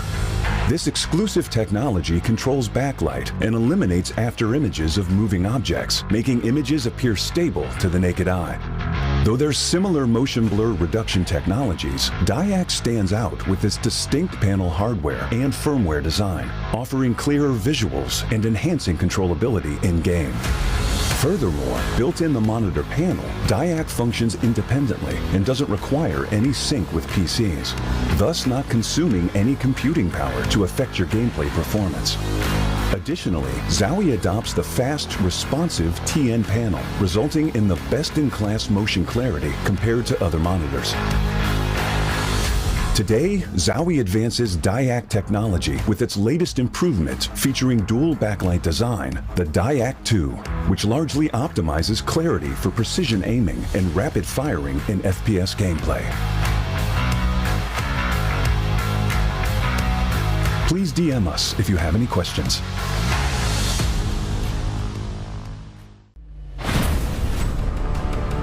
We are proud to announce new additions to the XL series.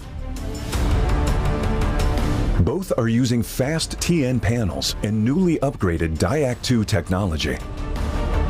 Fast TN panel with its faster native response time can reveal enemy outlines quicker during flashbang attacks. For IPS panel, more overdrive is required to enhance response speed, leading to dynamic image blurring due to the panel's inability to handle the load. These new monitors integrate new dynamic accuracy technology, DyAc 2. The upgraded dual backlight design not only provides FPS players with clearer visuals at dynamic aiming and spray control, but are also more friendly to your eyes. Moreover, built in the monitor panel, DyAc 2 functions independently and doesn't require any sync with PCs, ensuring no impact on game performance. XL setting to share now has auto game mode feature. Besides download, save, share your look of the latest monitors are refreshed. It has incorporated industrial-grade bearings into the height adjustment mechanism, allowing easier and smoother adjustment to the exact desired height. The new monitor series continue to evolve, refining details to ensure players can perform their best consistently in games. This is a brief introduction of the new XL monitor. Feel free to DM us if you have any questions.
Welcome to Extremesland.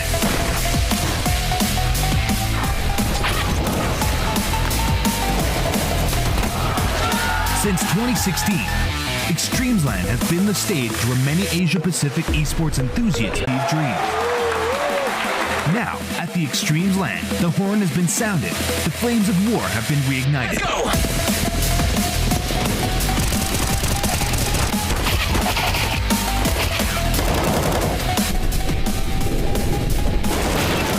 CS players from all over Asia are gathering to fight for their recognition and honor.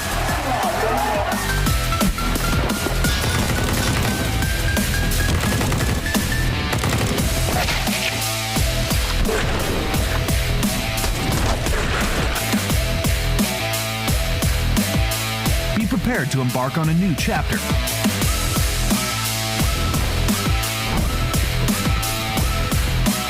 Extremesland, where infinite miracles unfold.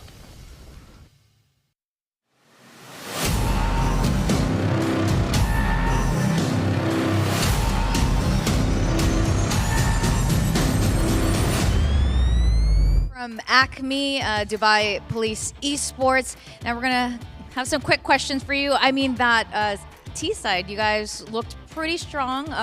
You know, coming back there, really interesting protocol there. Did you specifically prepare for TYLOO today?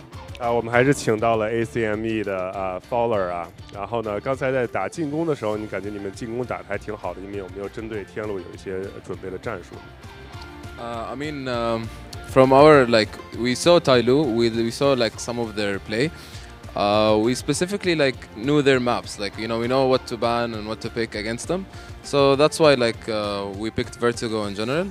And yeah, for our T side, it was better than our CT, but it's okay. I'm hoping in Nuke will probably do a better performance and hopefully win.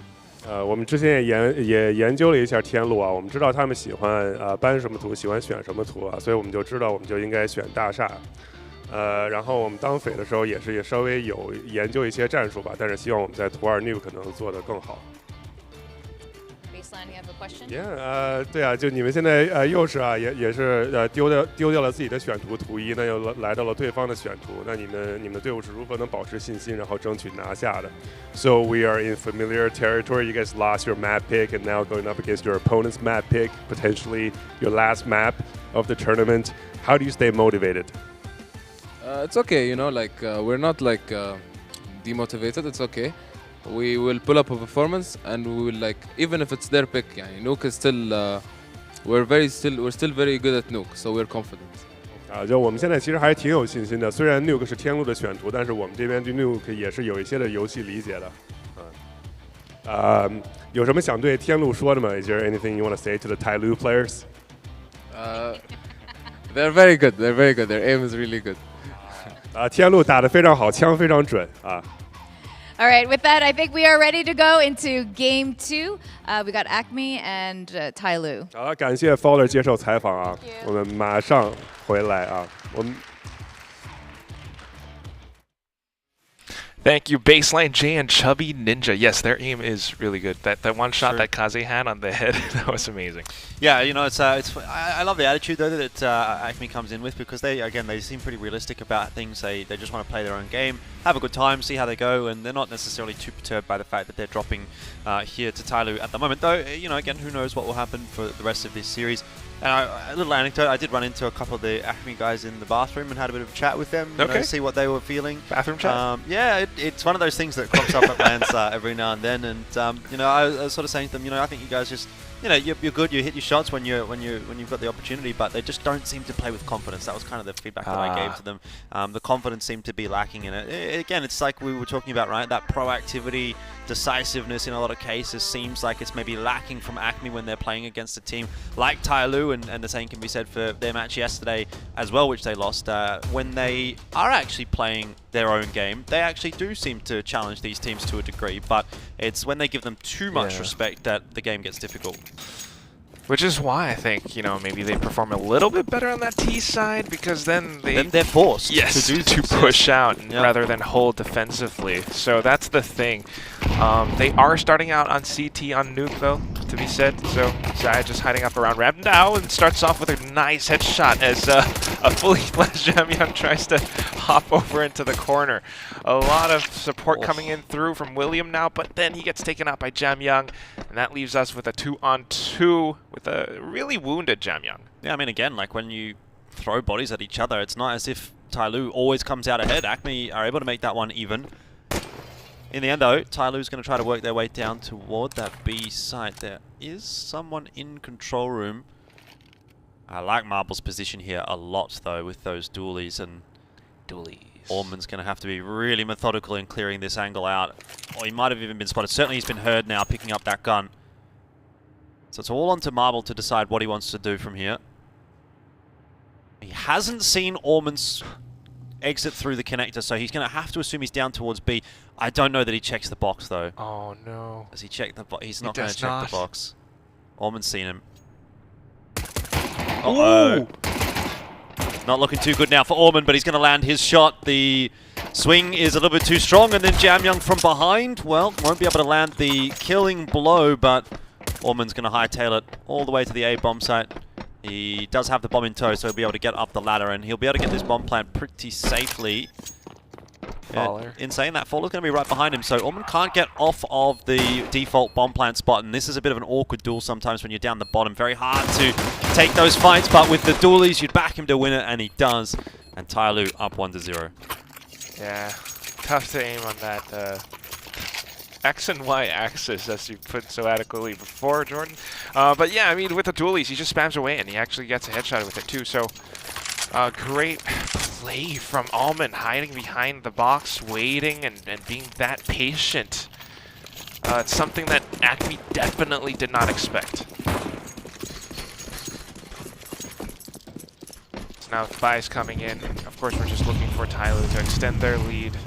Ever more so. We've got Galil's AKs trying to make a play outside, maybe into secret.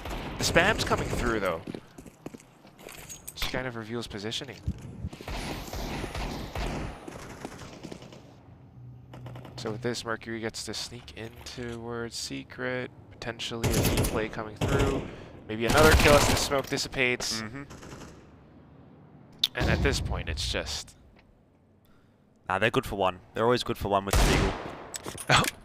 Zayed and William. One of them's going to have to get a kill. Maybe not for William, though, because he was spamming away, so they know that he's definitely about to do something. Okay, I lied. Not even one. They're not good for one. Jinxed him. But still. I mean, what I really love is still that pistol round from TYLOO. Alman swapping over to the dualies. throwing the bodies in, definitely a little bit odd, but yeah, hopefully what you'd said to them in the bathroom did give Acme a little bit more confidence, because that is what they need. However, on the CT side, I mean, now that they have the full buys, how do you play with confidence here?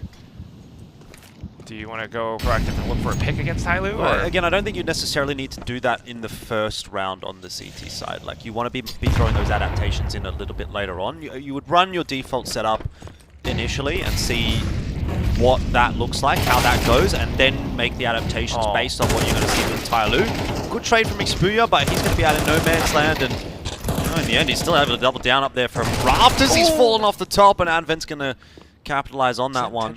I think it was intentional. They did need someone down on the side, and he thought he had a window to do it, but good damage being done there from Acme. This round's still not over. Zayed gets through the smoke on his own, isolates a couple of duels, and William able to dispatch of Advent as well. And this is what I'm saying. It's not as if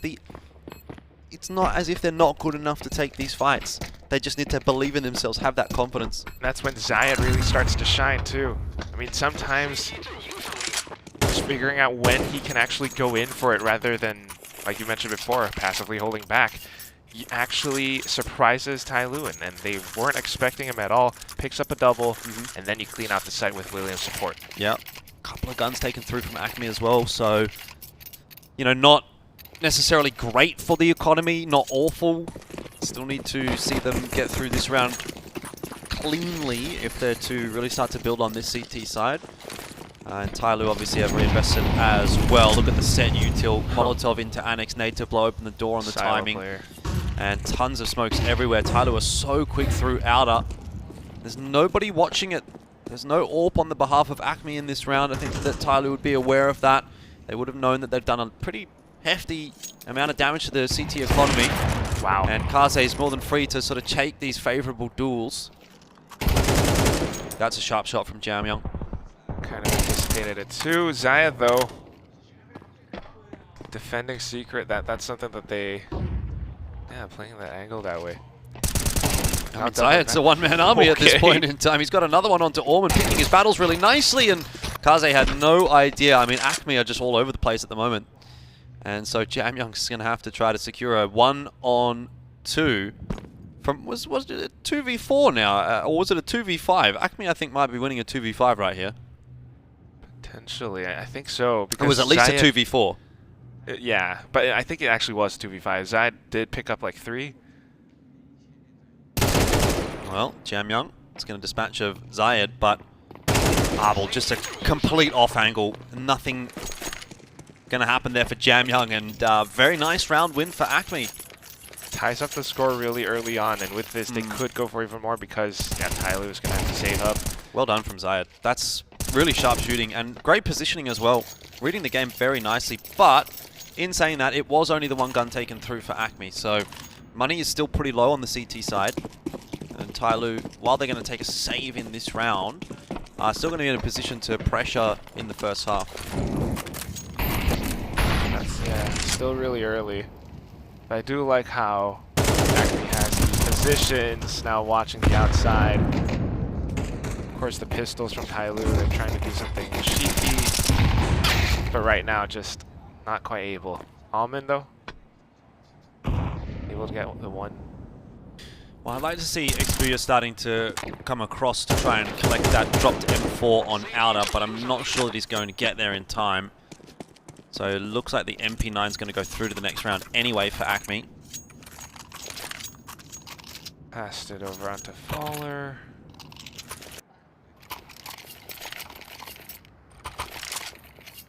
Wouldn't mind just seeing TYLOO try out an A hit here. You know, dump a bunch of util over through the windows and just blast into A and sort of test Acme's ability to answer that kind of a setup. Because at the moment it kind of feels like TYLOO's just running all over the map and trying to take some individual fights here and there and expecting to win those. But I'd like to see something a little bit more set. Not really doing that yet. At the same time, Acme switching things up a little bit. William this time moving in to check secret. But Mercury's got the position, got the drop on him. cheeky little angle that you're not really expecting a T to be on. Stuya, not quite able to get the finishing blow onto Jamyoung, and that's going to allow TYLOO down in toward B. Zayed needs to do it once again, and he is stuck in dark. This is not a place where you'd really be enjoying getting stuck in, because it doesn't give you too many options. Swing will come through from the rafters, and he isn't up to the challenge. Not quite, anyway. And bomb plant for TYLOO on, off, and out. Good attempt, though, Zayed. Swapping over to the A. Here comes Zowie now, defending his position. And then getting dropped by Marble. Still, though, with the bomb being planted, now Rafters being held, it's going to be a little bit more tricky for Acme to push through. Yeah, good post plant for Kaze. Found himself in the vent, able to duck around behind into Decon. Nice. And that's a freebie. So into the 2v1, Marble, while he's up on the catwalk there. Hasn't really been able to spot anyone out, hasn't taken a duel. He's going to try to gamble for the defuse, and Advent will shut that option down. 3 apiece, TYLOO right back into it. And like I said, because they've been doing so much damage to Acme's economy, instead of this being another buy for Acme, it really should just be probably a half buy instead of a full buy. If Zayed just goes Pistol Armor, if they go Pistol Armor here, they get a really good buy next round. But if they force into this round, you know, they're going to have MP9s. They're going to have a lack of util. So actually a good choice. Zayed did end up selling his gun. You know, that's a good little discussion that they've had in the background there. And, you know, you'll sack this round probably, but you'll have a full buy next round. So better chances. Handling their money quite well, Acme. Which is what you want to see from them. I mean, that's why, I mean, with the, I guess, invite teams to this 2023 Extremesland CS Asia Cup Finals tournament. Yep. They are a cut above the rest, which is really lovely to see. I mean, Acme did have to play a qualifier. Yeah. So they weren't exactly full on, full on invite the same way that the Korean team was, for example. I think NKT was the other invite. And the others were The others were all qualifiers. There was a Vietnam qualifier, had a few notable teams in there. Notable within Vietnam, I should obviously clarify. Okay. Not notable globally, but there's a couple of teams kicking around in Vietnam. I'm really actually quite interested to see what NCTDK can do in our next game. Versus E9, but yeah, for now, bit of a foregone conclusion. Faller, though, not too bad. Able to do a little bit of damage with that MP9, but now everybody's just evacuating, escaping away from the bomb. But that's all good. So with that, a 4-3, and now they get the full buy, like you mentioned. Yeah, but knowledge in mind that Acme tends to look a little bit more solid on the T side. Maybe they do only need something like a 6-6 out of this to feel okay. Do you think they could actually take a map off the time? No. That shouldn't be the case. I don't think that they could, but they need to think that they can. Yeah, they need it's not about what I think. For them to play, yes. But I'm just trying to assess the possibilities of Acme actually walking away with a win right now, because this happens and William picks up a 3rd kill. Yeah, sharp stuff. Advent's not spotted inside that smoke just yet, but as the smoke fades, Marble, he's really got his crosshair in a good spot, and he does. He does spam through. Advent's dead as well. That's the perfect round for Acme. 5 guns alive. They upgrade a couple of AKs, 3 AKs in fact. You could not ask for much more to get you back into the half. Could be another close map here. It is 4-4 right now. Could potentially go into 6-6. Because I'm just thinking, Acme on the T side, yes, it is Nuke, but maybe they try something wild and TYLOO doesn't expect it. But for now, okay, it's gonna be TYLOO on that bit of a half buy. Oh no, it's good force. Zayed holds down radio, sprays it through, gets a 2nd one, and then traded. Experia here to support. Knows that he shouldn't be re-peeking, and that's why he's backing off. This is looking great for Acme at the moment on the CT side. I've really got to continue to give them credit. Ormond, nice kill, but well traded by Experia. Maybe they're starting to finally, play with a bit of that confidence, right? You're not seeing them shy away from the fights. They're not giving territory to TYLOO for no reason. Like, they're fighting for outer, they're fighting for ramp. TYLOO is having to fight tooth and nail for every bit of map control that they're getting. And that's what we should see on a map like Nuke. Correct. Well, did you look at that? Coach Elfish guy giving them the confidence boost that they need. the pep talk in the toilet. The toilet. Yeah. I wouldn't really say that had much of an impact, quite frankly, but you never know. See what Orman can do actually in this clutch. He's got 30 seconds to work with. If he can somehow jump up heaven unheard. Now, Xperia probably should hear it if he does. Ooh. Hasn't seen him yet, though. He is kind of watching the ladder. There's another AK in the back pocket for Acme. 5-4. Is that the first time that Acme have led in this series? Yes, it is. Did they win the first pistol round? On Vertigo?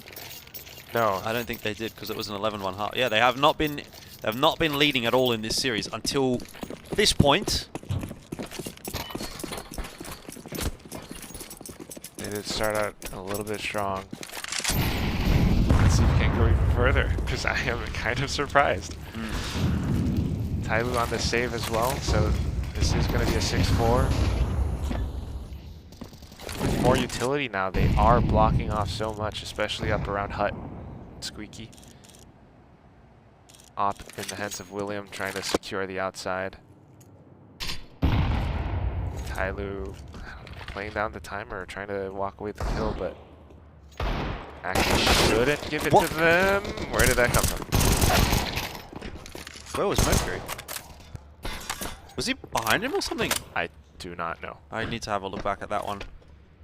We're casting on a TV, so it's a little bit far away as well. My eyesight's not that good, but this would not be the round to lose for Acme, and it might be headed in that direction, particularly with this flank on heaven. Needs to be cleared out by William. Timing not going to be good. Reload! But he's got the frag anyway, and Zayed still kind of locking those two players down by secret, but drop into the vent. And they're down to the B side. This is very winnable now for TYLOO. Started out as a pistol round, now turning confidence. Other way. Kaze underneath. That's confidence from Zayed. He just goes charging out on the side, taking the fights, and look at the difference it makes.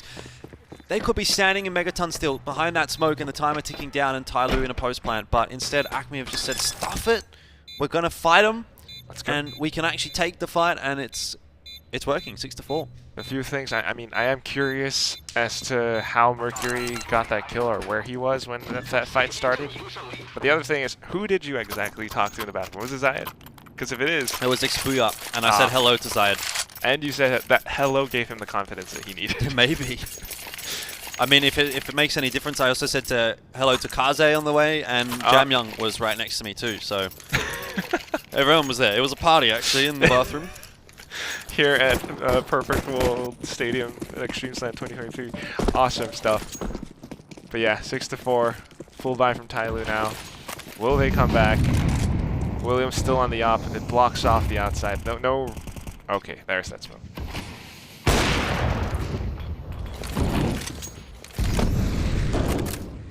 I'm liking it. I'm kind of rooting for Acme at this point, you know. They're a personable bunch of guys as well, so... if they can cause a bit of a ruckus here and really rattle TYLOO. Put that off. Bit of a better looking round though this time from TYLOO. Just back to basics. At this point, I'm happy whatever the result is. Yeah. I think that's a fair way of looking at it. So it's going to be able to get himself one and marble another. Just when you think TYLOO have won the round, it's like, hang on a second. It's not over just yet. Lots of noise down toward the B bomb side. Zayed's going to go through the molly. Again, he's just playing with confidence. Maybe this time a little bit too much. Though if he didn't have the flash in hand, you know, every possibility he still wins that duel. But that's going to be TYLOO up to 5. That said, though, Acme, like I was saying, you know, maybe they just need to get to about 6 for the half. And, you know, we'll see what they can do on the T side. Obviously, a 7th here would be great. They've got enough money to sort of throw in a couple of rifles. Zayed and William will be able to afford. The other 3 might be lacking a little bit. Grenades. I mean, a Mag 7 might not go too far astray for Marble, for example, if he wants to play on top of Hut or in Hut. For the CT side, yeah. I think you could definitely get away with that. He's going to go for the Famous instead. Deagle's out for Xperia and Faller, I should say. You know, Deagles don't seem too bad in the hands of Acme, so still a serviceable buy. Should be TYLOO though to equalize at 6-6. Should be. I mean, what we've seen a little bit from Acme, at least on this map, is sometimes they go for those spams on the outside beside Garage, and it really sort of allows for TYLOO to sneak up, especially with these smokes on outside. That's what Almond did from before, at least. Just trying to extend their reach. It's good from wow, Zayed. Zayed. Yeah, the flash coverage was really nice from Acme. That's not just Zayed, by the way. It's the flash coverage from Acme that allows him to even do that.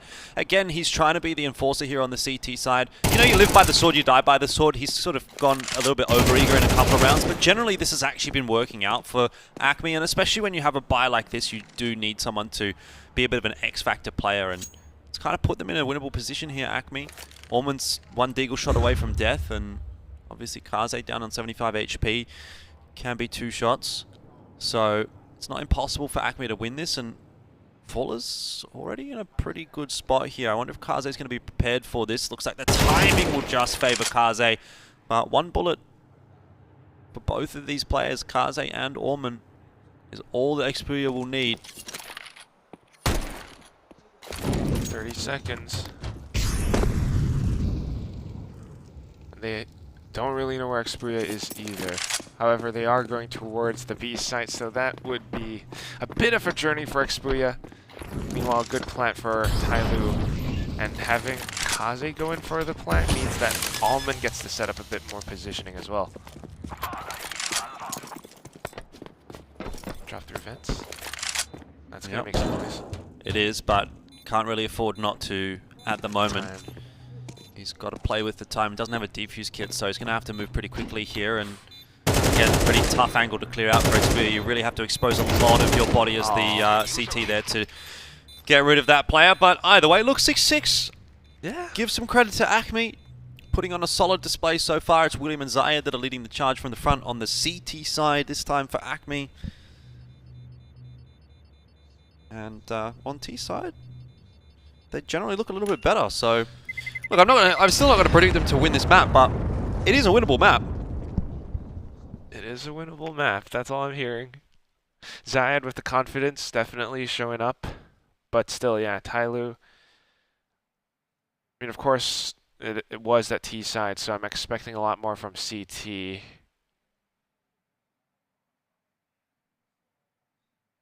And that just comes down to how Acme, you know, they mentioned in the interview that they were really comfortable on Nuke. They said they know this map, that's why they left it open. They really studied and prepped against TYLOO. If that is the case, then maybe they'll have a stronger T side. Nuke is a different map, you know. Although they could rush up against ONS Slayers on Vertigo, Nuke might be a little bit different, especially against TYLOO.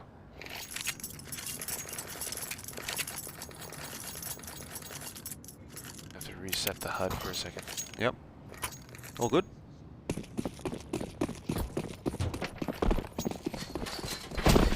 Oh, shank in the back there for Zayed. Not ideal. Looks like it's just going to be an explosion into the ramp room, which might not go too well because there's 3 players from TYLOO set up over here, one of which has the dualies. Actually, I think Ormond's up in heaven, so he'll take a little bit to get down, and Advent gets rolled over. Oh, Jamyoung's in trouble. Somehow he's managed to hit a headshot there, and Ormond indeed did get down from heaven, and he's helped out quite nicely. It was a good start for Acme, but they haven't really been able to follow suit. I can't believe Jamyoung got away with that.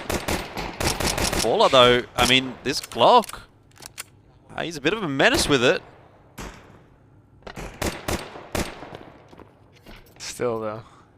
They know where he is. 3 more targets to hit. Yeah, he's also lost the bomb, so that's dropped in ramp room. Makes job a bit more difficult. The ramp rush is A little bit of a precarious strat to pull off. I mean, it's the same idea that TYLOO had from before in the first round of this map. It's going to go for the full wrap. Looks like Kaze's pretty aware of that. Yeah, you already have Jamyang watching. Boom. Off you go. And pistol to TYLOO. No bomb plan either for Acme, so it will be a decision as to whether or not they want to force buy into this. Tech 9 armor. Deagles maybe, but it seems like it's just going to be the half buy. Well, Paula's gone for Mac 10 armor. Fair enough. We'll see what they can get done. Let's see. Try to take a few guns away from TYLOO. Hopefully not overcommit to too much. They are all bunched up around radio. Kaze has spotted them out and making the right call to back off. Body block by Jamyang for a second though, baby. And great utility coming out at the right time. Now the shots are ringing through. Jamyang with a quick double. Kaze getting taken down, but Almond trading back forth as well.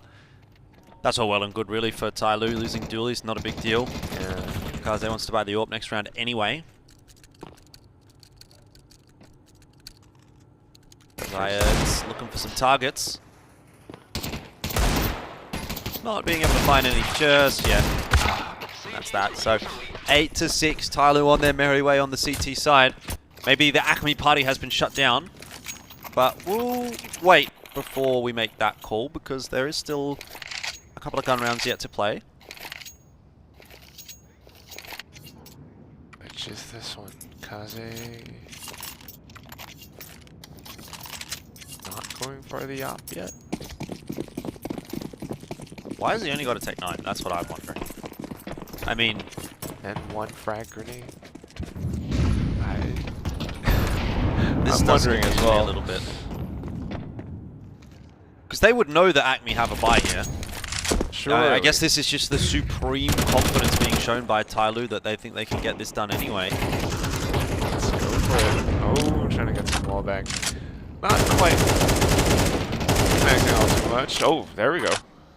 Yeah, Zayed through the smoke. Able to catch one out there. And this is where it'll get a little bit more problematic that Kaze's only got himself a Tech 9. I don't know if he just assumed that he was going to have enough money for an AWP. And then he didn't by like $100, but... That's what I thought, but you know, it's still a little bit weird. But he has made his presence known up around radio, so nobody's going to try to push really into ramp yet. Meanwhile, Acme has that positioning around hut, around outside. They could go in for a bit of that mini split. 40 seconds left.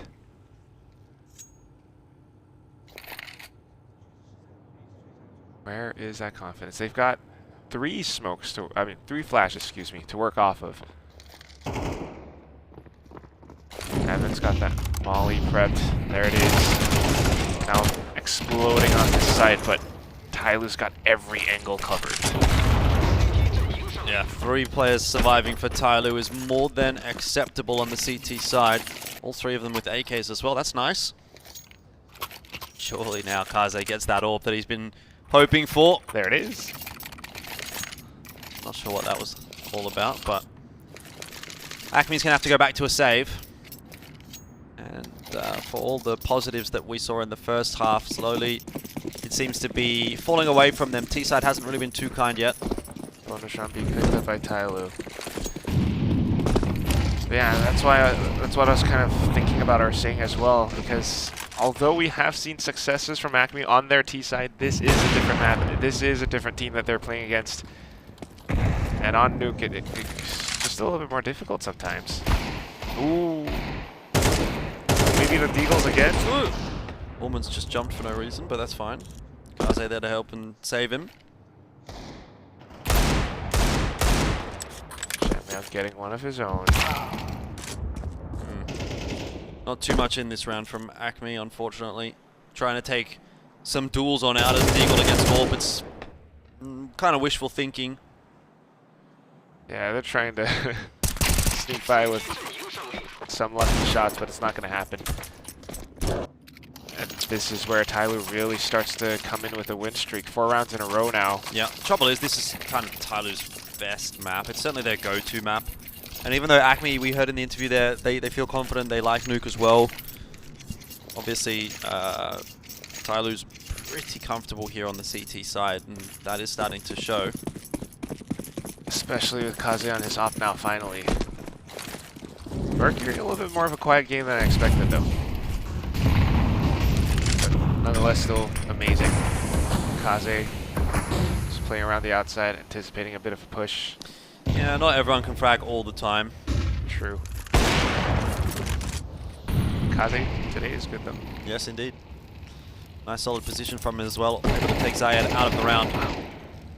And this really just like, although Acme has a bit of a full buy, having this much control on the outside with Kaze on the op, you've got a fair bit of pressure and presence up around ramp room and radio as well. It's almost as if Acme's limbs have been cut off. You know, you're not going to push outside of hut. That's suicide. You can't really go into ramp because TYLOO's here with Jamyoung. You can't go outside. What do you do? Lose the round, maybe. Oh, is the way that this is shaping up at the moment for Acme. Wow. Baller is always good for one. Yeah, but they will not expect Orman this close. So he's going to get 1 or maybe 2, actually. Good little turnaround from Xperia. Thins out the numbers a little bit, but still, TYLOO is up by 1 more, and Kaze has the angle, gets the information, but then Marble just goes back in and expects Mercury. Kaze, they're locking down the squeaky angle, is going to make short work of Marble, and in the end, the round doesn't get too close. Sure, it cost TYLOO a few guns, but they're pretty healthy, economically speaking. And this is where Acme starts to feel the heat. Very close towards map end series point now. Economy not looking too great. Do you want to force? Probably. Yeah. I think Hero AK actually isn't a bad shout necessarily. Take the 1 Hero AK into this round. You know, maybe buy armor on a couple more members. That if that AK drops, you can pick the AK up, pistol armor a little bit. You'll have enough to buy next round with a 3.4k loss bonus. So don't over-invest into this round, but in the end, they're actually just going to go for the pistol buy across the board. Which would make me think that their best bet would be to try and toss in and execute on the A site. What if they, really got on that side? So far, no mollies being purchased by Acme wouldn't really indicate that that's what they're going to go for. It's almost, you'd have to take mollies if you want to try to go into the A bomb site. You want to molly off hut, you want to molly off backside, but... Oh, it's just smokes and flashes. Just smokes and flashes, so it may be something toward outer. We'll have to see what Acme is going to opt to go for here. Lots, yeah. Smokes and flashes on outer right now. The rest of them are pushing. It's a fake toward outer, and it's going to be ramp or A. Does that It's going to be work? ramp. Well, it is Jamyoung watching ramp.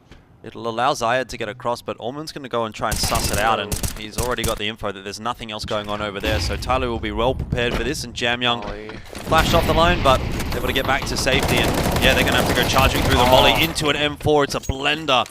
Huge damage done from Jamyoung, and already Orman down on the bottom side of the map alongside Mercury. Information, knowledge is power for TYLOO. And there lies those protocols that you talked about from before. You can definitely see it, but still, Faller surprising us for a couple more seconds with this Mach 10. Is good for 1. They might be able to sneak in a bomb plan or 2. Nah. Completely surrounded. They were thinking about going back up ramp. But it's not going to happen. And that's the bomb dropped.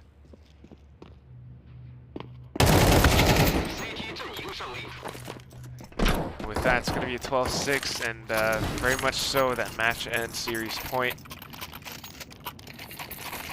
The last and, well, possibly final buy coming in from Acme. Nice attempt at a fake, though, would you say? Yeah, I mean, idea. it didn't really sell it though. That's the problem. Like, it's one thing to throw all of the util in, but you have to be able to sell it. And if Zayed gets a kill, maybe that sells it. But the fact that he just gets instantly booked, that TYLOO kind of knows exactly what's going on. Which is why Jamyoung, great use of that incendiary as well. Protocols know exactly what to do and how to do it. So this time, a little bit more aggressive coming out from Acme. Their backs are against the wall. They know they have nothing left to lose. They're just going all in. Zayed pushing up so aggressively outside. Maybe looking for a duel against Kaze, who is so far back, closer towards CT. Alman has an angle as well, and this is a bit of crossfire. Oh, stacking up red box. Sharp. Quick turn. Zayed the AWPer! Who's this guy? Where did he come from? He is good on the scout, he mentioned. Well, Marvel's going to go charging in, and that should have been a kill every day of the week. I'm not sure how Advent is still alive. Jamyoung in with another one as well, and just when it gets exciting for Acme for a second, they think about finding their first T round. They are going to be made to work for it. With that now, Advent and Mercury. Yeah, they're anticipating something down toward the lower side. Meanwhile, Acme just trying to sneak back up. Clearing, face checking bits of A. With time passed, TYLOO makes a guess that probably not towards B, so gonna make use of Mini to sneak back up in. William has the angle. Has to make sure he holds the position as well. Unfortunately lost his footing, so that's gonna be Mercury now picking up the frag. Retakes coming in. Well, tough one for Mercury to win, but Zayed not going to hit the shot, and that might just be it, done and dusted. There is a defuse kit for Advent. Mercury going to be able to cover Hut. Swing's not going to come through just yet for Faller. He's biding his time nicely. Advent's going to stick the defuse, and Faller doesn't know. He's not going to swing, and unfortunately, that's going to be the end of Acme, as TYLOO will knock them out of Extremesland and progress to tomorrow. Through to the playoffs, they'll be the third team to qualify. There we have it. And then that means they're definitely going to be playing up against Lin Vision Gaming. Yep. Which will be a bit of an exciting one to talk about as well. But for now, I mean, I want to say Acme, a little bit of an anticlimactic end, not realizing that the defuse was underway. How could he have known? But apart from that, just not bad as a performance on that first half. I mean, how about that? Yeah, again, you do have to give some credit to Acme. They played pretty close against TYLOO on both of those maps. There was definitely moments really for them where it could have amounted to potentially a map victory, but at the end of the day, you know, it's an experience for these guys, and presuming that they'll come back stronger at their next LAN event after having now been able to play against some of the top teams in the Asia region, right? They played against the Mongols, now they played against TYLOO in a best of 3 on stage, so it's not something that a lot of teams can really say. It really is. It's hopefully going to do them some good. A special experience. I mean, they don't get a lot of opportunities, especially for CS. So anything's great. And I mean, apart from that performance, you know, one player that does stand out is definitely Zayed. Yeah, definitely. I thought that he was the most consistent of the bunch. It felt like everyone kind of had a map to talk about, but yeah, Zayed to me was definitely the one that really felt like, you know, he was up there in terms of frags and impact rounds as well. In almost every map that they played, I think there might have been one where he sort of went missing a little bit, but by and large, yeah, I think he was, for me personally, the standout. But everyone had their moments on that team, which was kind of good to see. You know, you didn't have someone that was like just had a bomb of a tournament. Yesterday it was looking like maybe that might be the case, but today it's gone a bit better for Acme, and yeah, I don't know. Yeah, I assume they're going to stick around for tomorrow. Hopefully they'll be able to enjoy watching some of the games. And to learn even more as well, but I mean, it's really fun to see what they can do, especially now that, you know, maybe with a little bit more confidence and swinging wildly like that. Zayed getting more kills, Faller at times making things happen individually. But that said, for this map, Jamyoung has been sounding off. Kaze has been performing pretty well today. Is that any indication as to how TYLOO might perform tomorrow against LVG? I don't think so. I think, like, obviously, you know, the match that we have today for TYLOO doesn't really tell us a lot. Right. Form-wise, maybe. Form-wise, you know, they're looking okay. They had a good shot against the Mongols, but against Lin Vision, it's actually a match that we've seen time and time again quite a lot recently. And LinVision just... Generally, it's been online, and LinVision have been able to get the dub there, but even then they played on LAN in the IM Chengdu qualifiers, and LinVision was able to win that one. That said, I think it will be a close match. I don't think it's going to be an easy one by any stretch of the imagination for LinVision, but yeah, I still definitely back LinVision. Fair enough. I mean, that is kind of what it says if the statistics and the match history proves true. But for now, TYLOO does move forward. Acme, you know, nice try and a great performance nonetheless. But that is what we have for now. I mean, I think we're waiting on an interview probably with Victoria and Baseline J. But yeah, I mean, what a day. I mean, what a way to start off Group A. Now we've seen, you know, what every team has to offer. And then thinking about the next one, Group B, you know, NCTDK versus E9. Yeah, it's another one of those hard ones to call, isn't it? From me, I thought NCTDK looked okay yesterday. Obviously, I didn't cast the E9 games, so they're still a bit of a mystery for me. But, you know, I didn't really see anything necessarily that indicated that they're going to be a super strong contender here. So that might actually be a game that goes potentially to a full best of 3 again. But whichever team makes it through from there, I'm not really going to back them against NKT. Sure enough. I mean, it is still a little bit off in that sense, but they did take some rounds off of NKT, so it is kind of that same story as what we had in the first series of today between you know, ONS Slayers and Acme. But E9, NCTDK, I just want to see kind of what happens, and at the same time, E9, they are here supported by the home crowd, playing from a more like domestic or local part of China, which is interesting enough. Apart from that, yeah, that's kind of what we have. NKT is still definitely going to be the more experienced team. Yeah, most definitely. But good to see TYLOO obviously being able to uphold their end of the bargain and get themselves the dub. Obviously, we would have really had some questions if they wouldn't have been able to get a clean win in this series. And at the end of the day, it was still a pretty clean win for them. It really didn't streaky feel on like, the CT side, yeah. Yeah, it didn't really feel like either of those maps ended up being super close for TYLOO. So they've done what they needed to do, but certainly a bigger job to do tonight for them in the Chengdu qualifier, and how that's potentially going to impact them going into tomorrow's game against LinVision as well, I don't know, but I'd like to see them do well tomorrow, so we'll see.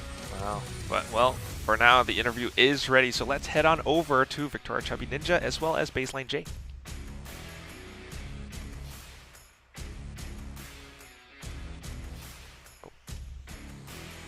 Technical issues? Maybe not. Maybe not. Not the first yet. time. I mean, that's okay. Don't worry about it. But we'll see an interview in a second, I'm sure, with TYLOO, and it'll be interesting to hear their thoughts, because I don't know. I mean, obviously, I don't know what they're going to ask them, but that match yesterday is certainly the one on the tip of my tongue as to, you know, I'd like to know what that kind of an impact sort of had on them. That's definitely the thing that we are kind of wondering about, but still, all right, maybe now the interview's ready. Let's go. And now I'm with Advent from TYLOO. Congratulations. You know, Acme is a new team. They weren't even expecting to be here in Shanghai. Going up against them, I think their performance, you know, they did better than what some of us may have even expected. What are your thoughts on their performance? 好，我们还是请到了天路的九爷啊来接受采访啊，就是 ACME 这支队，这是中东的队伍，也是一个新组建的队伍，而且他们其实本来都不应该能来到上海的，因为他们在那边是预选赛是第3名。但是呢，他们来了之后，就所有人都觉得他们表现应该不会很好，但是感觉还可以，是不是？就感觉他们瞄准啊，各方面挺来劲的那种感觉，就挺厉害的。It feels like their aim is not bad at all, and you know they like to go on these kill streaks. It feels like. Yeah. So when I interviewed you yesterday, you said your goal for the tournament is to secure the 3rd place and try to go for that championship. And now you've managed. You know, the first half of the deal. So what about that championship? 就是昨天我采访你的时候，你说，这次比赛你的目标是保3争1。那么你们保3已经保到了，那么争1怎么说？保3已经保到了？保到了呀，你进半决赛了呀。哦，我都没太注意。就接下来就看。就正常打嘛，如果赢了当然最好，如果我们不小心输了的话，就能看出一些问题嘛，然后这段时间我们也会修复嘛，对吧？那我觉得就是像我们这几天比赛比较密集嘛，对吧？基本上从白天打到晚上，我感觉，心态也是一方面吧。Yeah, so we'll just keep playing our game. If we win, we win. If we lose, we can learn from our mistakes because we've been playing a lot of matches in the last couple of days, and yeah, and I think our mentality is going to play a strong part in it. Yeah, that's right. You guys have had a long 2 days, and you have to play again tomorrow. How are you going to rest up and recover? What are you going to have for dinner tonight?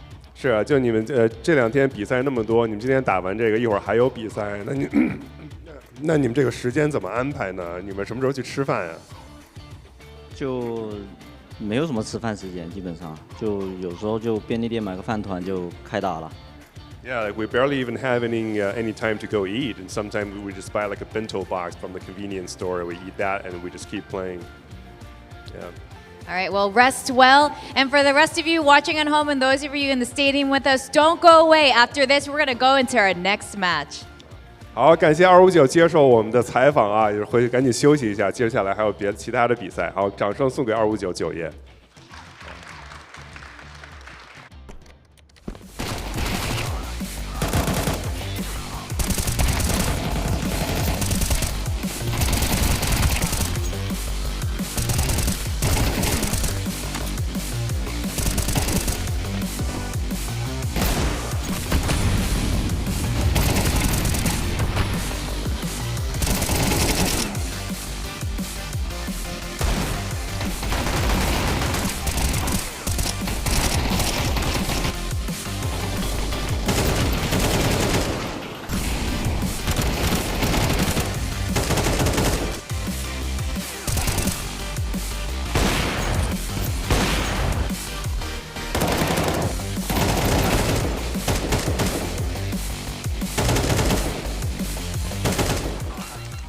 Zowie has developed the U2 symmetrical design wireless mouse specifically for claw grip players who prioritize agility and multi-angle operation.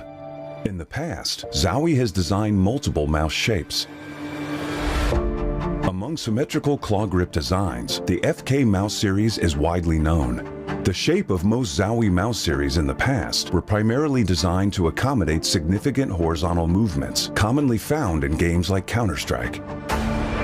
In response to the growing emphasis on multi-angle and agile movement in FPS games, we began developing U2 many years ago based on feedback from Zowie enthusiasts.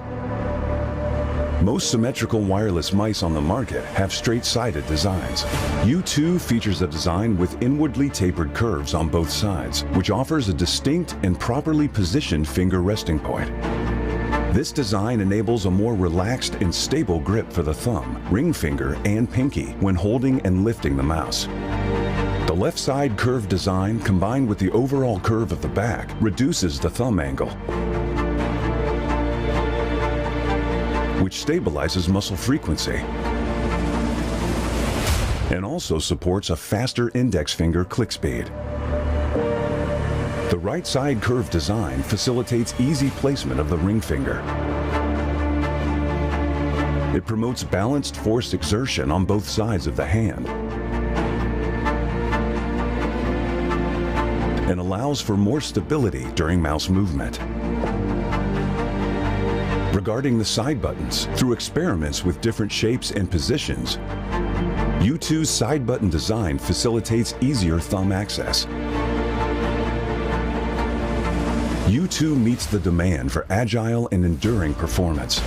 In addition to its shape, we've changed the upper half of mouse skates to a larger one for a more familiar gliding experience among Zowie users. U2 uses the now proven 3395 sensor for long-term component supply stability. To deliver a better wireless experience, the enhanced receiver offers improved stability of the wireless signal.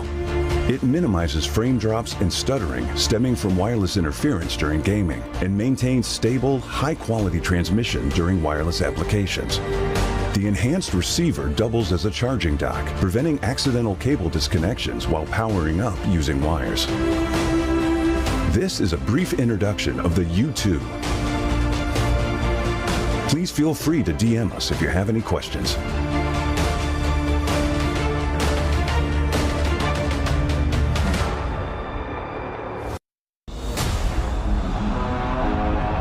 DyAc technology reduces ghosting in fast game scenes, minimizes screen shaking and rapid firing, and tracks speedy enemies better. This exclusive technology controls backlight and eliminates after images of moving objects, making images appear stable to the naked eye. Though there's similar motion blur reduction technologies, DyAc stands out with its distinct panel hardware and firmware design, offering clearer visuals and enhancing controllability in-game. Furthermore, built in the monitor panel, DyAc functions independently and doesn't require any sync with PCs, thus not consuming any computing power to affect your gameplay performance. Additionally, Zowie adopts the fast, responsive TN panel, resulting in the best-in-class motion clarity compared to other monitors. Today, Zowie advances DyAc technology with its latest improvement featuring dual backlight design, the DyAc 2, which largely optimizes clarity for precision aiming and rapid firing in FPS gameplay. Please DM us if you have any questions.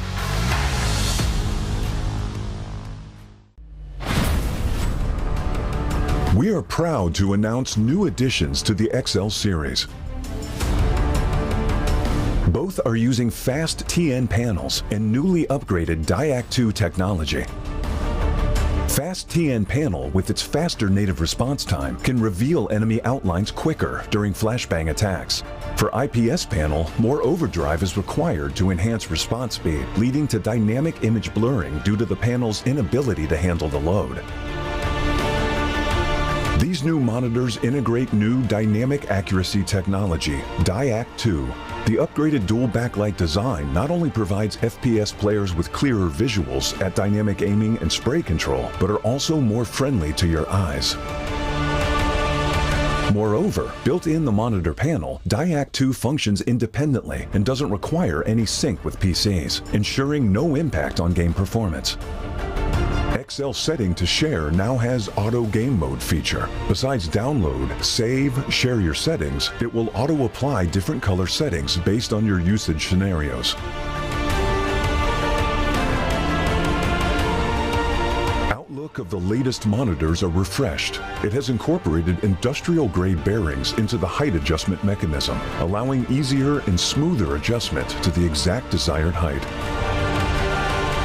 The new monitor series continue to evolve, refining details to ensure players can perform their best consistently in games. This is a brief introduction of the new XL monitor. Feel free to DM us if you have any questions.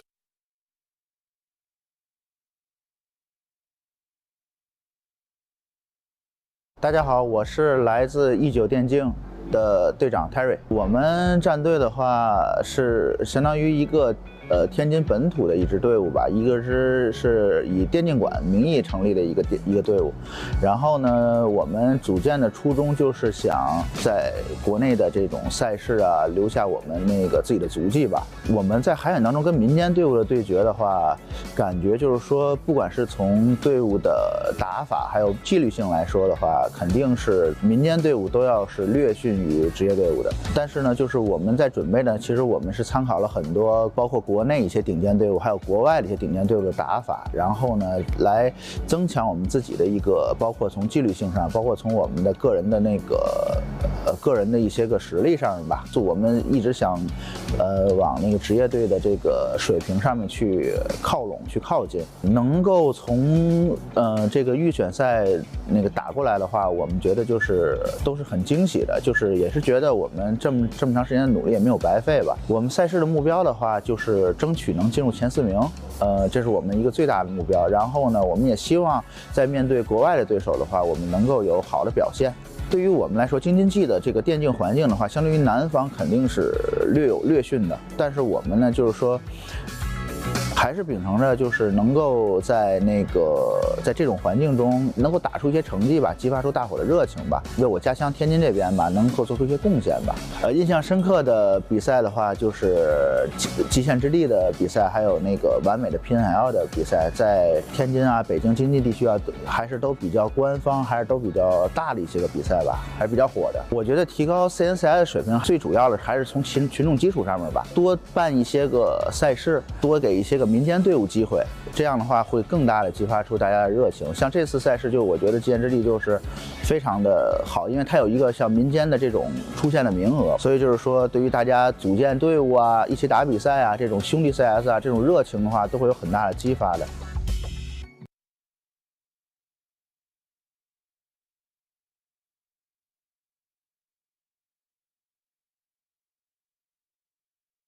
Hello guys, I'm Thailand, an EGL of NCTDK from Vietnam. This is the first time I come to Vietnam to join this competition. Actually, I don't have much experience before joining this Zowie Asia Cup, but I'm very excited and a bit worried. But I'm really excited.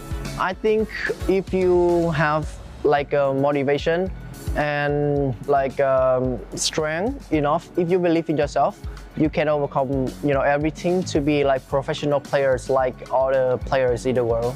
Actually, we don't have much experience playing with some teams in Southeast Asian. This is the first time we play against them. Actually, before this tournament, we have trained a lot for this competition. We practice 5 or 6 times a week and 4 to 5 hours a day. So I think we prepare enough to come and play against with some teams in Zowie Asia Cup.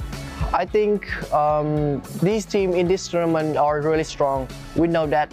So we don't put any pressure on any individual on my team. So we just want to enjoy this tournament as much as possible, like a trip. We don't want to put any pressure on individual. So I think no expectation. Yes, of course, this tournament, gathered a lot of motivation and experience. Like we have a chance to explore with the best team in Southeast Asia right now.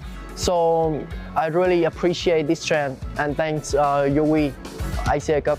I really don't know what my future holds, but I hope that 2024 is the good year. So we will practice more to have a chance to compete and to play against with the best team in Southeast Asia in the future. Thank you.